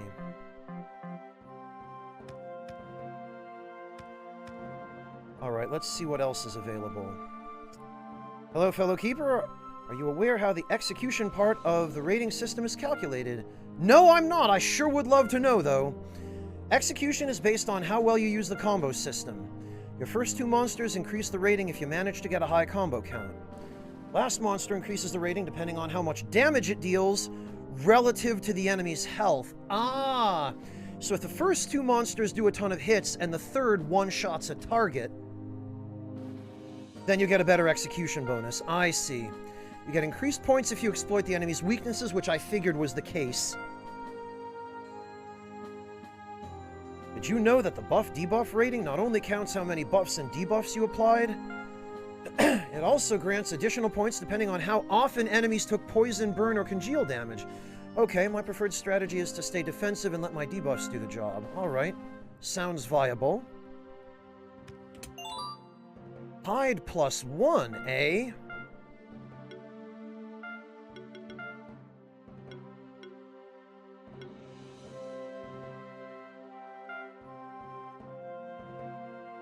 Defense 20. Yeah, yikes, you know what?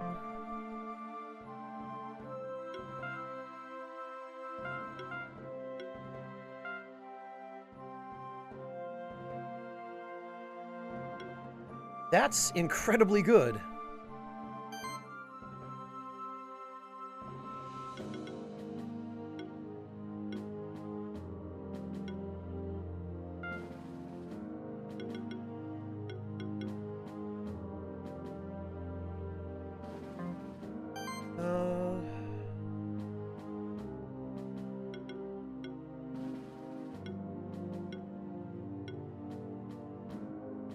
You know, actually...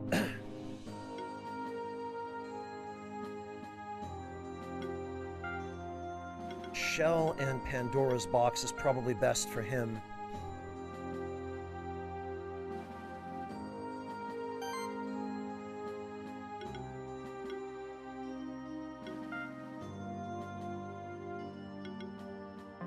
Oh, you can't stack more than one? Ah, that's unfortunate.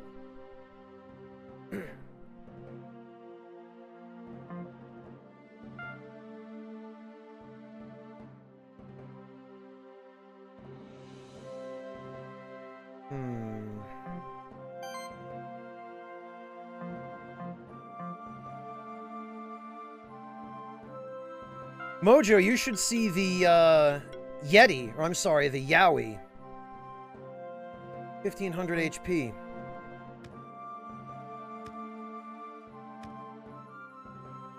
Utilizing the combo system properly is key to getting a good rating in combat. Do you need a reminder on how it works? No.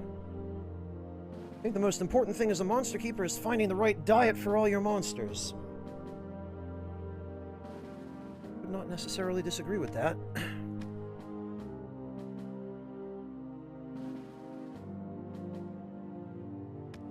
Because min-maxing, Mojo.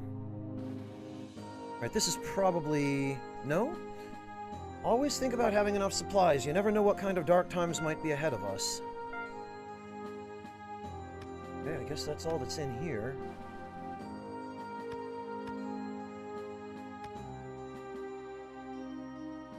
Ah! Weapon shop. Wand, claws... and mana regeneration. Shuriken, even attack power and crit chance. Ah! Mana ring, vital ring, belt, feather. Okay.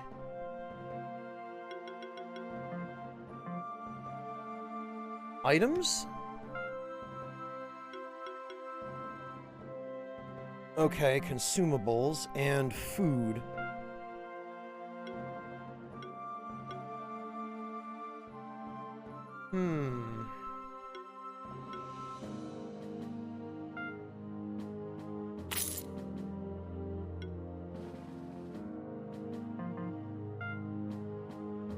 Okay.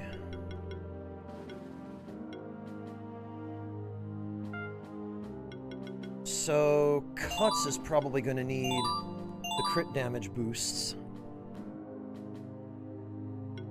Who else needs food? Who have we not fed?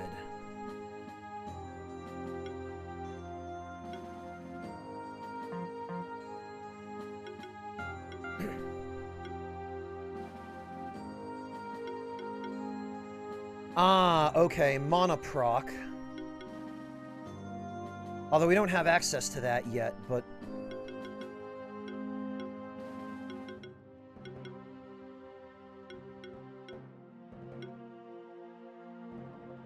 Magic proc and defense proc. Interesting.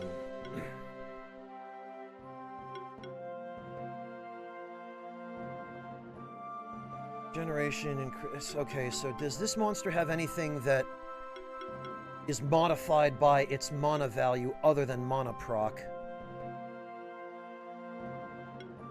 Because it doesn't look like it. Oh, you know what? I know exactly what we need to give him. We need to give him defense boosts. That's what we need. Because that will increase the strength of his shield.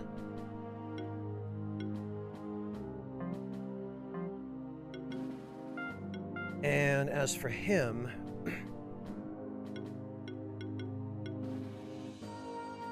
defense proc? Oh, wait, no. This is what I'm looking for.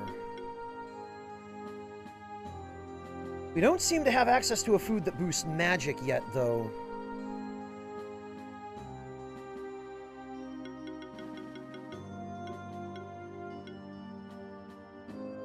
Health focus. Health values from equipment increased by 25%. I don't know if that applies to food, though.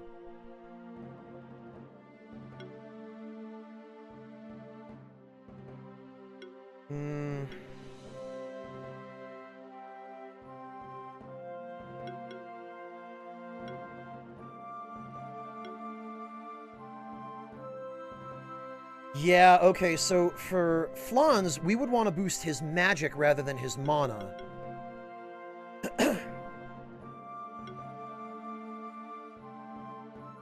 Oh, that's all there is, Fontes? Health, mana, defense, and crit. No magic or attack. Well, that sucks. I guess they forgot to add those.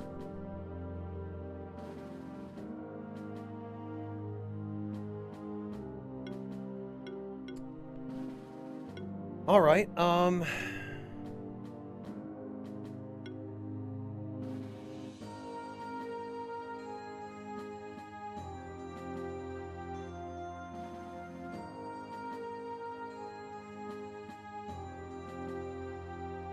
so it's going to come down either to crit damage, because this monster does have a pretty decent crit chance, or defense, because he has very low defense.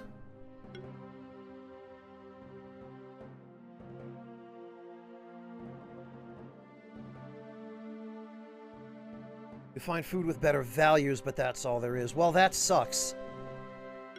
Okay, so there's no food that boosts attack or magic. That's really unfortunate.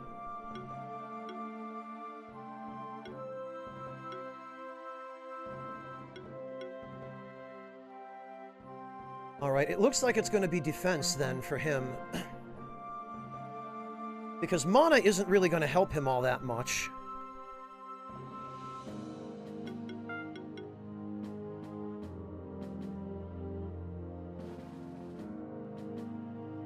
And he has come up the absolute shortest on defense, so...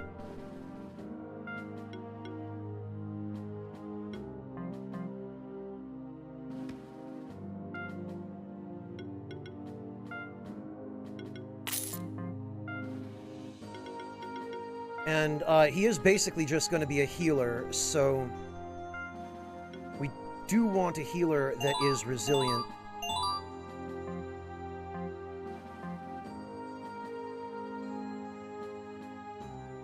Oh, okay, McBayer, interesting. Alright, well... Actually, first we should see who actually needs a weapon.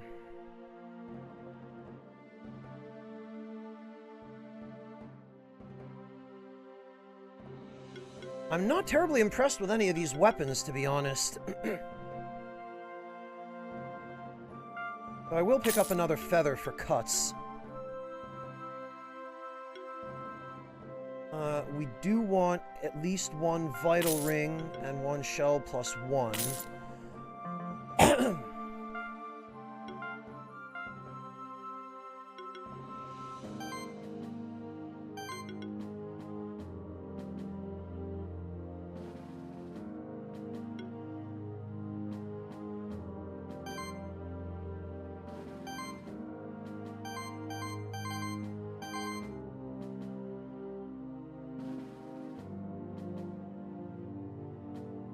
And actually, the Morning Star would be better suited.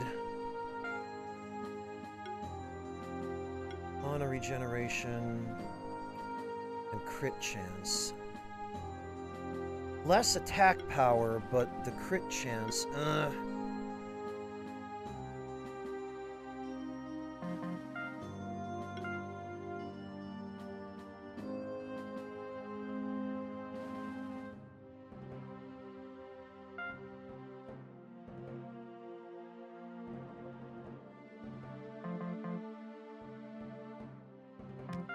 Alright, hang on. Who still needs a weapon?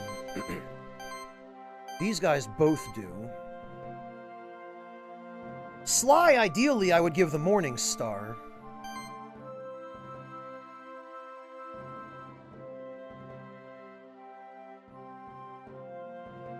Cuts, I would give something with high physical attack.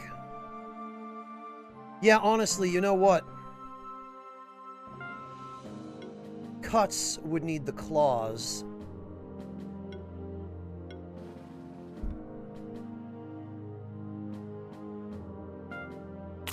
So we'll either give them to... Because, yeah, the, oh, his mana regen is not that great either.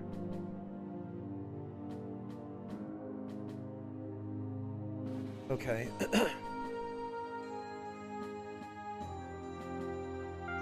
So we'll give him the claws. We'll give him the Morning Star.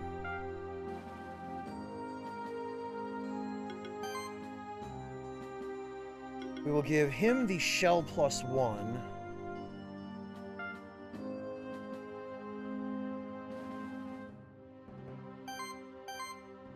And we will give him the vital ring plus one.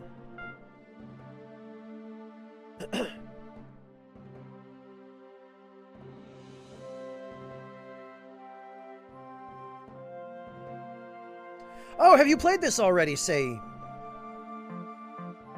Alright, let's go find the blacksmith. Before I go selling off stuff, I want to see if I can upgrade what I've already got.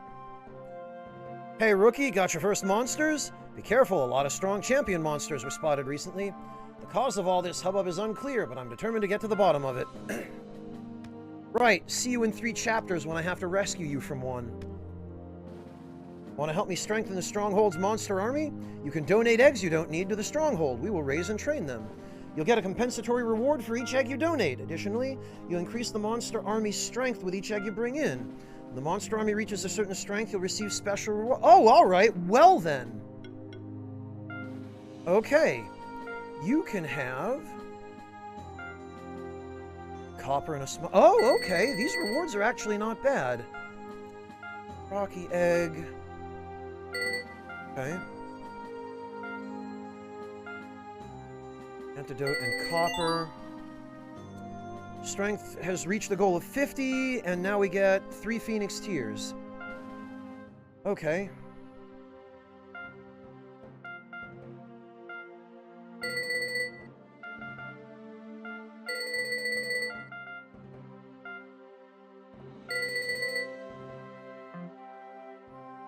Alright, actually that's not bad. Yeah, Say, I do intend to fully equip him for that as well. You can donate eggs and monsters now, it looks like. Alright. So that's his function. Got it. Oh, and we've got a nice little teleport now.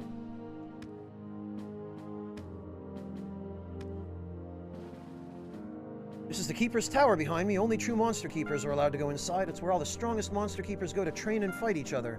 You can even fight against old champion monsters you've already defeated. I can't wait to be a Monster Keeper myself. I already know exactly which monsters I want to have on my team. Alright, that sounds hardcore. We'll, revisit that once we're done equipping everyone. We moved to the sanctuary only recently. It just seemed so exciting to live in a place like this. I even already caught my first monster. Very cool. You just recently became a Monster Keeper, right? So, how many monsters do you already have? Oh, I've got a decent collection so far.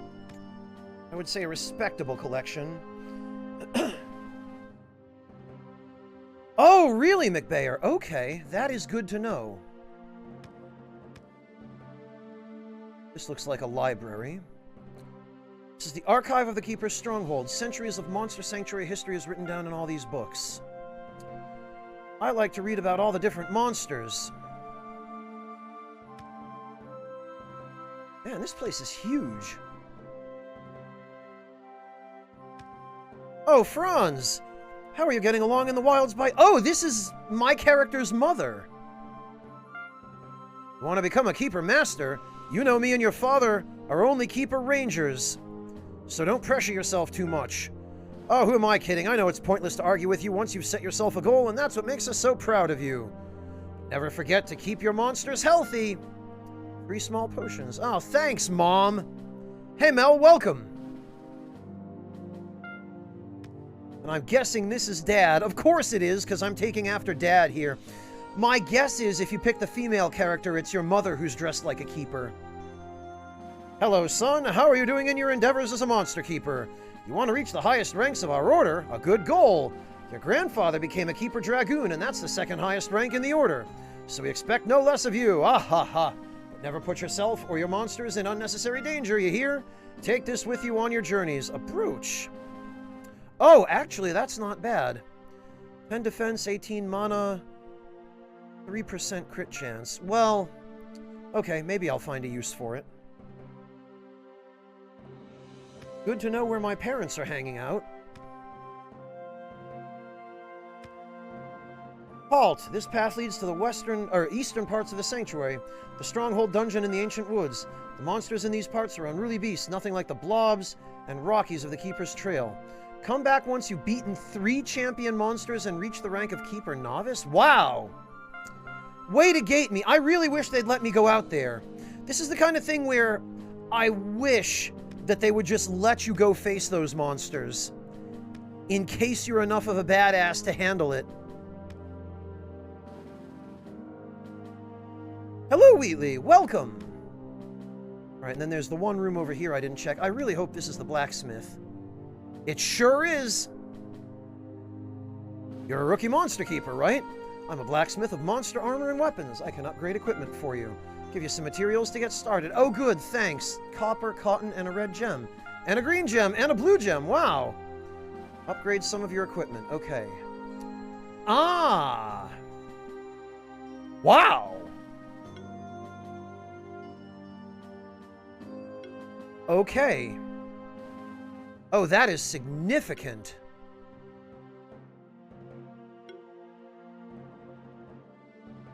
Okay.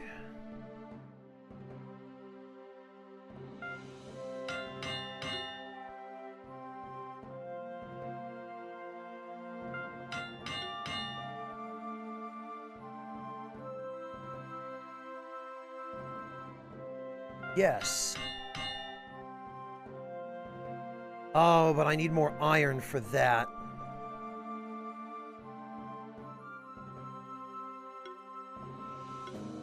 Okay, the claws definitely need the upgrade here. And the gauntlet.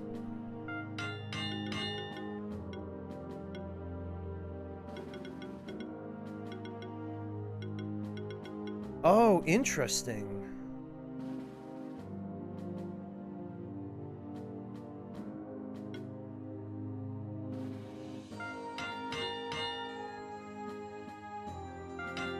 Yes, more defense, please.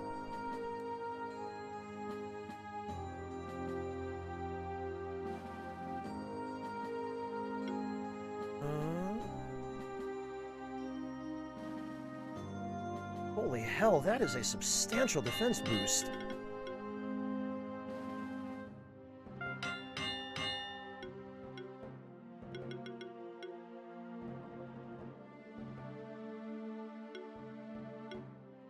Okay.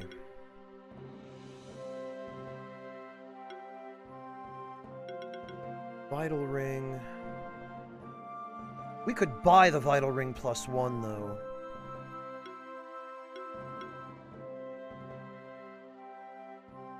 Holy hell.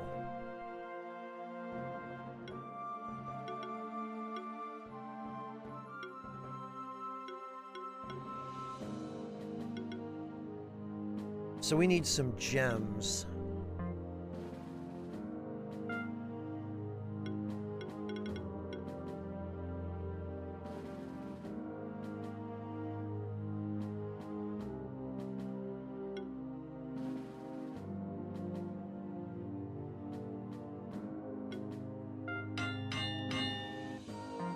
Yeah, they're super significant, Wheatley.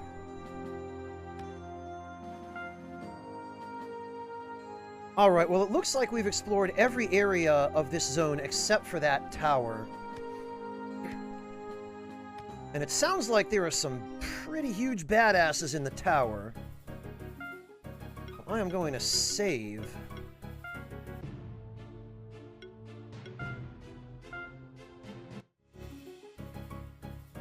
This is the Keeper's Tower. To access some of the rooms here, you need to reach a certain Monster Keeper rank. Your current rank is Aspirant, rank 1. You need to defeat 2 more champions to ascend to Keeper Novice. Okay, well, what can I access? This is a champion challenge. You can fight previously defeated champion monsters here to try to achieve a better score. If you set a new record, you get rewards you might have missed out on when fighting the champion the first time. Okay. Level 6 Steam Golem. Alright. Yeah, let's give it a shot.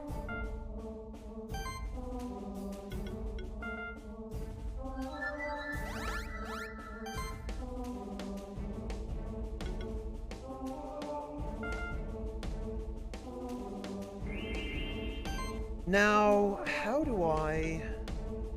Okay, so switch. I want to switch in whoever it was that had the defense debuff. Oh, you know what? That was Flans, and I don't have him in the active lineup.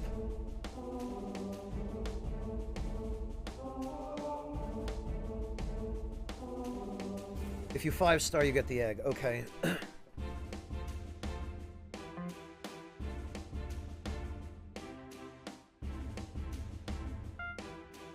Weak against wind. Yeah, no, let's just go all in. Zerg him right down.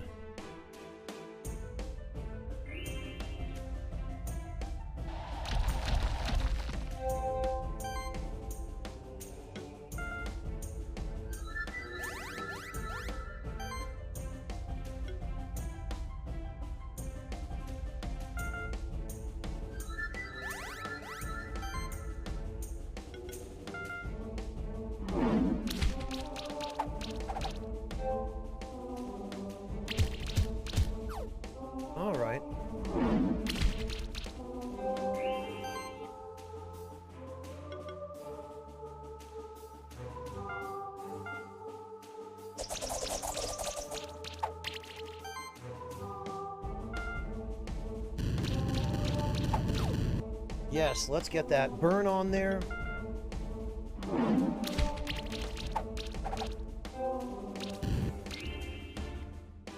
Oh, and because we applied burn, we got a shield.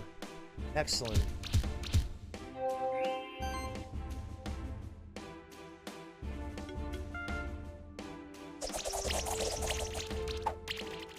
Those are some pretty nice crits. Let's get the shield up on everyone else one more time.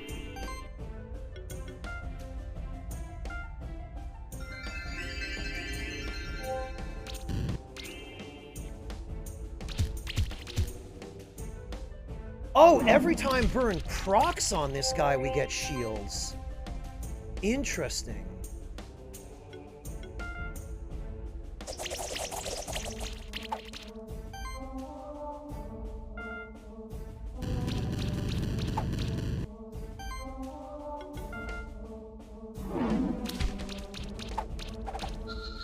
Okay. Still only 4 stars, though. Oh, and we don't get any loot if we don't... Okay. Hey, Log. I don't remember you saying that, Fontez, but I might have just missed it in chat. Dual Circle. You need to have the rank of Keeper Novice. Okay.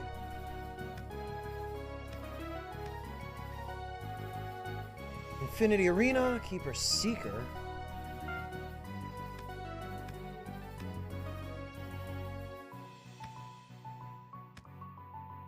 Online Arena, Keeper Lancer. Oh, and we can't even... We don't have a monster that can get up there.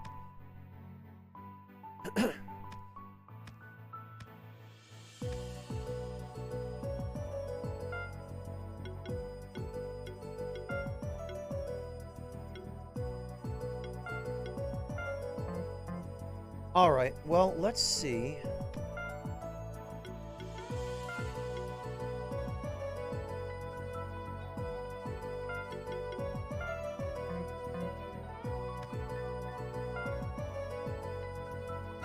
We were close. We were really close.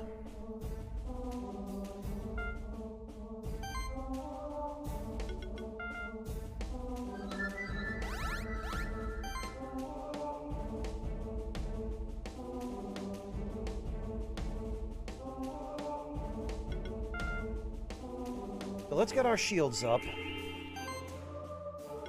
Let's get armor break on.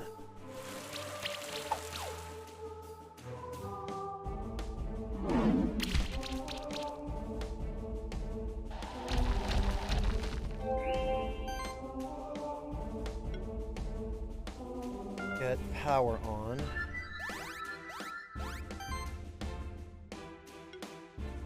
Let's get ignite.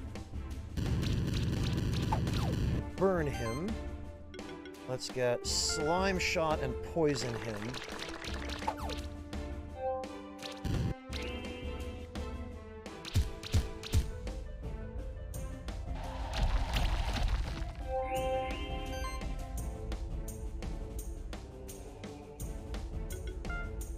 Let's get Feather Storm on and do some damage.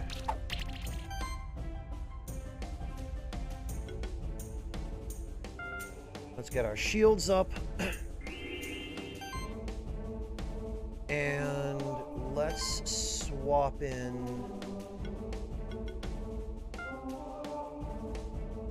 Lumpy. Oh, and that does take a turn. Okay.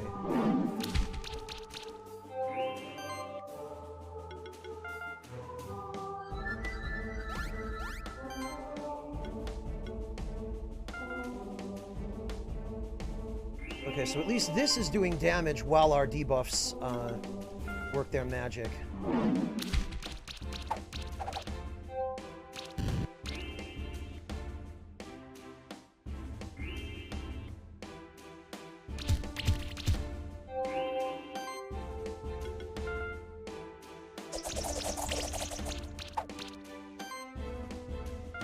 And now we just go all out on the offensive, I guess.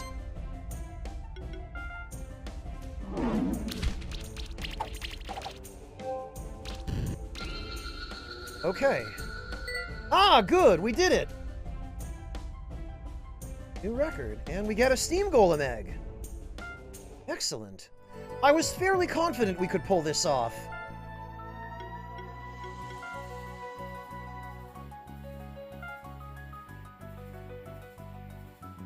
Alright, let's do it.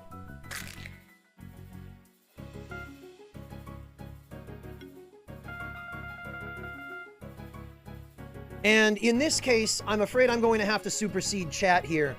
This needs to be a tribute to an old friend.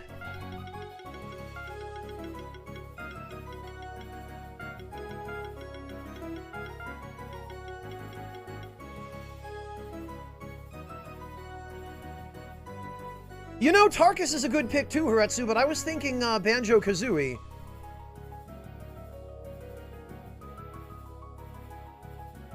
Yeah, Fontez, it does seem that way.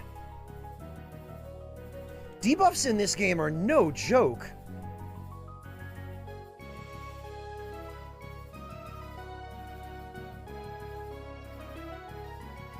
Oh, you know what? Actually, even as I speak,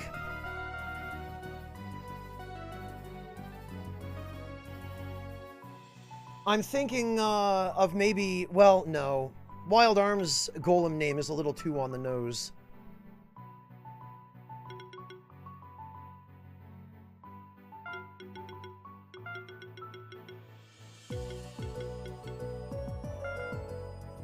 Actually, I have an even better idea.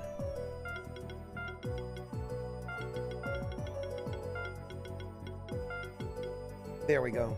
I like this. Hello, Waltz Queen, welcome! Alright. So let's see what he's got. He's got Tackle. Oh, and he has Shield. He's got a whole bunch of attack and defense boosts. Attack-powered Shield. Wow! Alright. Protected offense will only do the effect of Shield. Monsters gain 10% increased damage. Stone Rain, which is Earth. Fiery Punches, which are Fire. Wow! So he's got some elemental options as well.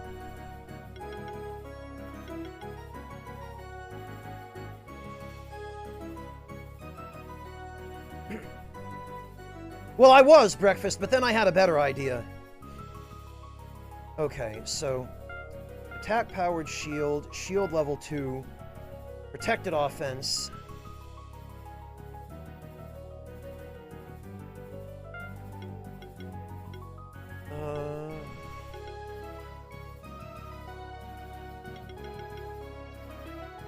Tackle level 2, and defense plus.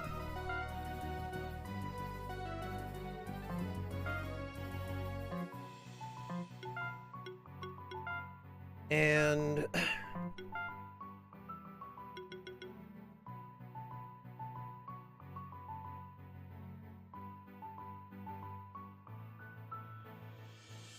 actually,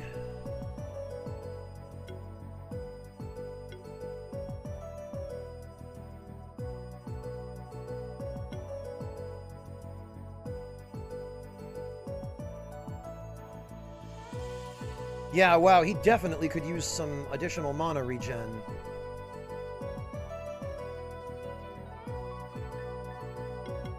But there might be a better way we could go about that.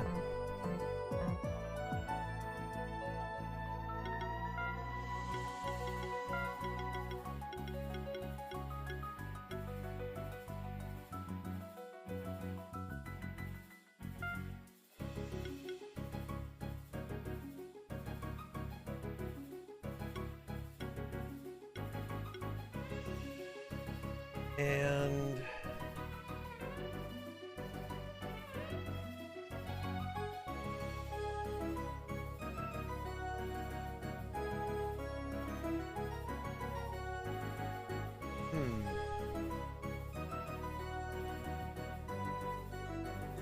ah, very nice, Waltz Queen. Excellent.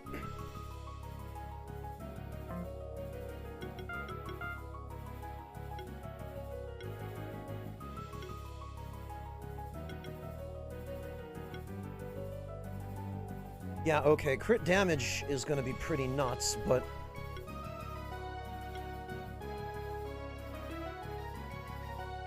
really would like to upgrade his crit chance. Although now that we have some more money,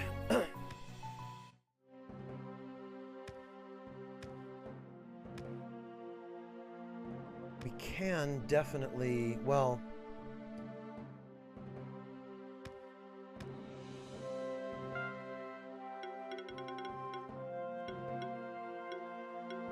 actually, I guess we can't upgrade anything else now, but we can still buy some +1 stuff.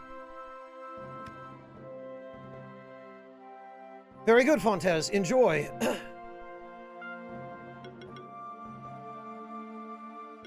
And actually, let me see what would synergize well with auto restore. Remove a debuff from the monster with the most debuffs in the party. Okay. Defense proc. Alright, so we probably would be well served by improved mana regeneration, spell shield, health plus. Every fire attack has a 15% chance to apply burn. Wow! And just by passing a turn,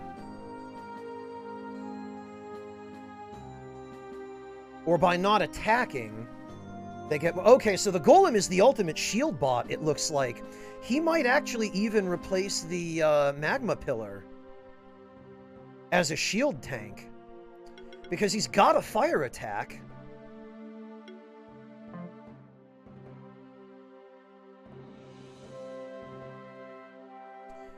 Magma Pillar is doing more damage with fire right now, but if we raise the Golem a little more...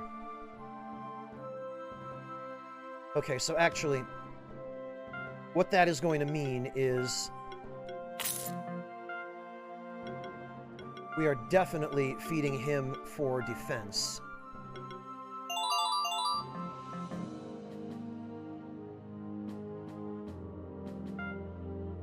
And we are going to need a shell +1.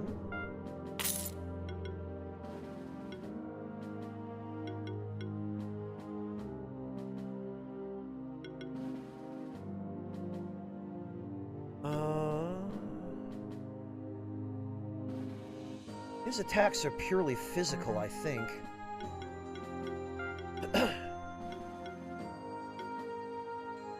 Yeah, physical, physical, physical, of course.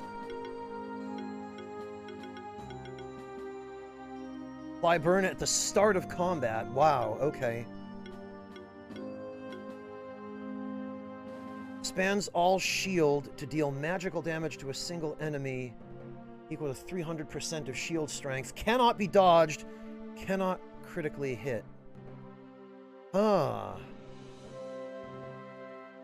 Interesting. So you give up all of your shield to do triple the amount of damage of however much shield you had. It's undodgeable, but it can't crit.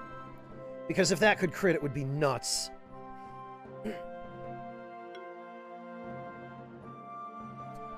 Every monster in the party... Man, this Golem is awesome.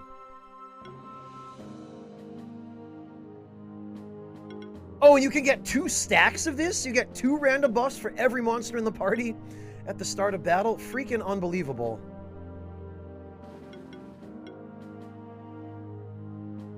Copy shield. Holy hell.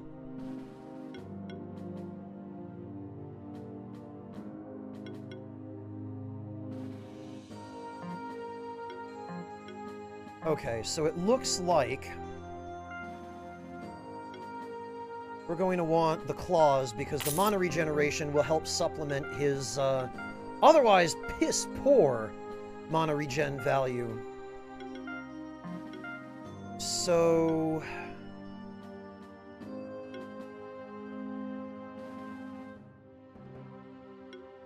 what are we going to want here? We're going to want probably the shell. Honestly,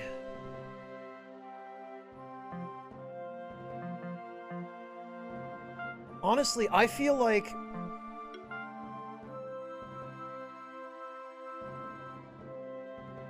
this brooch is not all that useful. I don't want to sell it though because it seems unique.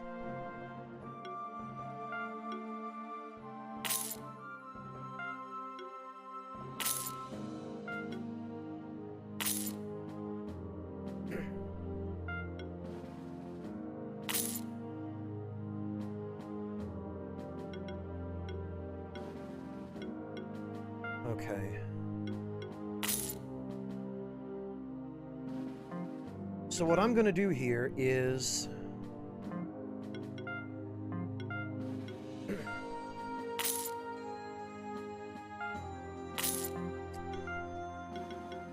We're going to buy 2 of these. And this golem is going to become unstoppable. Oh, hell, that's right. You can't stack 2 of the same item. Alright, well, fine. 15 defense. And 10 defense for now, I guess. And I'm sure we will find a use for these other,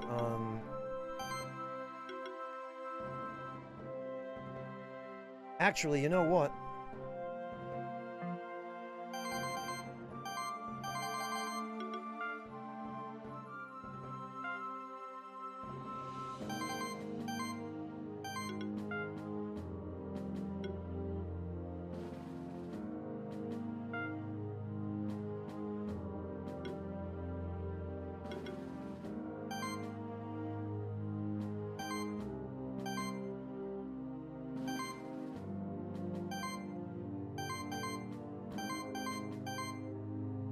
Okay, so we got him his claws. He's good to go.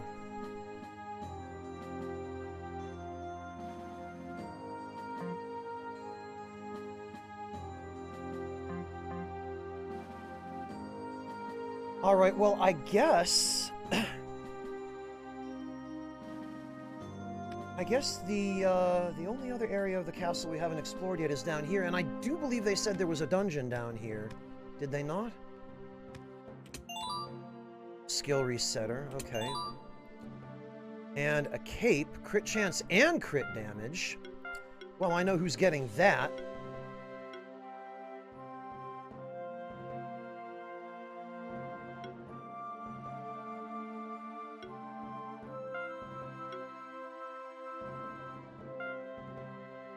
There we go.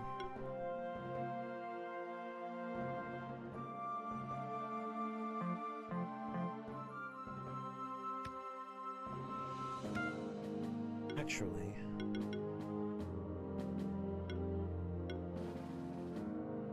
breaks hidden walls, cuts through vines, huh?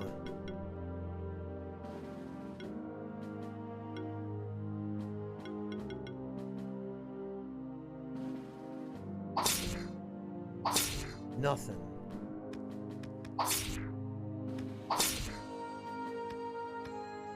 I have log, yes. This exit leads to the Blue Caves. Other keepers reported that they spotted some champion monsters down there. Sounds like just what I need.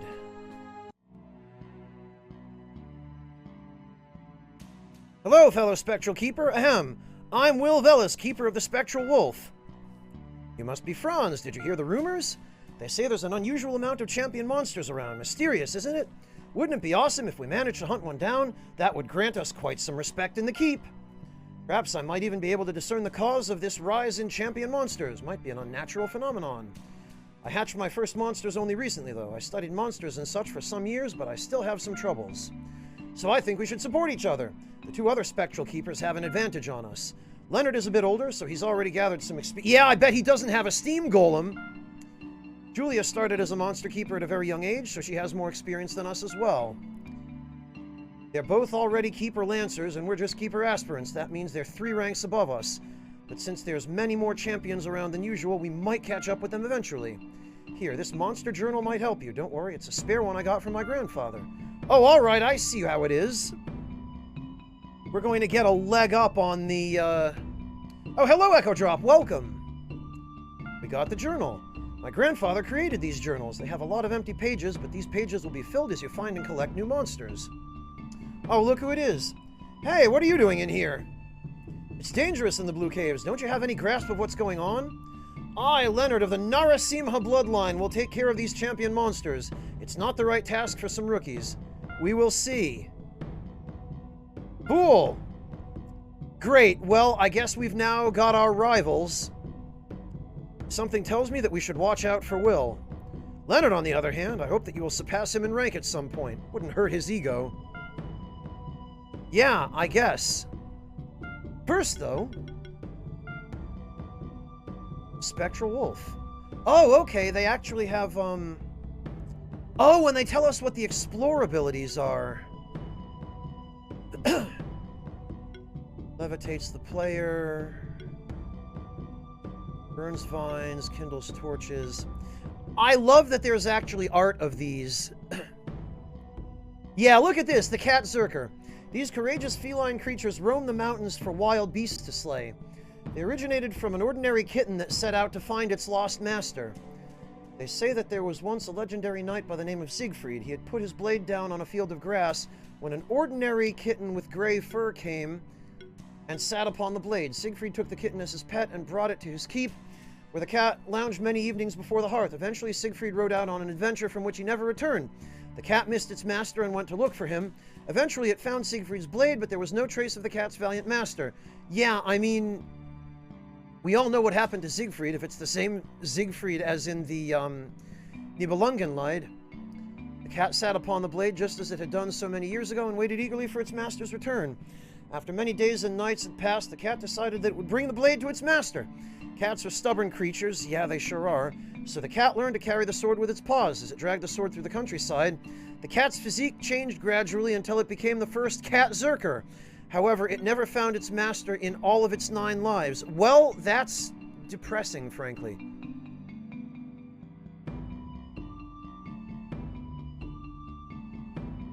And there is apparently a crafting material that we've not gotten from these yet.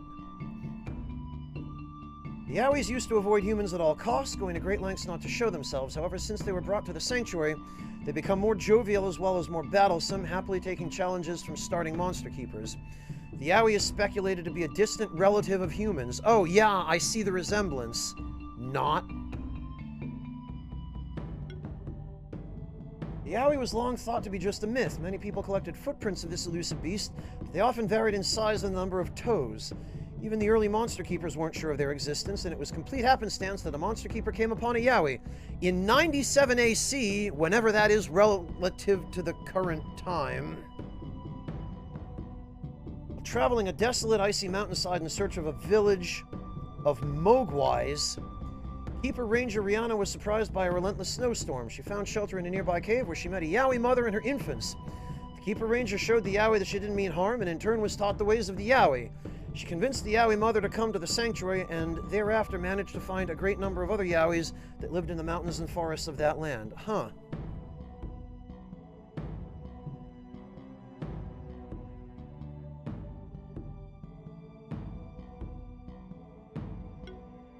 What I really want to know about, though, is this beast over here. Oh, okay, so there are different categories: insect, nature spirit, aerial bird, beast warrior, beast, construct. These mechanized workers were engineered by mechanics who dabbled in alchemy. The steam golems eventually rebelled against their masters and destroyed the factories they were placed in. Although they cannot speak, it seems they're able to communicate with each other, even across vast distances. Yeah, that's what you get when you equip them with Wi-Fi. The steam golems were brought to the monster sanctuary in 278 AC. Promptly, construction began for a workshop with magical tools to maintain and repair the golems. Soon after the workshop was constructed, the golems surprised the keepers and showed their capacity for autonomous learning when they began to use the tools on themselves. However, surprise turned to shock when the golems used the tools to replicate themselves and even construct new mechanical beings.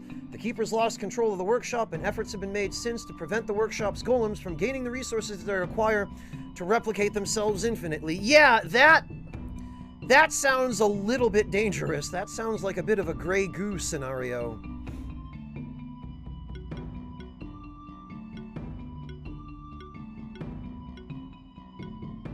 Okay, so the Spectral Lion. Yeah, actually, let's learn about him. In the old world, the Spectral Toad was regarded as the wisest and most generous of the familiars. He was revered in the lands near the mighty rivers and the coastal areas. There is debate whether the Spectral Toad is the same toad that had been worshipped by practitioners of witchcraft since the beginning of time. The Warlock's Toad, as it is sometimes called, was associated with the misty swamps and the mysterious, forlorn places within the deepest reaches of the wilds where humans fear to tread. Finding the Warlock's Toad was said to be a perilous journey, but one which might reward the aspiring wizard with arcane secrets. Since 0 AC, the spectral toad has been the spectral familiar of the Heket bloodline. Oh, you don't get to choose your family name? That sucks. The toad is said to often serve as a teacher to young keepers, even outside their own bloodline. Keepers of the spectral toad are said to be the most knowledgeable in whatever field they study, occasionally exhibiting remarkable powers of recollection. Some keepers of the toad have used their special knowledge to gain extensive resources and wealth, but it is written that they were always happy to share their riches with their family and friends. Yeah, well, I mean, that's what I would do. And since none of the 4 starters drop any loot, I'm guessing you can never fight them.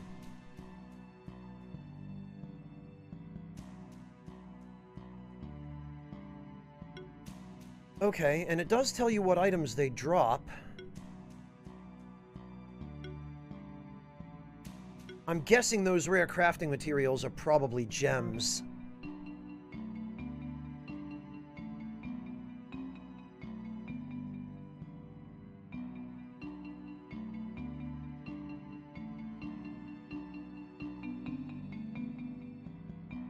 Okay, well, they seem to be suggesting that the... Oh, I'm sure you can fight them in the Trainer Tower, Gorgelon, but they won't drop anything, clearly. They seem to be suggesting that this area is dangerous, so let's at least save before we proceed. Ah! I figured as much, McBear. Tengus and a Grummy.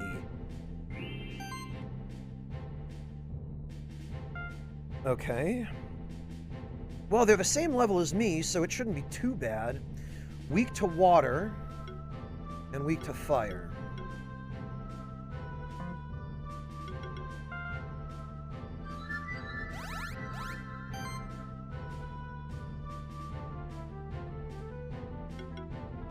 Actually, I wonder how many shields we could stack. Holy hell, that is a powerful shield.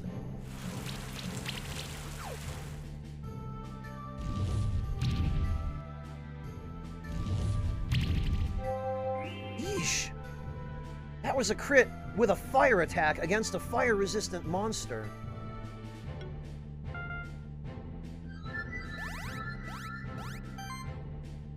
Okay.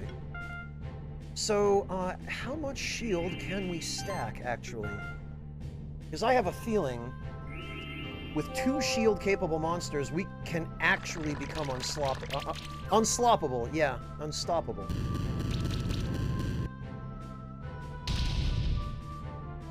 Okay, yeah, they certainly are not going to be breaking our shields, but that damage over time, that does worry me.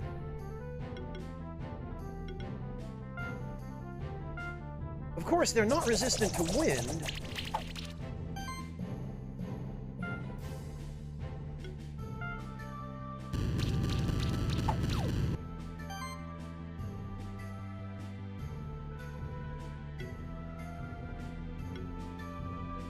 Okay. We are, the golem anyway is running out of MP very quickly though, so I need to do something about that.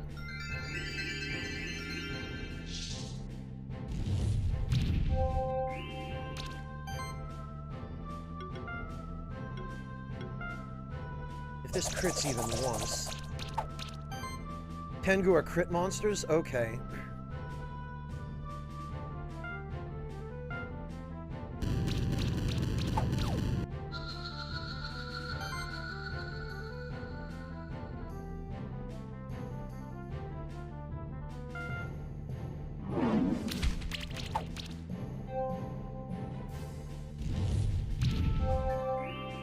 Yeesh, 185 damage.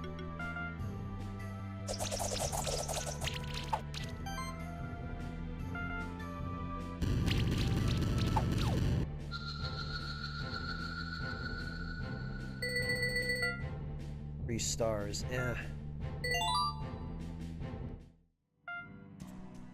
Okay. So I probably need to reevaluate my team comp for this area.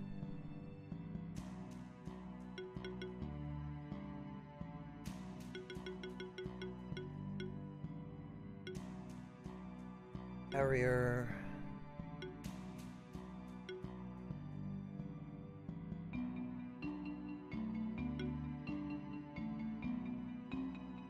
Yeah, probably barrier to start. Then again...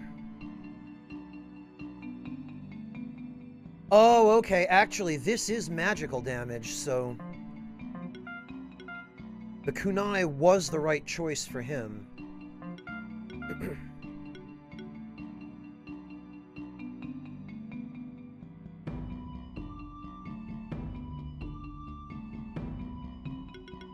It's earth damage. Yeah, okay, we should,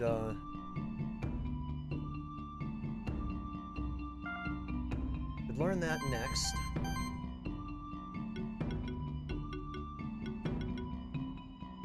Glory cast.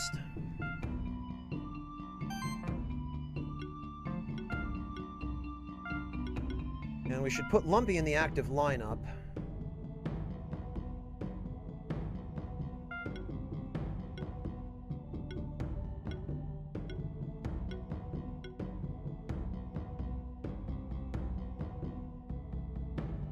Jesus, McBayer. Yeah, that's, yikes.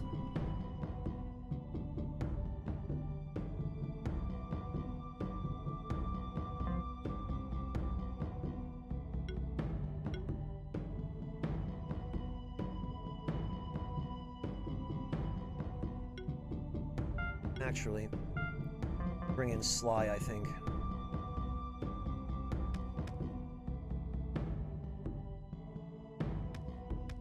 Oh, another key, huh? Blue Cave's key.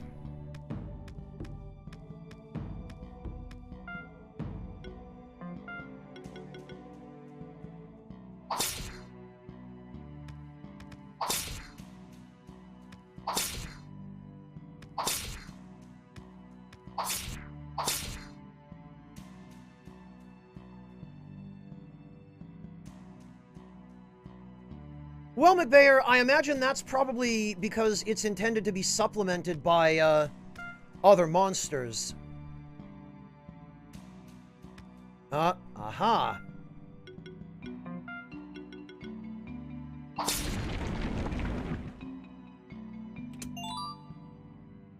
No, Fontes, I did not. Ooh, a bracelet +1.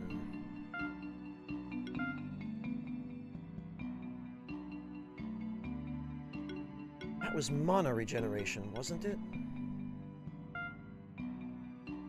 Yes, defense and mana regeneration.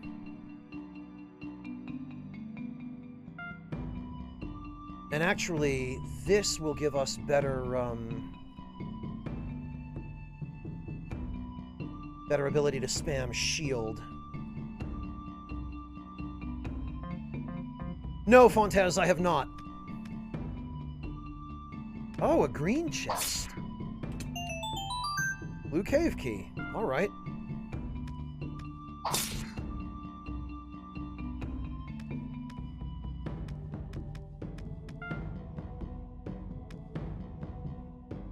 I keep forgetting how short that that aerial boost is.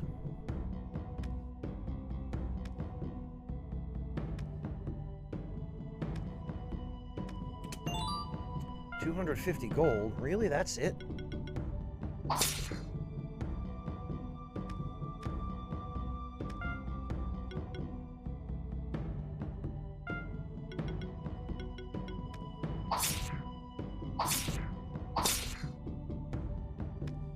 Huh. Well, we're not getting up there, that's for sure. But we do now have the key.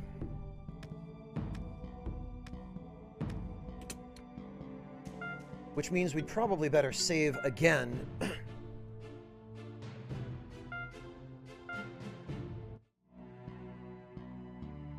Oh, okay. No, this is just more normals.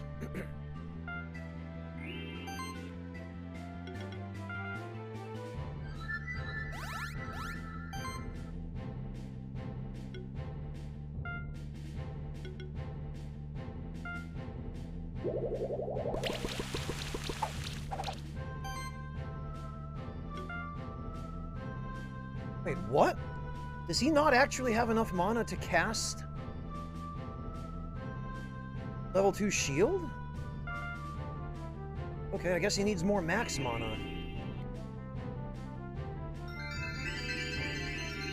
Oh, really? Okay, I see what's going on here.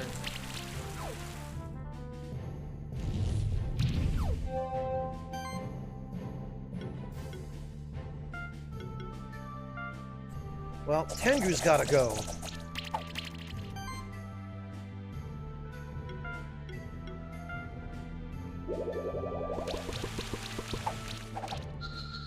Yeah, Zombie, he has awesome abilities, but it looks like I need to do a little bit more to augment his,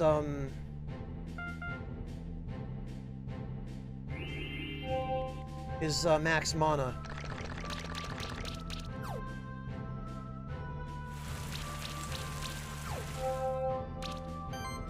So these things seem to be just upgraded slimes from the looks of it.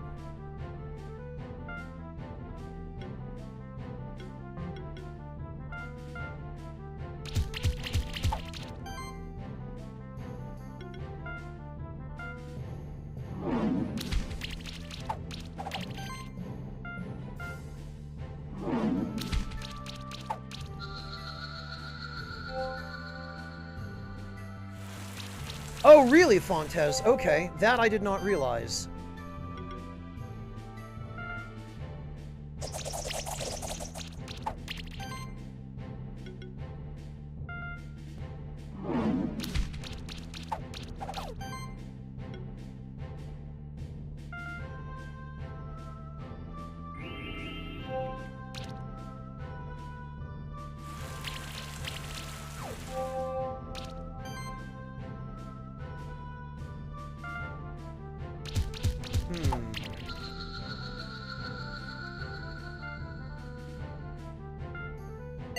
Seems I need to reevaluate my golem setup then.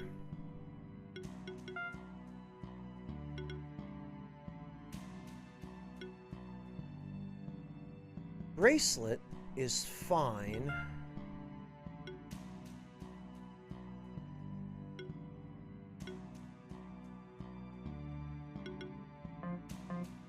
Right, hang on.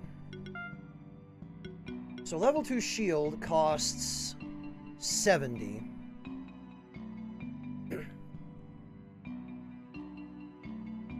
Oh, and his max mana is 69, but if I give him mana plus on his next level up,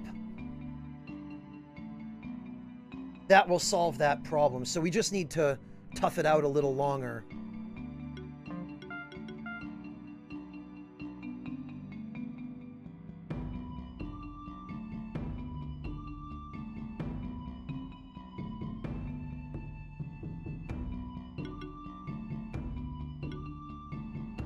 And maybe once we can upgrade the brooch. Or maybe we could give him something else that gives mana regen.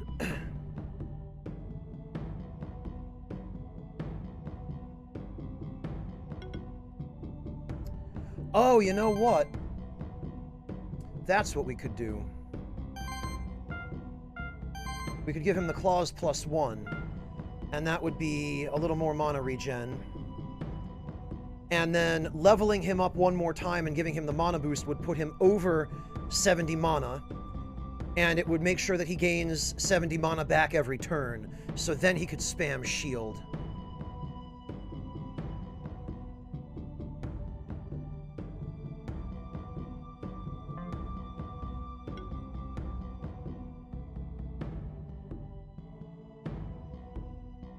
That's true, Fontes, but I don't really have an awful lot else that I can use. Pretty much all the monsters that I have right now are tanks. Hyperia is a shield tank. Mittens is an HP tank, and I guess also a, to some extent, a defense tank. And Carbon is a defense tank. And then Lumpy is like a status tank, like this weird hybrid. There's not much more I can do about it. That's just the lineup I have. Until I get some more damage dealers. If I can get a Tengu egg, then yes. 2 more levels, McBurgers? Oh, you're right. Mana plus, and then... Okay, I'd have to learn Stone Rain first.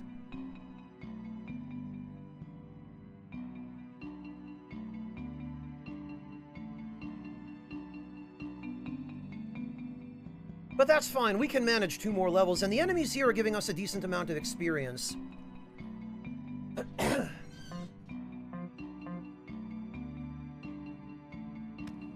Uh-oh. Okay.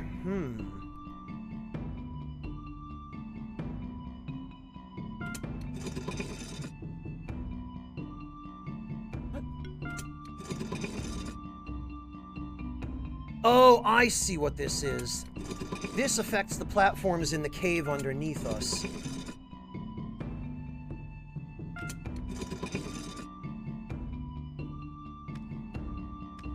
Alright, so I need to go have a look at where those platforms are positioned currently.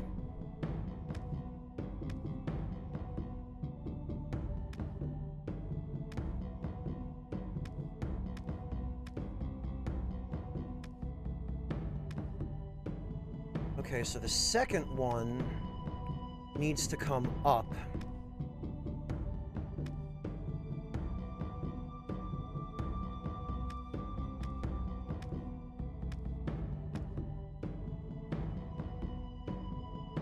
The first one actually can go down. And then I think we should be able to reach that ledge.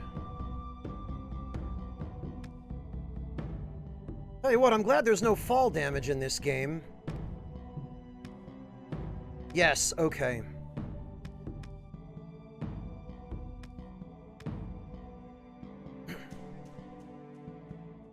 Oh, he's just gonna camp there, huh? Alright, bring it!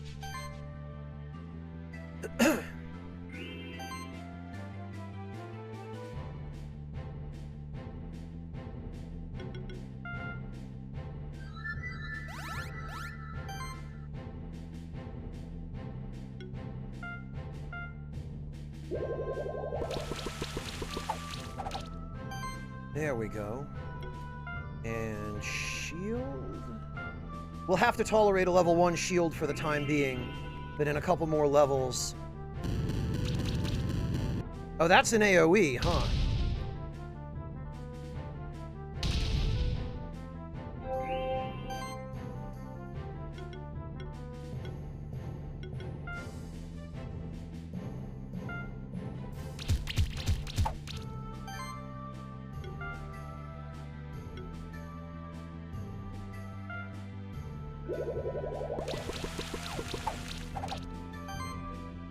Okay, and then we can tackle this guy and get rid of him. Finish him off.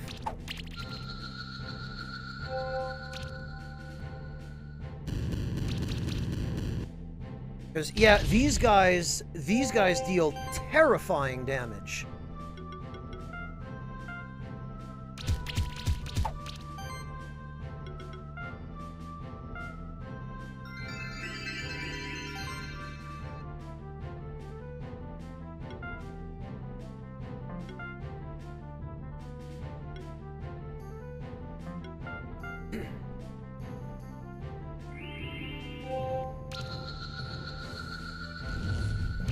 Okay, we got him with poison.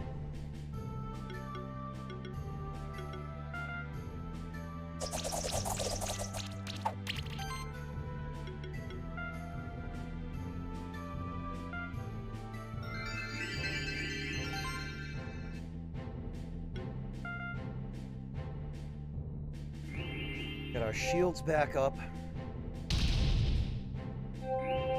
Okay, that's better.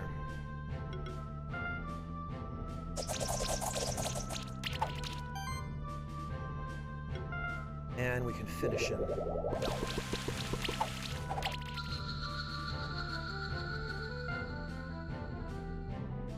Nothing good, of course, but...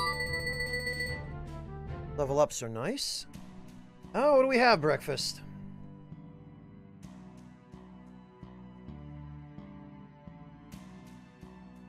Breakfast, I see...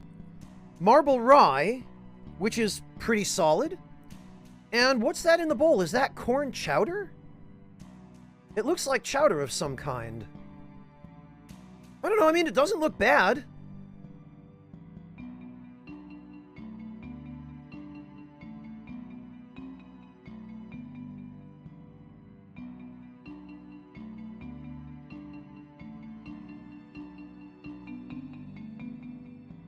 Oh, just regular buttered corn. Okay. Well, breakfast, it's simple, but simple does not necessarily mean lame. It looks like you did the best you could with what you had and you pulled off something decent.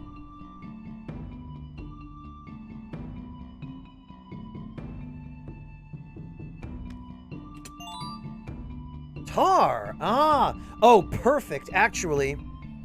7% crit chance, so that can go to cuts.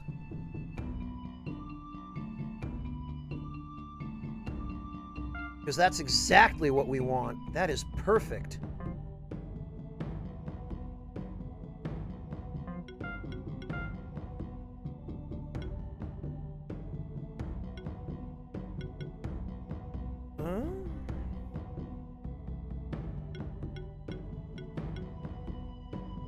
Improved mana regen, lifesteal.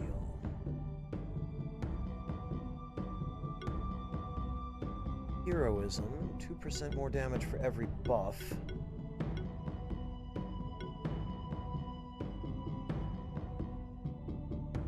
These are all pretty fantastic.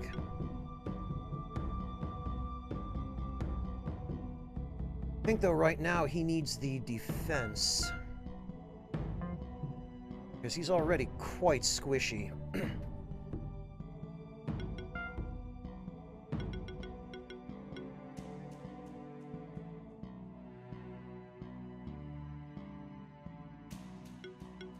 And I think also we need a little bit more in the way of offense here. Pack proc would be really handy, but... Okay. We'll level that up for now. Oh, and actually...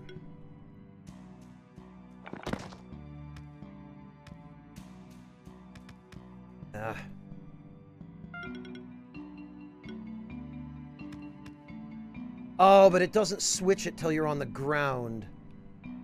Oh, that's diabolical. Actually, though...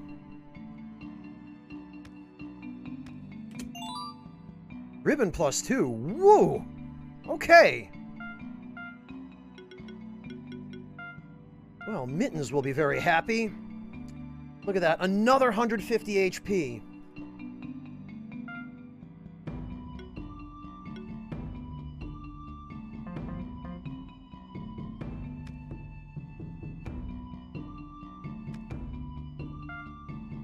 Okay, well, that's dismaying.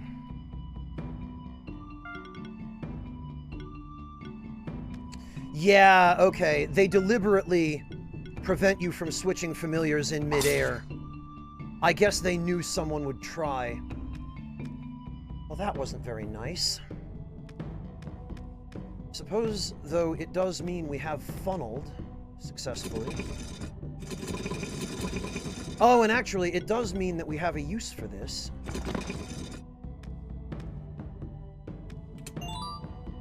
Corn? Health plus 100. Okay, well...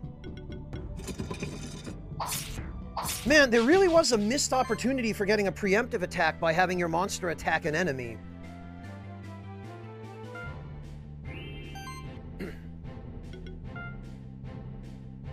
Resistant to earth, weak to fire. Everything's weak to fire. How about that?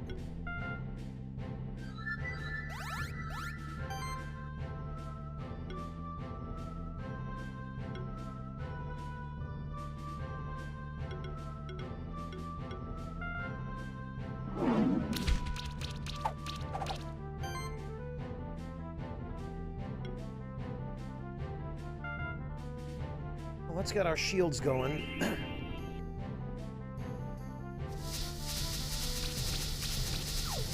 That hurts.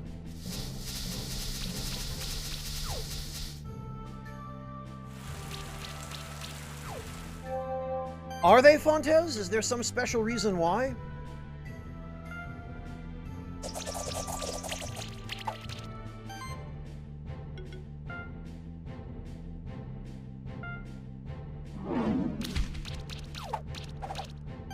Oh, imagine poisoning a mushroom. Oh, they can stack poison. Okay.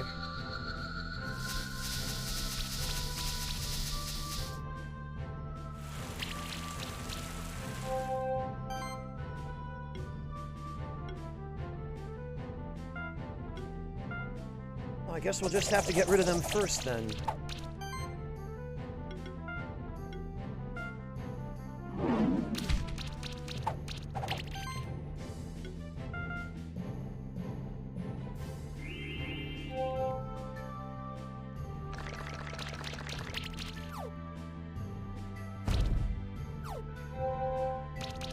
Okay, yeah, that poison is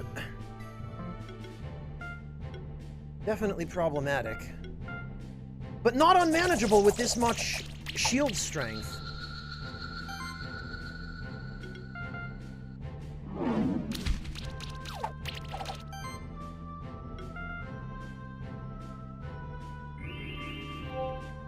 Phone number, thank you so much for the resub. Welcome back.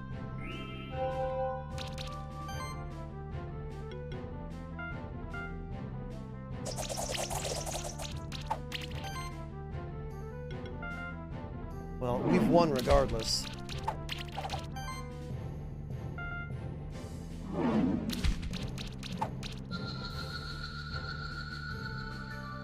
No, Fontes, no more. Oh, we got a fungi egg. And a red gem. And some experience.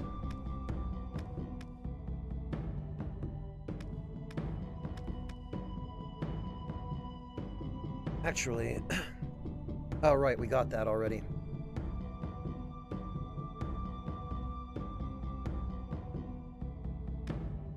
Oh, hang on, it looks like...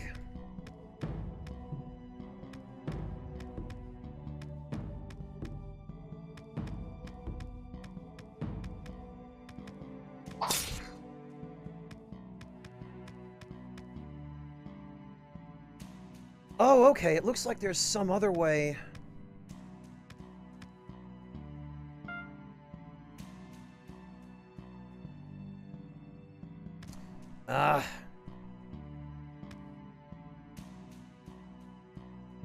Yeah, we're not going to be able to do that. We have to go in through the forest, it looks like. And then it looks like there's another path in through the caves this direction.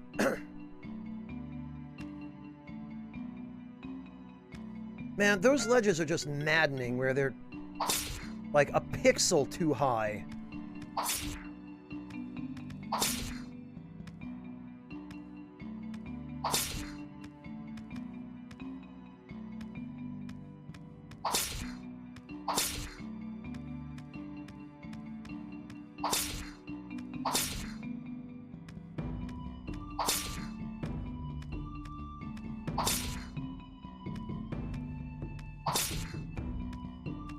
Also, I'm becoming increasingly worried about the number of mushrooms that there are here.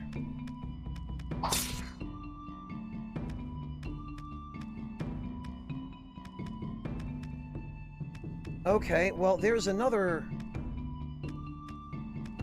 place I can't go.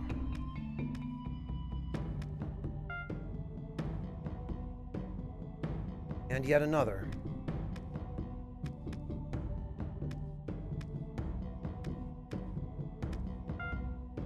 Well, I guess we might as well hatch that egg. Maybe it will have a movement ability that will help.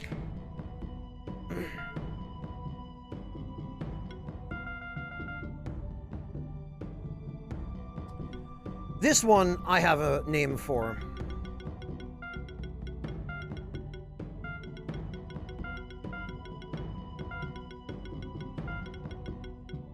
No, actually.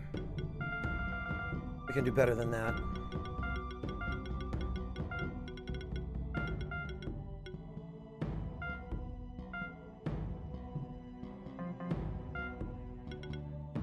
Creates a mushroom obstacle and activates ground switches? What? Really?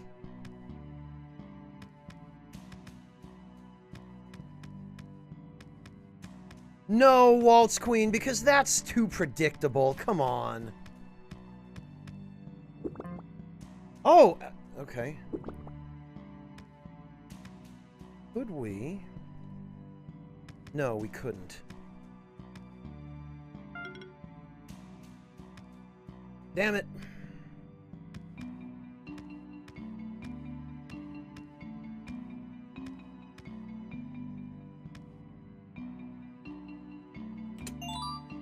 A red gem. And Acestus +1! Excellent.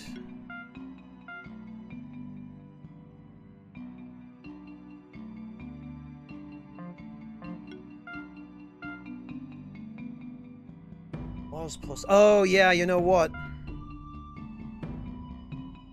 Yeah, the Cestus won't be useful for him anyway.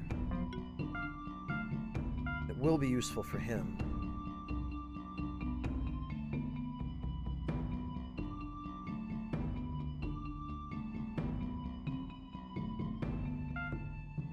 Because we need some way to make up for Carbon's unbelievable deficiency of mana regeneration.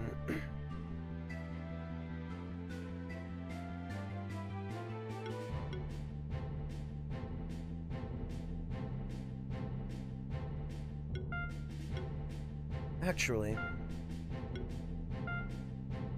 no.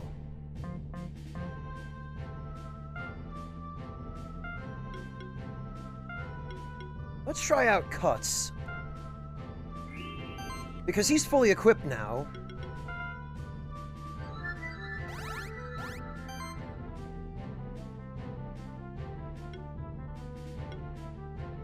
Jesus.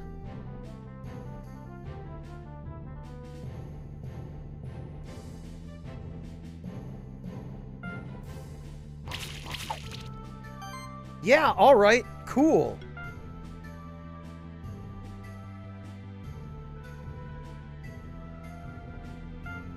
Oh, and actually we get our level 2 shield to start now. Excellent.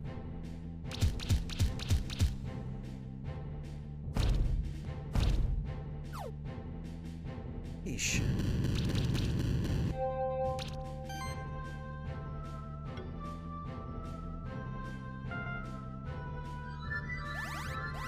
Hey, Chopin! We need to get rid of him.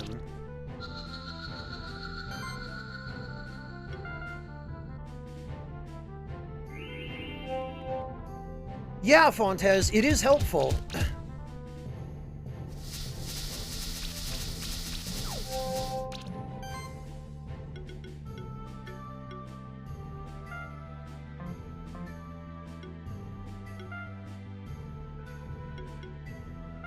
Actually, let's bring Mittens in.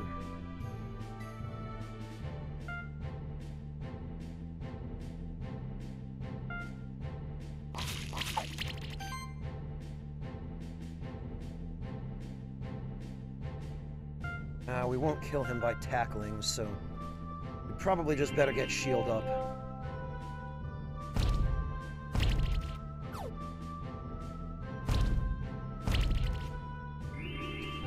Well, he's sure tanking that poison like a champ.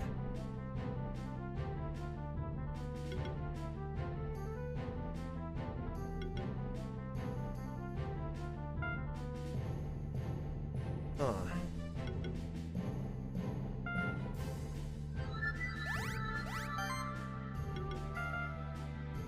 Well, let's get some regen then. And more shield.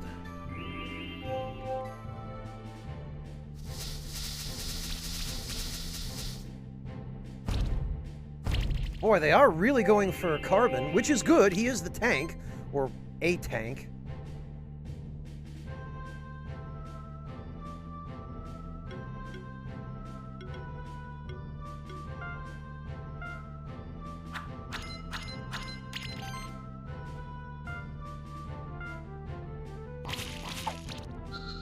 Not so adept at dealing damage, though.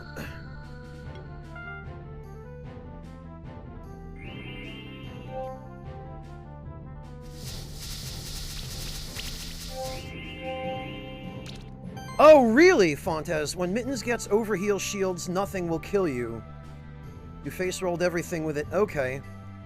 He heals and shields just by being there. Maybe this isn't a bad party comp, then.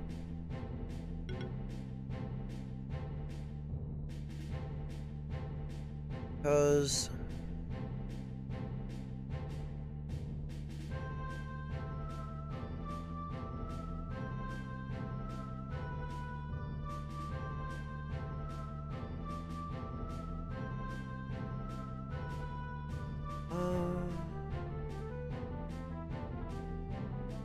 okay, yeah.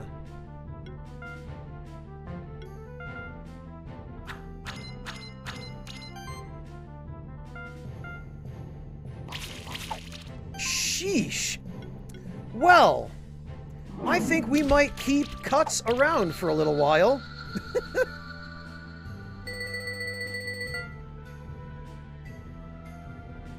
The red gem, very good. Yeah, you know, maybe time to shuffle around the team a little bit.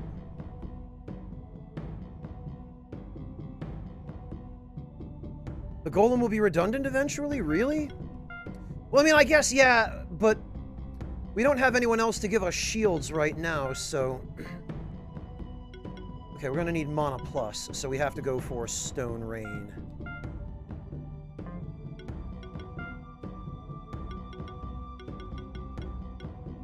And Sly is going to need...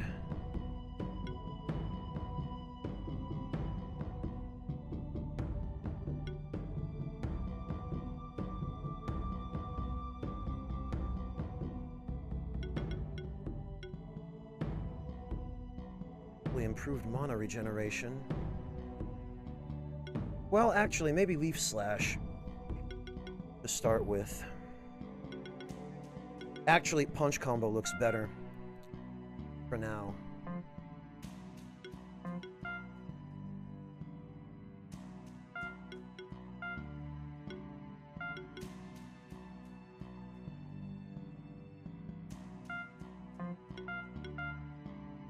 All right.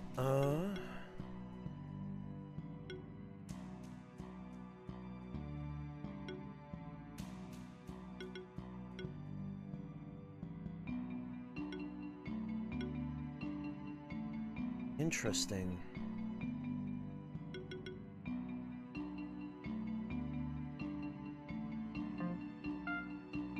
Okay, so he is going to need Taunt. Health proc, 5% max. Yeah, okay.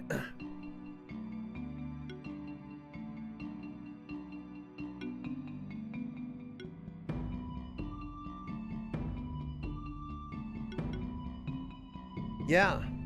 Actually, Supply combined with Cut's Regen is some pretty powerful healing. Stand back and watch a real keeper! Watch how a real keeper manages a wild monster. Oh yeah, big impress. Another glorious victory. Pfft. Kids like you, Leonard. On beautiful days like this, kids like you should be burning in hell.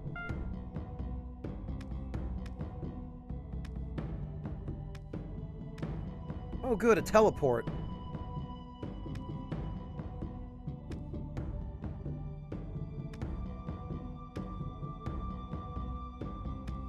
Okay.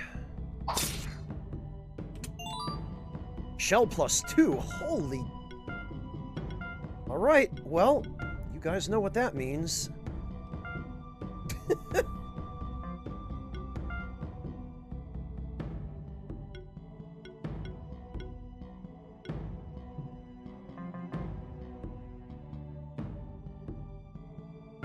Of course, the problem now is we cannot progress any farther in this direction. So now we basically are stuck and we have to turn back. No, okay, I guess we can go this way. Oh, and there's a monk.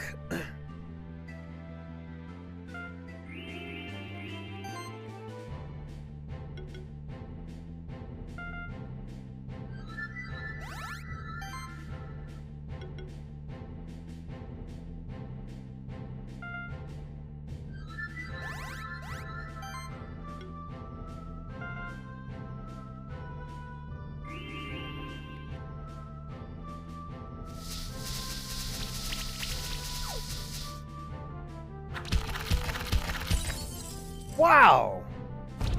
I thought he was supposed to be resistant to ice. Alright then.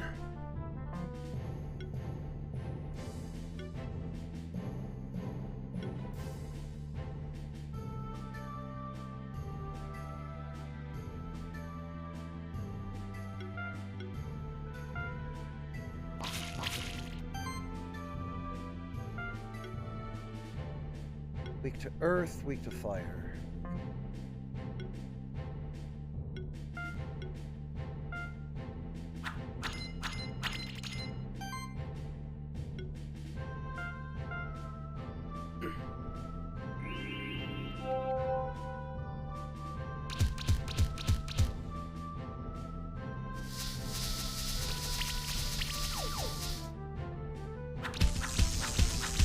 Okay, well, lightning is definitely an element. Holy hell, that healing!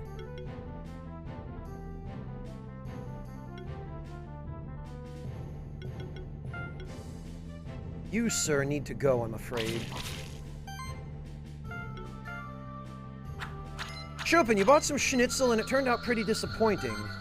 What kind of schnitzel? Did you get pork? Chicken?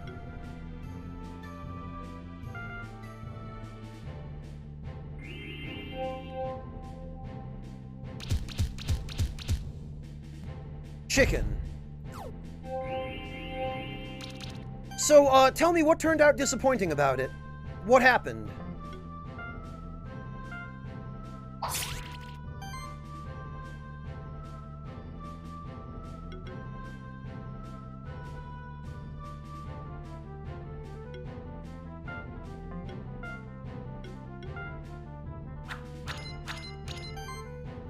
Was it just the recipe you used? You didn't pan fry it and you didn't know what to have with it. Okay.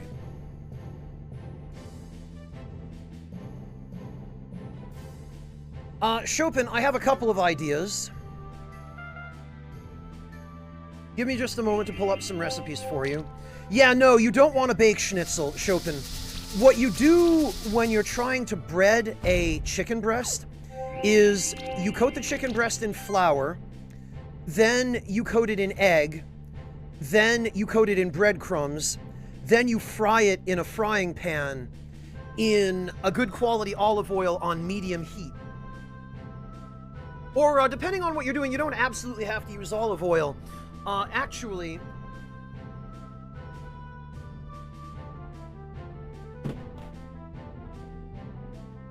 Chopin, let me... Oh, they were breaded already. Okay. Yeah, no, you've got to pan fry those. I know exactly the product you're talking about if you got it from Aldi. Hang on, Chopin.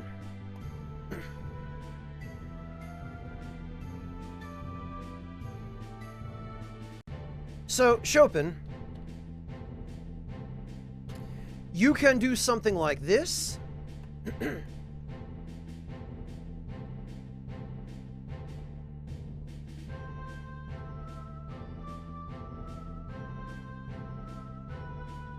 Or you can do something like this.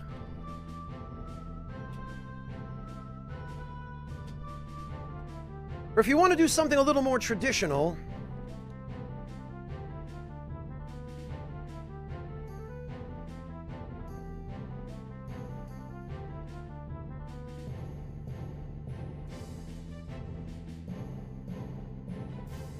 and let me pull up one more.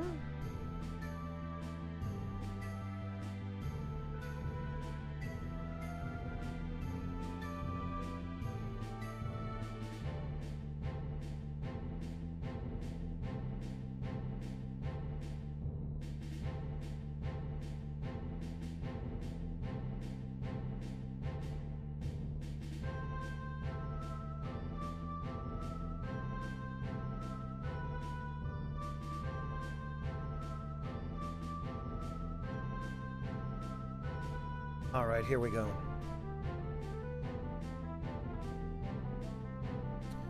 So, Chopin, finally, the traditional way of serving schnitzel or anyway, a traditional way of serving it, because there's more than one, is this one right here. Those ought to get you started.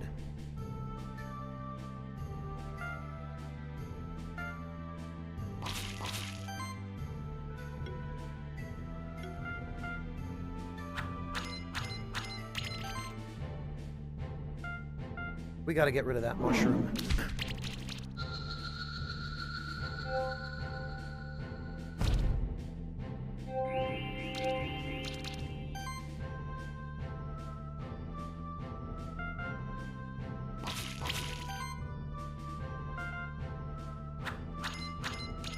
So take a look at those, Chopin. Let me know what you think.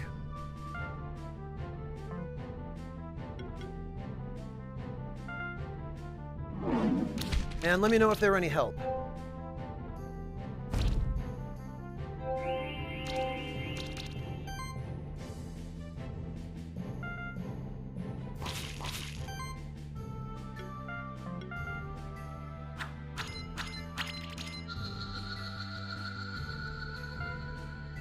Okay, well, not my best performance.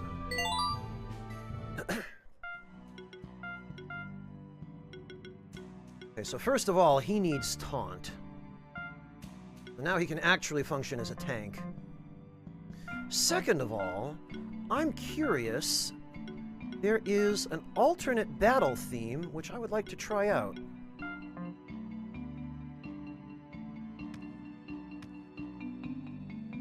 Wait a minute. Oh, okay, never mind. I was misreading the map. Ah, alright, we can get up here. Oh, but of course, we can't get any further. But it looks like we might be able to access the area that we couldn't get to from the other side. Sustain ring. Ooh, okay, actually...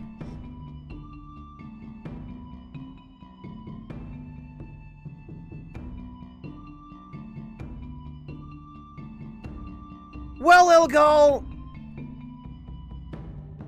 it's difficult to pin down what I would call American cuisine, personally, because pretty much all of the food that people eat in America now that was not something that originated with the Native Americans was brought over from Europe anyway. Although there are some pretty terrifying things that have been devised in America, like processed stuff that certainly originated there. But when I think American cuisine, if you're actually going to use the word cuisine as in food that's actually good, I tend to think of Texas barbecue. Because it's not precisely something that America can claim, but it's something that developed as a result of ideas introduced by the Spaniards and kind of took on its own unique twist that became distinctly American in the years afterward, or really in the centuries afterward. Chopin, Cajun food is what I would call French fusion. Except it's French cuisine fused with poor people food of the Deep South. So is it totally unique to America? I mean, sort of yes, sort of no. I guess you could make the argument for Cajun food, but Cajun food has heavy French influences, though, so...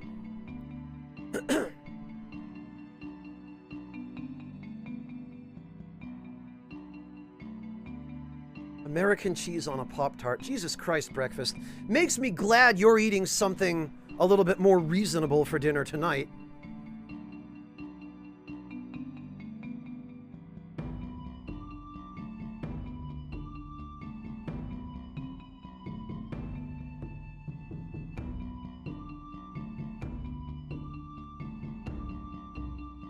Elgal, there are some good places in the Virginias as well. I mean, pretty much anywhere south of the Mason-Dixon line, you'll at least get decent barbecue, but there are definitely hot spots down there.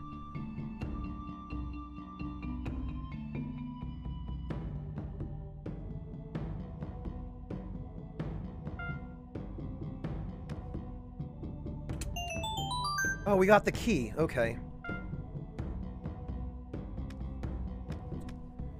Alright, so actually we are not quite as sandbagged as I thought at first we might be.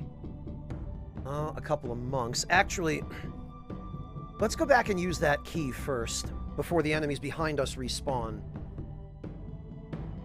What about Tanuki, Blurger? I know what a Tanuki is.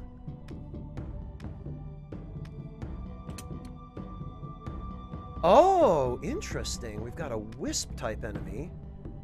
Now I'm curious. Frosty, huh?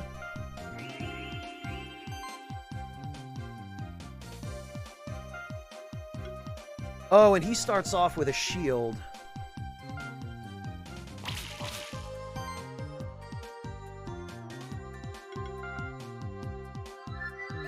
Oh, they are Blurger. They're usually depicted that way, Echo Drop, yes. Actually, this is a pretty neat battle theme. I like this one.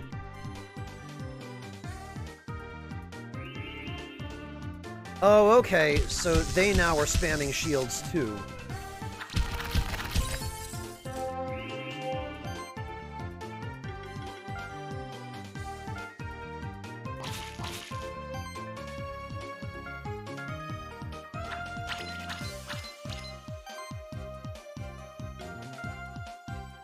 No, they're not getting through ours, that's for sure.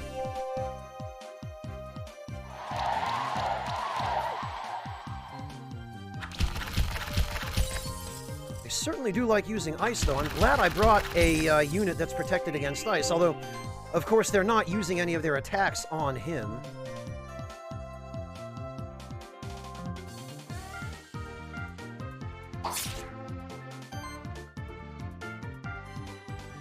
So these guys are a little bit tankier, but I don't foresee them being a tremendous amount of trouble. Actually, and we can get rid of the monk now with Stone Rain. Good.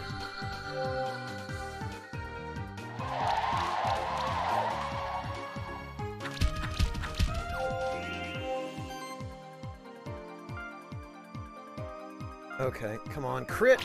Yes!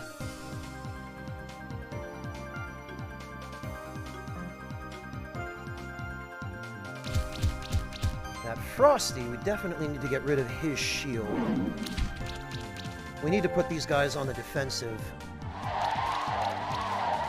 Since we've already done enough defending, I think we're at a point where we can go on the offensive now. Yes, okay. So there goes Frosty.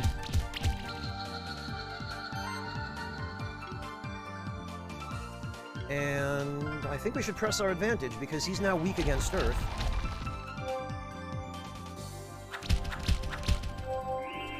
Yeah, McBurgers, that's a good point. I was shuffling around my party members, and, it totally didn't occur to me that I had him in the wrong order. You're absolutely right. Thank you.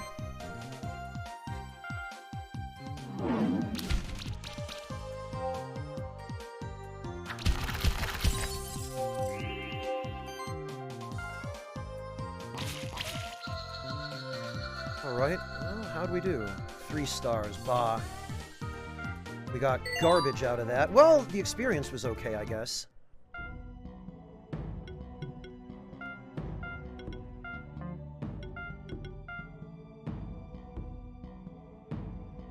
Okay, so...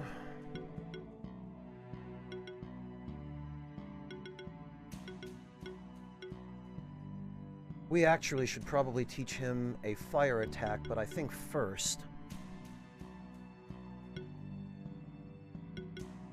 yeah, okay, for him to give sidekick would be really handy as well. But I think we need Claws to be leveled up before anything else. He needs a level 2 move. As for Lumpy... Lumpy can learn... Barrier. And then he can continue working on defensive stuff. No, that's fine, McBurgers. I appreciate your pointing that out, because I totally glossed over it, and you're absolutely right. Oh, okay. This looks like a one-way path. So we will check that out after.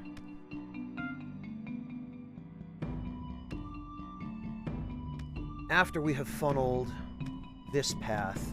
Because I have a sneaking feeling...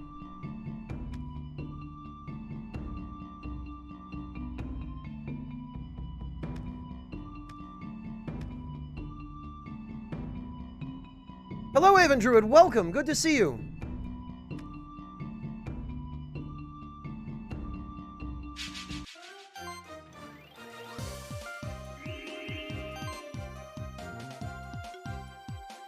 And Echo Drop, thank you so much. No, Nightshade Ninja, thank you for the resub. Thank you. I really appreciate that. Yeah, there's that, Echo Drop. That certainly isn't helping matters.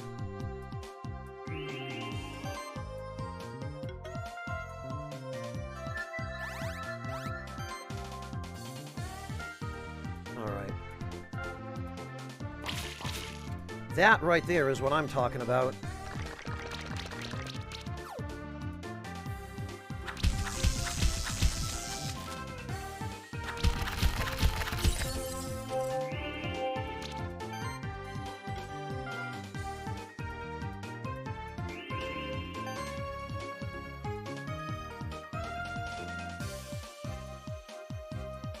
Avon, I'm trying out a new game this time. This is, somewhere between Pokemon and Metroidvania.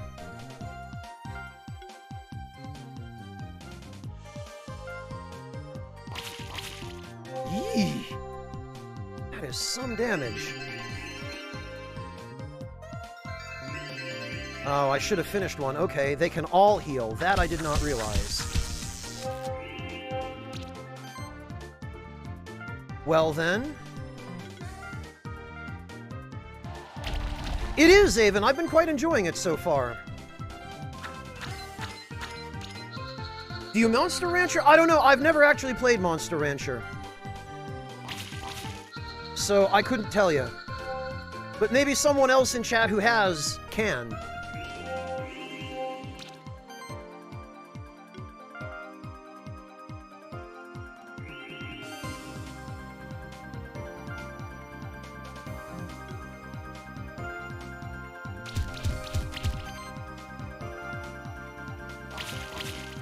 That's what I like.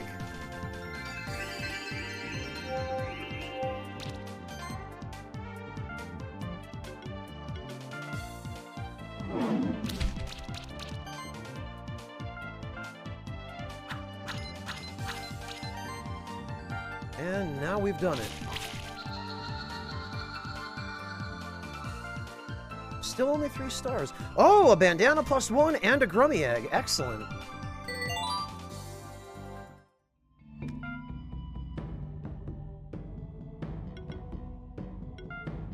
Actually, I'm kind of curious.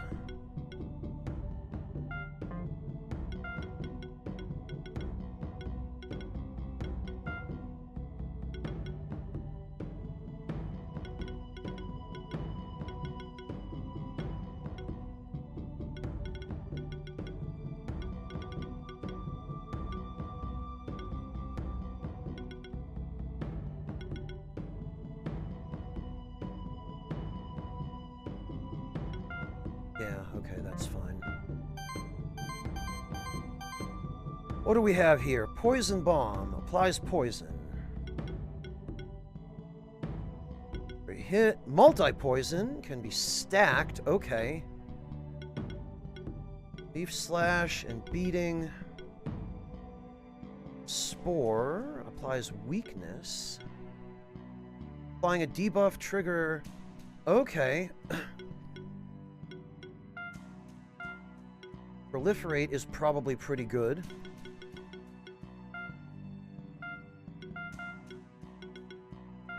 All that poison stuff is probably pretty good, too. Oh, hi, Squid King!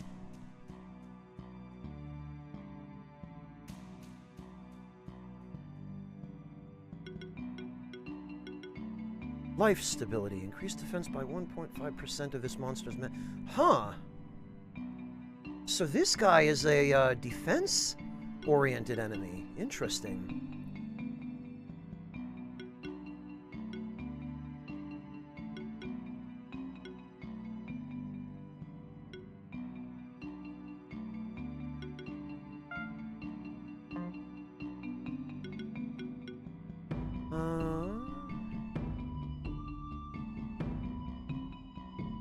Yeah, level 2 Spore. That's physical, huh? Well, I guess we could raise his magic.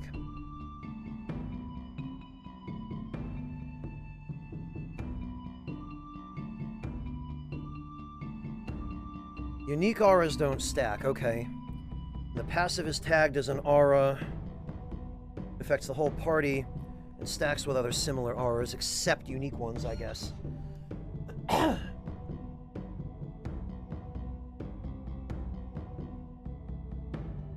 Okay, interesting. Well, Unapi seems like he might be pretty useful so far.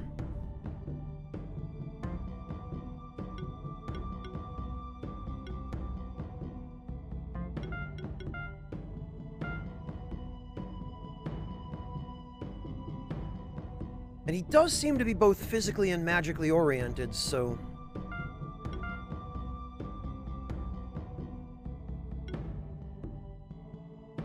28 and crit chance plus 6, huh?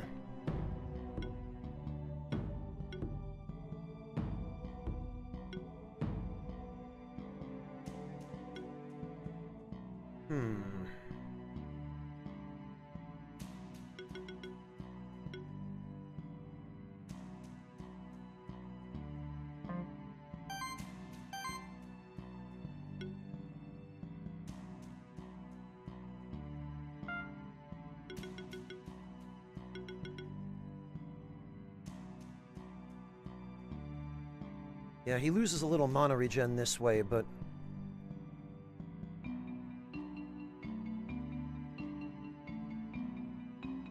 actually...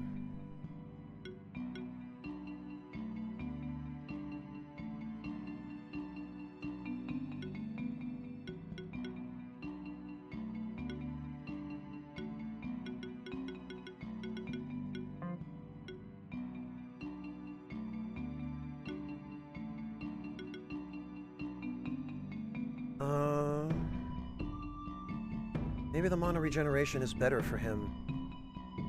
Because he's got 92 mana. Well, what do his skills cost, actually? 80 mana. And that'd be 70. So yeah, the mana regeneration is better for him. I did, Squid King, yes! So this is more of a magic-oriented, familiar, in which case... probably be better...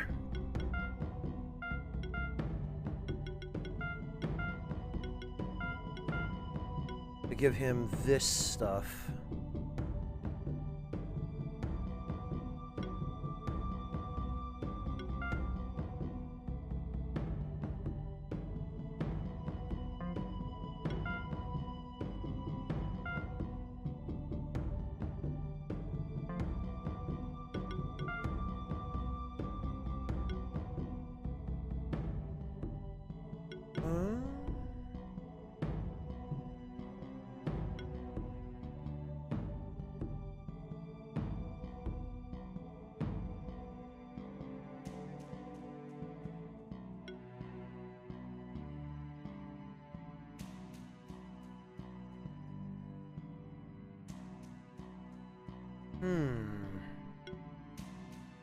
Yeah, I guess that's probably fine then. That's fine. That's fine.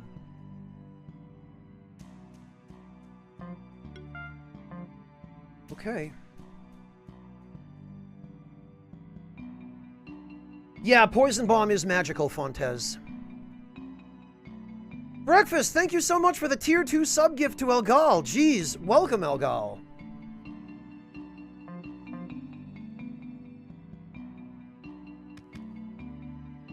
Alright then. Oh, this whole thing was just a dead end with treasure. Okay. And another blue cave key. So actually, it's a good thing I came here first. The only trouble is going to be getting back out.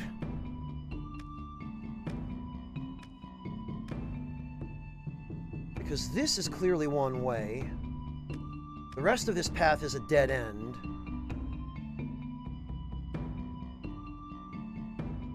Oh, no problem, Chopin. I'm glad to help. If you've got a picture you want to throw in the dining room, go for it, Chopin. And actually, I believe we have a grummy egg we have yet to hatch.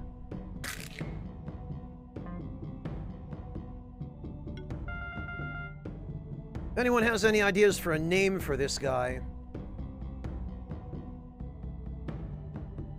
I guess we could just go with Schlorpy. Yeah, you know what? Actually,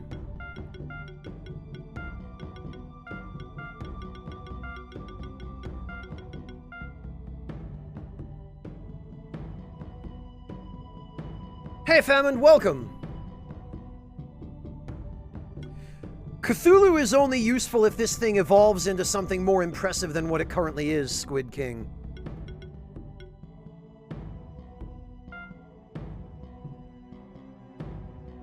Yeah, Avon. That's correct.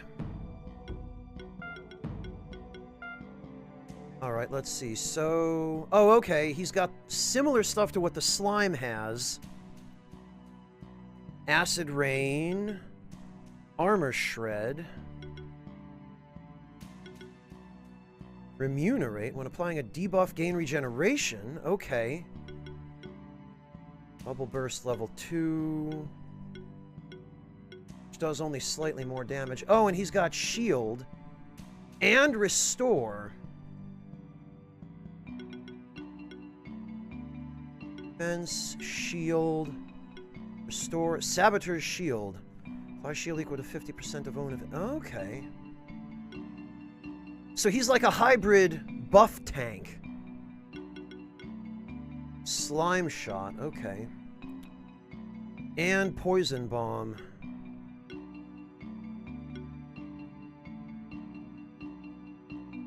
Which appear to be pretty situational, but...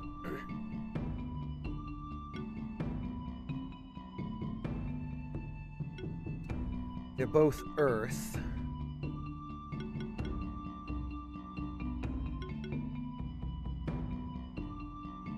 Yeah, okay.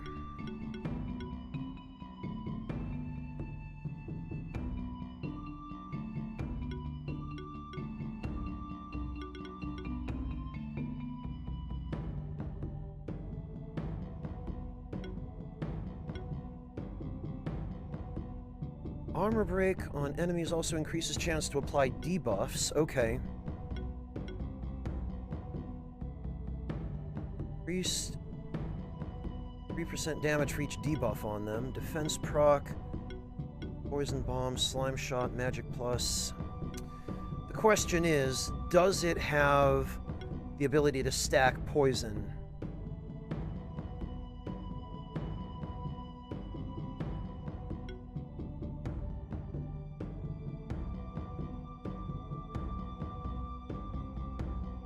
Oh, hi, Yami!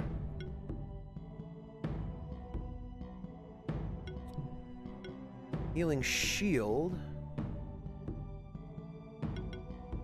Okay, life overload. Health plus. Reduce all incoming damage, okay.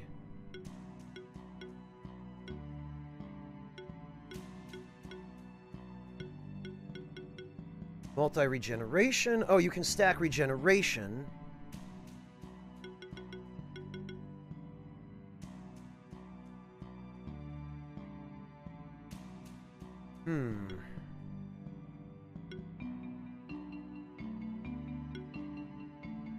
Health proc, Aeons. The start of the turn, 3% of its max HP for every age stat, capped at 7.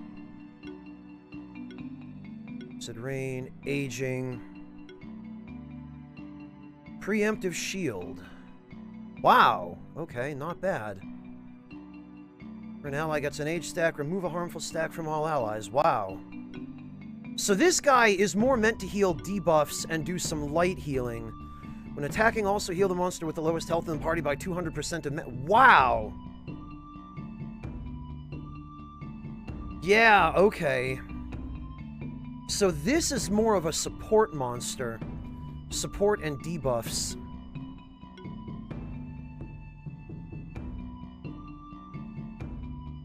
And buffs, it looks like.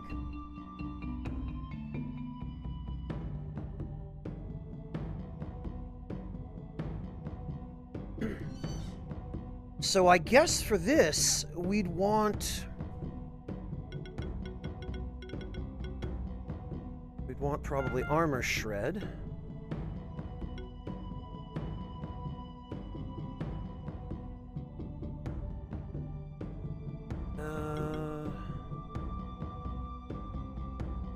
Immunerate seems pretty good. Acid Rain 2. Restore.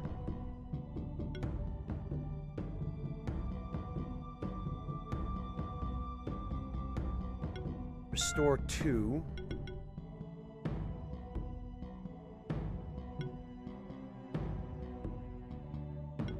So Poison Bomb.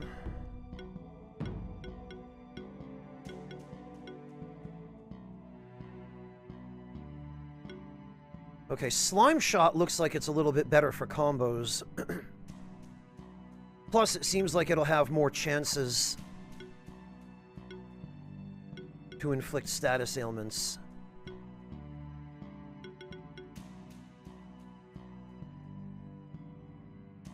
But definitely one or the other with Slime Shot or Poison Bomb. Definitely not both.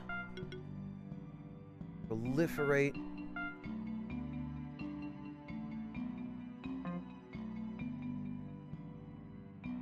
Yeah, I could easily see that, McBayer.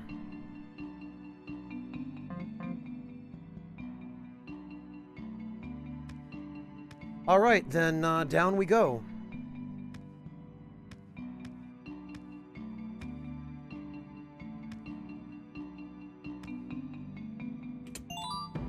Oh, a belt +2. Alright. Well, I know who's getting that.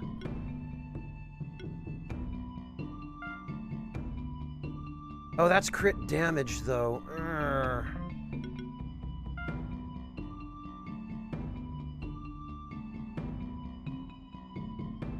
That would take away slightly... There's a fair amount of crit damage, but then... It would give him so much more defense. Hang on, would that not be better...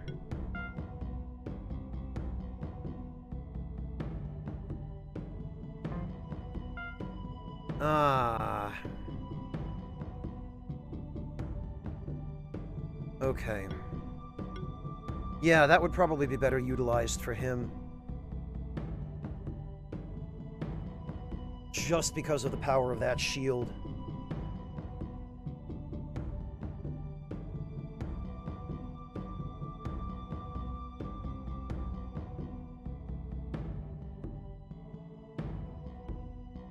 Okay, Fontes, that's what I figured. So in that case, definitely the Slime Shot was the better choice then. I've already seen that, McBayer, yeah.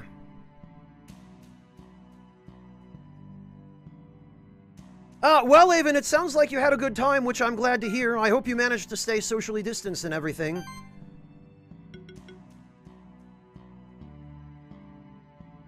Yeah, Yami, actually, this game turned out to be a much better game than I thought it would.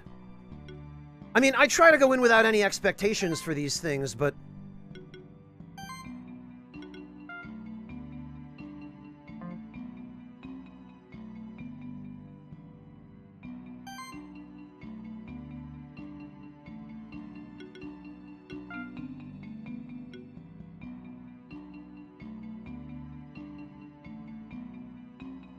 Yeah, you know, that's a significant boost to defense. We should probably give him the belt.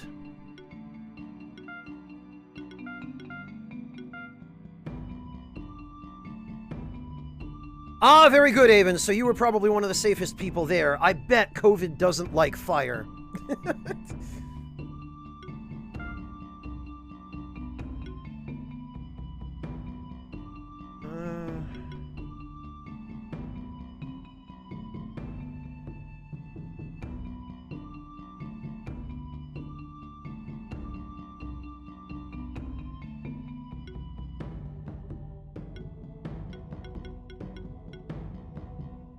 Honestly, you know, that mana boost.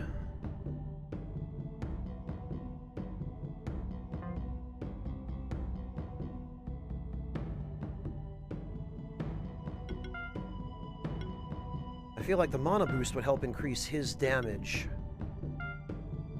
Then we give him the shell.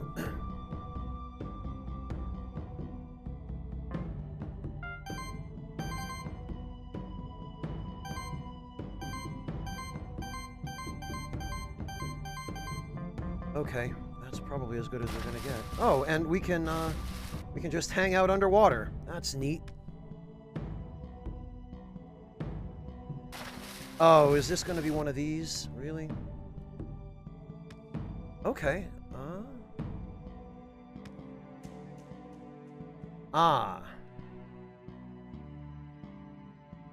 Well, I guess we're not getting through here. Unless... Activates water orbs.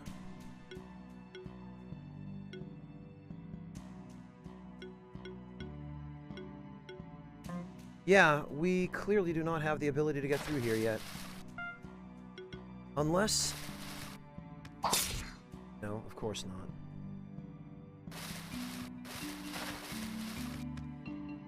They certainly do, Avon. I guess maybe it was the intent of whoever was running the show for you to supervise the kids if they put you in charge of the bonfire. Not, personally, a task I would want.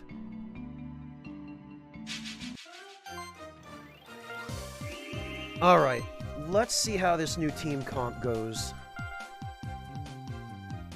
So those Frosties apparently start the battle off with a shield.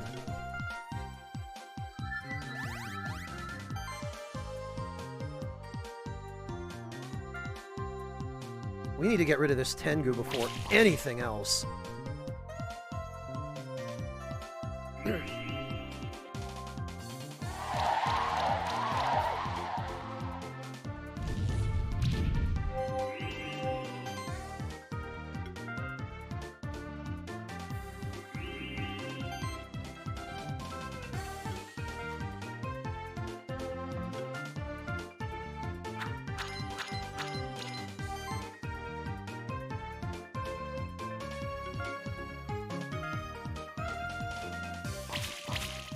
Okay, good.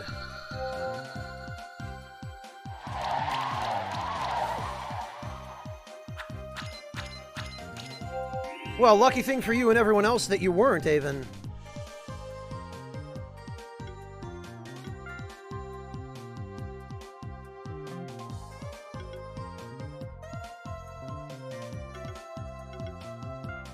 Alright, I guess we just tackle him.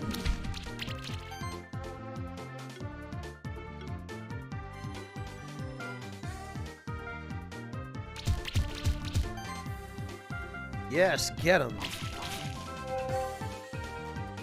Okay, Koya, good night. Take care. Thank you for hanging out today. We'll catch you next time.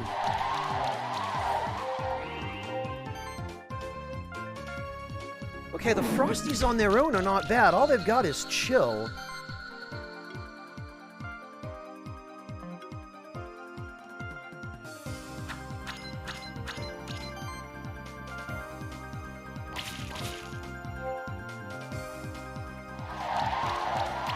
They don't really have an awful lot of damage capability, which is good.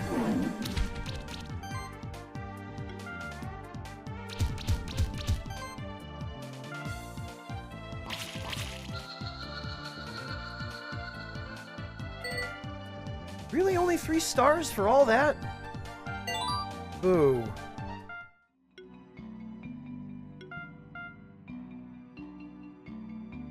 I'll probably play it more, Squid King. It's an interesting game, and I have been enjoying it.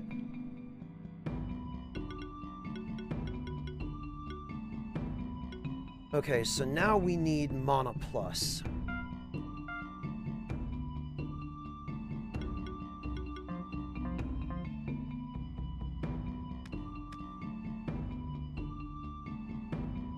What do we have? Double jump boots! Aha! That was an additional jump midair. Wait a minute, so is that for me? Is that a key item? It looked like it might be. Double jump boots. Yeah, key items. Ah, I see. So actually, it's a good thing I came down here.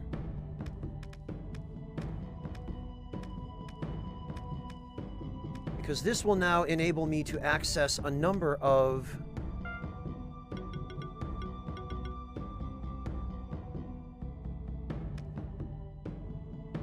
spots that I might not otherwise have been able to reach.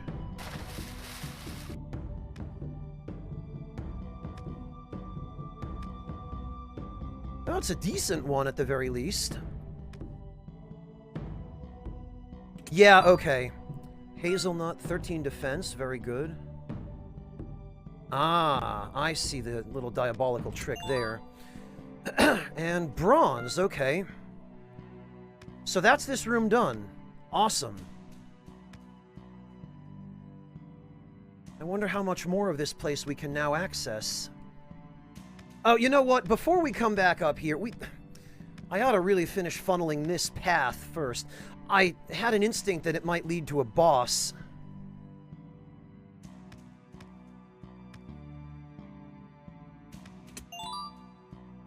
Level badge. Increases monster level by 1. Can be used on monsters that are at least 2 levels below your highest...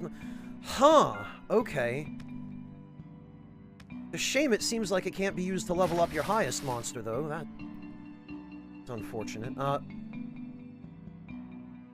Yeah, okay. What a strange door. It feels a bit ominous to be standing in front of it, doesn't it? My instincts tell me that there are some dangerous monsters lurking behind that door. Judging by those sockets surrounding the door, it seems we need 5 particular round objects to open it. We're still just at the beginning of our journey. I have a feeling we'll come back here and open this door eventually. Don't worry, I'll be there with you to brave the unknown. Well...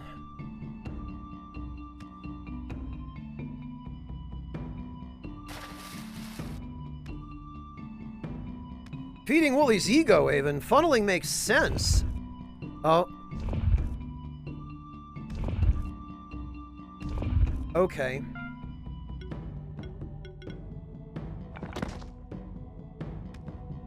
Huh?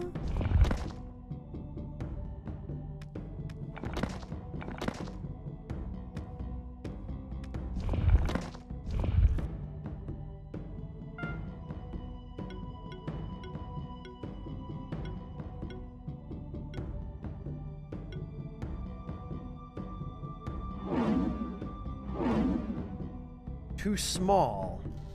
You can't make more than one.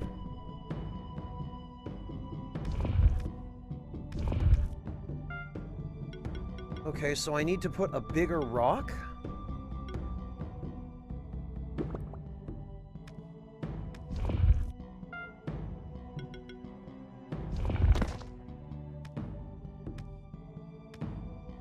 I broke it, Squid King?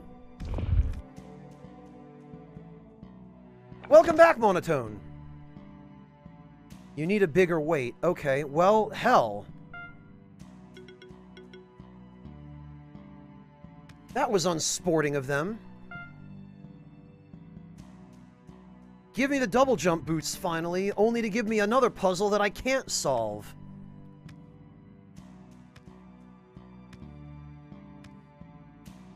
What a bunch of trolls. Well, at least I think we can get up here now. I thought you might appreciate him, Monotone, or it.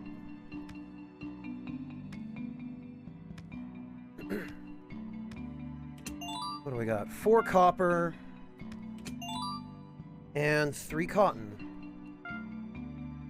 Yeah, Fontes, I wish that too, because now I'm going to have to just remember that that's there.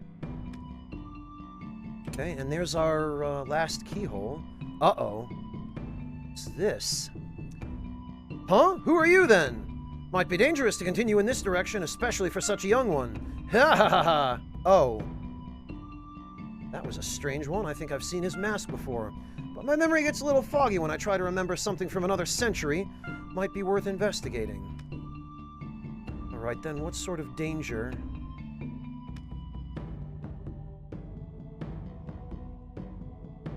Oh! That's a champion monster! I don't think I'm ready for this. I have an idea. I'll stay at a distance to study its behavior. Yeah, okay.